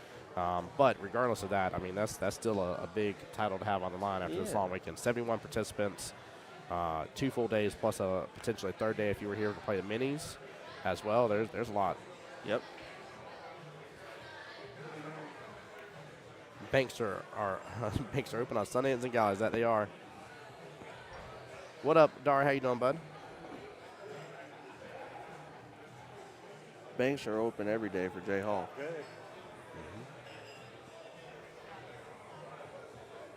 Looks like they're taking a little break. I'm going to take a little break myself.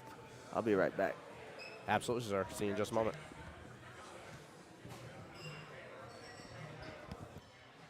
Hey, Dar, what's up, buddy? How you doing tonight?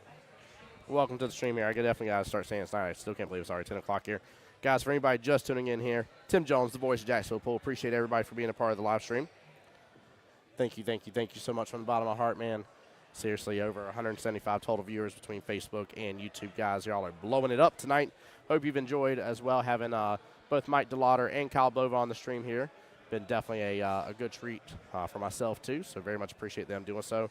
Guys, a lot more likes, follows, and shares here via the Facebook side. Hit the subscribe button on the YouTube side as well if you would for me. Takes just a minute. The pinned comment will get you there, or you can let me up on YouTube via Voice of Jacksonville Pool. I do want to take a second here to give a couple personal shout-outs as well here. Big shout-out to Mr. Mike Zingales himself here, of course, Zingales Pool Hall. This man is absolutely one of the greatest hosts ever in the history of ever when it comes to pool here. Very much enjoy how kind he is to everybody and every one of his guests here in the pool hall. Huge shout-out to my personal sponsor, Threefold. You see him there at the bottom right-hand of your screen here. Maybe help run a tournament yourself. Maybe need some trophies made. They do trophy engraving and sublimation. Feel free to email me, voiceofjackspool@gmail.com. Definitely let me know if I can forward your information to them and get you helped out, get you at least a quote on whatever it is that you're looking to do too.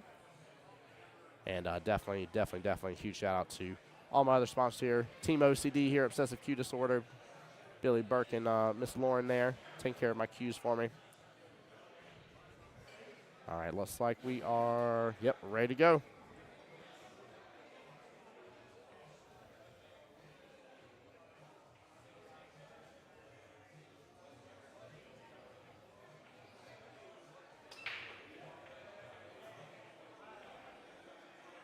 All right, let's take a look how this table's looking.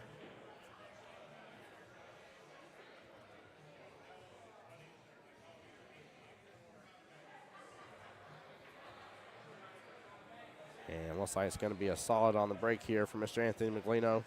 Up 4-3, race to 6. This is the double dip.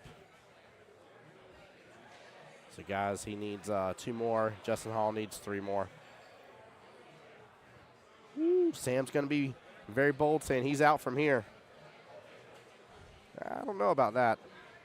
Got a little bit of a situation over there on the left-hand side of the table. A little bit of situation with the 2-4 tied up on the stripe here. Past that, if there was a little bit more breathing room there, I'd definitely say so. But maybe you end up using the 4 here in a moment to break apart the 2 a little bit. That's going to be what looks to be one of his best options. But it's going to really boil down to that. Now, with that being said, this is Anthony Mcino. Hey, welcome back, DeLauder. Jonathan, what do you mean by married to the break here? Yes, sorry. This is the final set of the double elimination. Yes, sir. No more after this.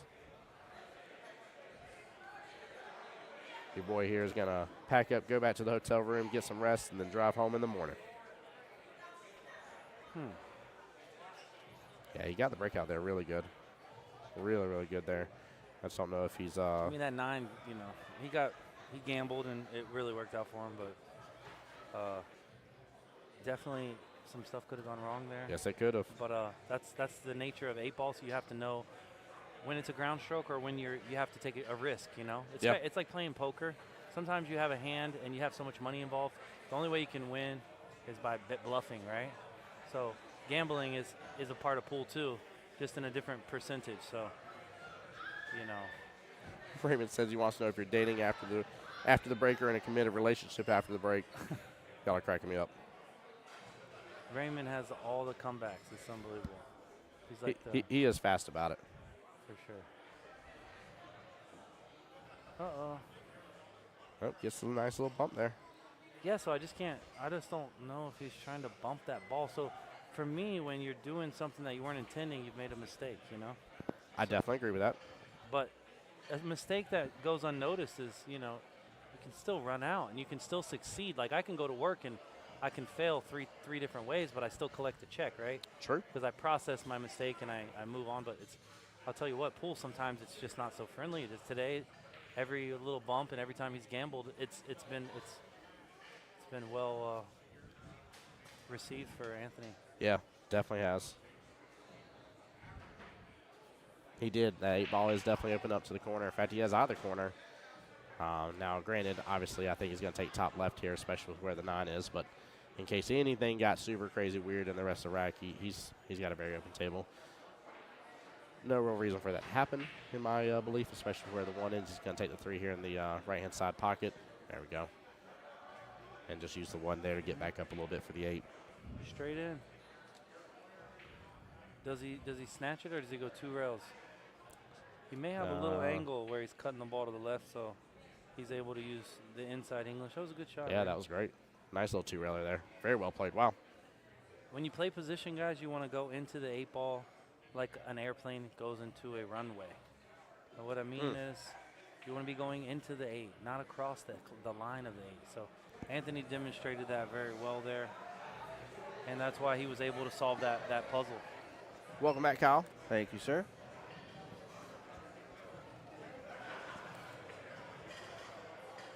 No, I mean, he definitely played a cannon off, and he broke it out. I'm just saying the cue ball sometimes can freeze up to your opponent's ball, and other times you're 1 ball off that. So, like, he reaped the benefit of a good shot, but it was a risk, you know, because the cue ball kind of, you know, you never can, your cue ball's never perfect when you're running into balls. So just a little risk. It worked out for him. That's a big factor in 8 ball. A lot of times you got to bump balls around, open up clusters, and it's a bit of a risk. Look at it. That was such a great break. No ball there, huh? Wow, that's crazy to get a dry break there. What a great spread too. Yeah, it is. Yeah, that looks like game over to me. Is this race to 6 also? Race to 6 also, yeah. Anthony needs some 1, Justin needs 3, and what do you like better here, stripes or solids? I am It going looks like solids right now because of the openness of the table. The 1's my only worry, but the 6 gets me the 1, I think. Yeah, I think you can run out with either, but I like solids a little bit more as well. Sam already calling it right off the bat again, says out again. Yep. Shoot the 2 now, get on the 4 on the side. I think it's pretty smooth sailing, really. By the way, I love it. Thomas Taylor here on the YouTube side says, searching online for cargo pants as we speak. There has to be a reason. Yeah, I like them. He said they should be going to 9. If it gets too hot, you can cut them into shorts. Yeah, you can. You know what I Sure. mean? That's what I used to do. Did you ever have those cargo pants that had the zipper on on the the knees? knees? Yeah. I did in elementary Kyle knows what I'm school. talking about. I Yep. didn't have those. You guys were way too cool. They crack me up, man. Oh yeah, You guys were way too cool. classic. And then good luck getting it back. But, Yeah. you know, if you needed to unzip it, it was there. I had those and some Heelys on back in the day. I All right.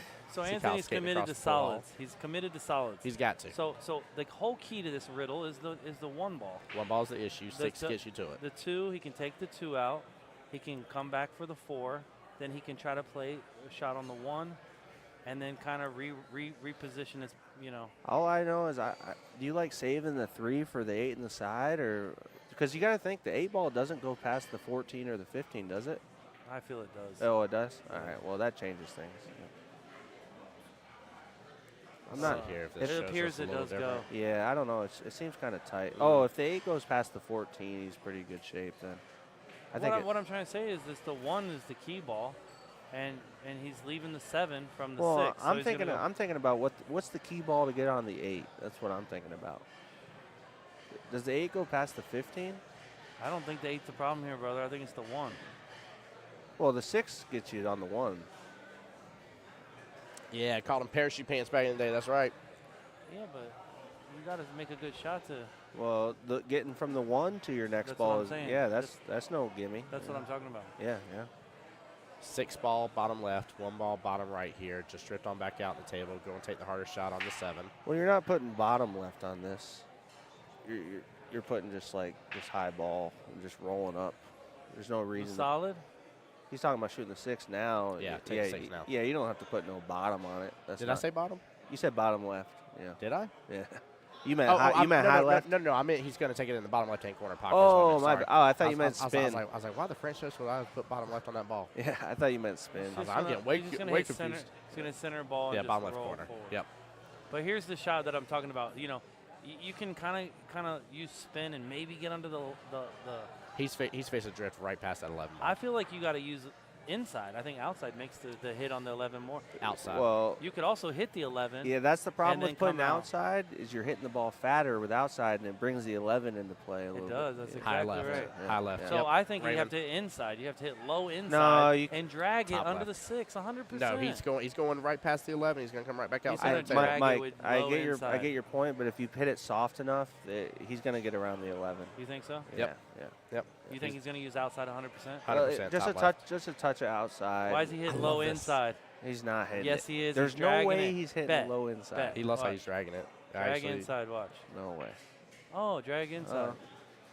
He dragged it around the ball. You know what? He did a little variation of both of our shots. He did but- actually. Anthony, are you listening to us and just combine the whole ice cream machine where the center one's both chocolate and vanilla? He's Sir, trying to Just prove do- us all wrong. You can't use. He's like, watch this. You can't use just outside there. You have to drag it and kind of let it Right. turn over. Swizzle. Raymond, what are you even typing in the chat? Swizzle bizzle. He knows I know about that swizzle. Oh my gosh, I love it. Swizzle bizzle. Sawyer Hines, yes, Anthony did go in the loser bracket. First round, he has taken the longest road to get here, and Justin Hall has taken the shortest road to get here, which is amazing to see this matchup. I really appreciate you guys giving us an opportunity to bring a different type of pool, and it saved my life, and I can tell you that Kyle's. I'll raise my hand right there with you, brother. Kyle's enamored in the game and has given his whole life to. Absolutely. Oh my Oh goodness. no, Mylanta, what in the I French was show trying to just say my happened? farewell goodness. speech, boys, and look, all of a yeah, sudden I we're back know. in it. Commentator's Oh, curse. my gosh. Dude, Commentator's I flipped the curse. camera twice earlier. I forgot who was playing, and I literally was like, I need to stop flipping the camera. I was like, I flipped the camera twice now, and as soon as I did, I didn't say a word on the mic, but flipping the camera angle made the other person miss, and I was like, I can't believe this. It happened twice in a row.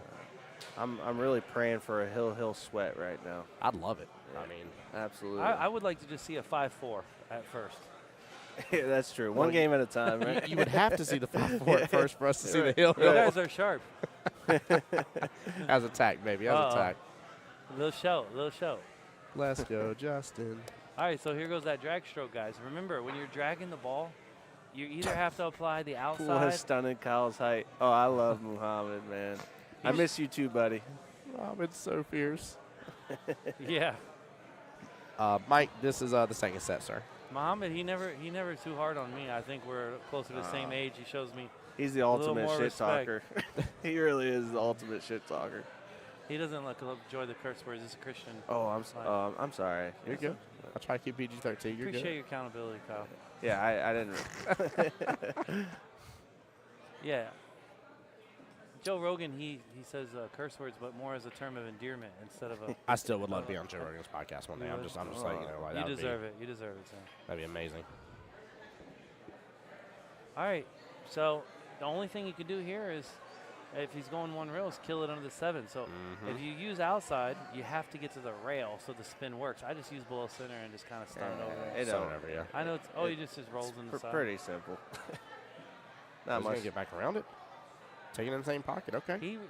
I don't know. I think I played out the He middle. could have done it a million different ways. You're He right. could've. You're right. He's out. That's the That- crazy part about pool, isn't it? that is one of my favorite things. I always make fun of it. You see some of these pool forums and stuff, and they'll take a photo, and they'll be like, "What's the out here?" And you see everybody being like, "Swear on my mama, it's to take it from this, this, and this." And you got Yeah. another person say another way, and I'm like, "Both Well, works." You know, it reminds me of Both just works is fine. recently at the U.S. Open, Charlie Williams. Did you see the whole debate? Charlie Williams Oh, no. kind of posted about Shane Van Bonen. I didn't understand it. What is it about? He made an out. Like Shane made this out. Shane stunned the ball in on the 8 to get to the 9, right? And Charlie's like, you know, You should go 2 rails Yeah, you forward. should go with high inside. Don't stun it. You know. And it was just this big debate on Facebook. You know, and Yeah. and like you said, it really comes down to a matter of personal opinion at that point. You know, like there. And I agree. I agree with the way Shane hits it.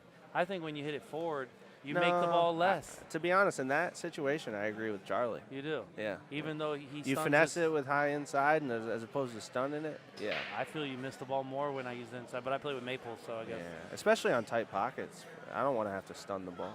Really? Yeah. I try to stun it every time. Well, that's where we disagree. I do sound like I'm a parrot repeating here, by the way. Another dry break. Come on. Another one. Come on. Can I get a hill? I mean, it's going to be Justin Hall's best opportunity here. I will say the couple times been cracking me up today too when somebody makes and pots 2 of the same color, and somehow or another gets hooked. There's 5 other object balls on the table, but yet because you potted 2 of them here and you get hooked, I'm like, who did you piss off in earlier life? Like you Oh did my something. God. Like it's wild to me. It's it's very emotional game for sure. Yep. It's crazy because when I get off the pool table, I'm not emotional barely, like at all, and then pool just brings it out of me. yeah. It's crazy. Thomas, you are right. Mcino did switch his cargo pants in the sport mode. You're not wrong. 100%. He has kicked it in the gear, baby. No, there's no break box. What I've noticed has been working is more of a center break. It didn't work well for me on the left table. The other table, it worked really well. So the break is super inconsistent here. at Are this you tournament. breaking like 10 ball, like from the 10 ball spot? Yeah. Yeah, that's what I've been doing too. Yeah. But then I move right. So I'll start middle. And then if I don't make anything, I just move right. Move it to the right. Yep. Move more to the outside. Yes, sir. Yep. Yeah, yeah. Because that changes the collision on the 4-railers. Yeah. And it changes the wing ball, all the balls. It changes all the collisions, you know what I mean? Yeah. So I it just kinda- gives you a mix, you know? I kind of like Trenton's earlier today, too. He's a little bit to the right. He's all the way to the front, a little bit to the right. And he's using Below center. Bottom left is what he's using in it. And it was quite interesting, He actually. aims like that. He aims like the left, but I think when he finishes, he's hitting just bottom. Oh, interesting. I need to go think back that's and how rewatch he that. lines up. I could be Okay. wrong, though. But either way, it's very effective, isn't it? It was working pretty well. He was definitely getting some more stuff on the break here, or at least better action, I think, overall, especially in the side pockets. Do you go for the breakout right now? Well, he just went Two for rail it. it and take the orange out. What's the Okay. bridge? You take Yeah. the bridge Oh, okay. Shoot the 4, and 2 go rail 1, into the 2 5. into the 5. I mean, it's sketchy because you might not fall on a shot. But I feel like you're not going to get much of a better opportunity than he has now. You know, he has like the perfect angle to do what you're saying. yeah, but you hit the 5 fat, you're in trouble. But I don't. Yeah, I don't the think it two's gets. insurance, though, isn't it? I There's don't- insurance yeah, on the yeah. two. I don't think it gets any sweeter than this. Yeah. As long as you don't Let's bump. not hit the 5 too full, though. Or As long as you don't bump the 10. You know, if you bump the 10, you're screwed. would you agree that we want to bump the 5 up table? So Yes. we want to make our angle. We want to aim at the right side of the 5, not the middle of the 5. If you hit the 5 fat, it stays there and the pocket's still blocking it. I'm saying there's less. I think he's value going to hit it with enough speed that won't matter. there. Just like that Yeah, up table. Beautiful. Just like that up Yeah, table. it came out Up perfect. table. Just like you said. Telling yeah. you, bro. There it is. It's a great call. Yeah. That 5 ball, if it stays down in that zone, those balls still impede that 5, and Yeah. you know, on certain shots, right? So Blair asking, are the pockets 4 1/4 inch? They're Yeah, there's- humid, so they're not 4 1/4, but they're playing tighter than U.S. Open at 4 1/4. So I hope that helps you. You think that? I know that. I played in the U.S. Open. Wow, I thought they were very forgiving. The tables out there are a little more forgiving. They're in between like worn and new, right? Okay. But the U.S. Open, they were sliding in. The tables were. Oh yeah, Yeah. brand new cloth. Yeah. I feel like these are playing tougher than U.S. Open. These front two, Really for sure. Yeah. interesting. Just because that slow, like that little fat hit where you're trying to kill Whitey, it was skidding a lot. I saw a lot of great players miss that ball, like just fat over and over and over. At U.S. Open, you never miss it fat because there's less friction. It kind of Slides in. yeah. Yeah. Guys, Justin's going to have the opportunity to make this hill. He's in gear. He's in shape. I mean, there's only thing standing in his way is himself. Like, this is 3-ball right-hand side pocket. I like to 8-ball draw top this, left. draw this ball through the middle of the ball. Yep. So you can let your stroke out. If you go too low on the ball and you get the yips, it stays there. If you hit it real good, it zincs back. Yeah. So draw through the middle of the ball at the close distances. Yeah, You I know, like if you're that. trying to draw short distances. Hill matchup, ladies and gentlemen. One rack to rule it all. Goodness gracious. Hill for the thrill. I need to hear chat. I really want to know, is it Justin Hall taking the win here today, or is it Anthony Mcino? Which one is it going to be? Blair, I think the pockets, if I had to say the size, it would be like 4 3/8. Does that make sense? Yeah. So a little Slightly bigger. slightly bigger than a quarter and slightly smaller than a half. Sam, you're reminding me of some of the action that was happening here last time we were here during Dom's tournament. It says turn over and double it. Oh. Oh my gosh, there were some wild times Oh, with that. by the way, they are They're- not chopping the money. They are not chopping. Yeah, the I money. just talked to Justin a minute ago. Miss So- Mcino, if yeah, you're watching. this is for the cheese. This Okay. isn't just for the 7,000. trophy. Okay, this is huge then. This Yeah. is even better. Yeah, this yeah. makes Come me way on, happier. guys, share Yeah. the stream. This makes me way happier. Let's go, Share baby. The stream. Help Tim get on the map. Come on, baby. Big money, no whammy here. Let's see here.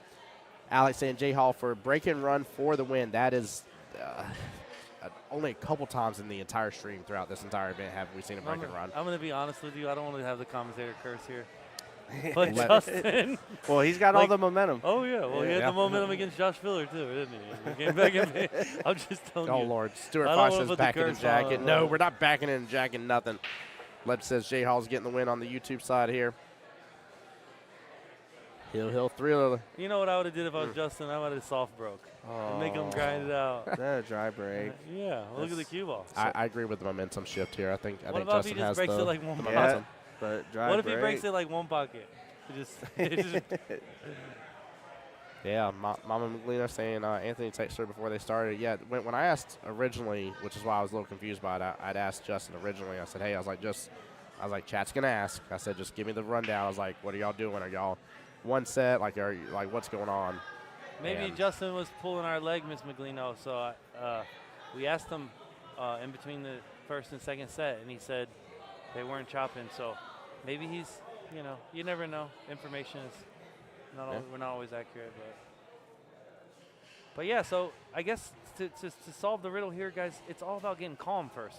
I'm the number one person you can watch that doesn't calm themselves as good as I should. However, if you calm yourself, you can use you can be more objective and you can draw conclusions better, and you don't dog it as much. So That is true. I still got to read. There's a book I got to read. I was recommended because of my mental game. Absolutely just is not good here. Let me see if I can find it again. It's actually a tennis book. inner game of tennis, Is that what it is? 100%. Yeah. Yeah, that was recommended to me, so I Yeah. gotta get that. Another one is Yep. 100% Zen inner game golf of is tennis. another one. Yeah. It's a great way to help your mental game for sure. The game of inner tennis. He's Mm-hmm. funny. He said it Alec. wrong. That's funny. All right, so I think the key ball is definitely the 10 and the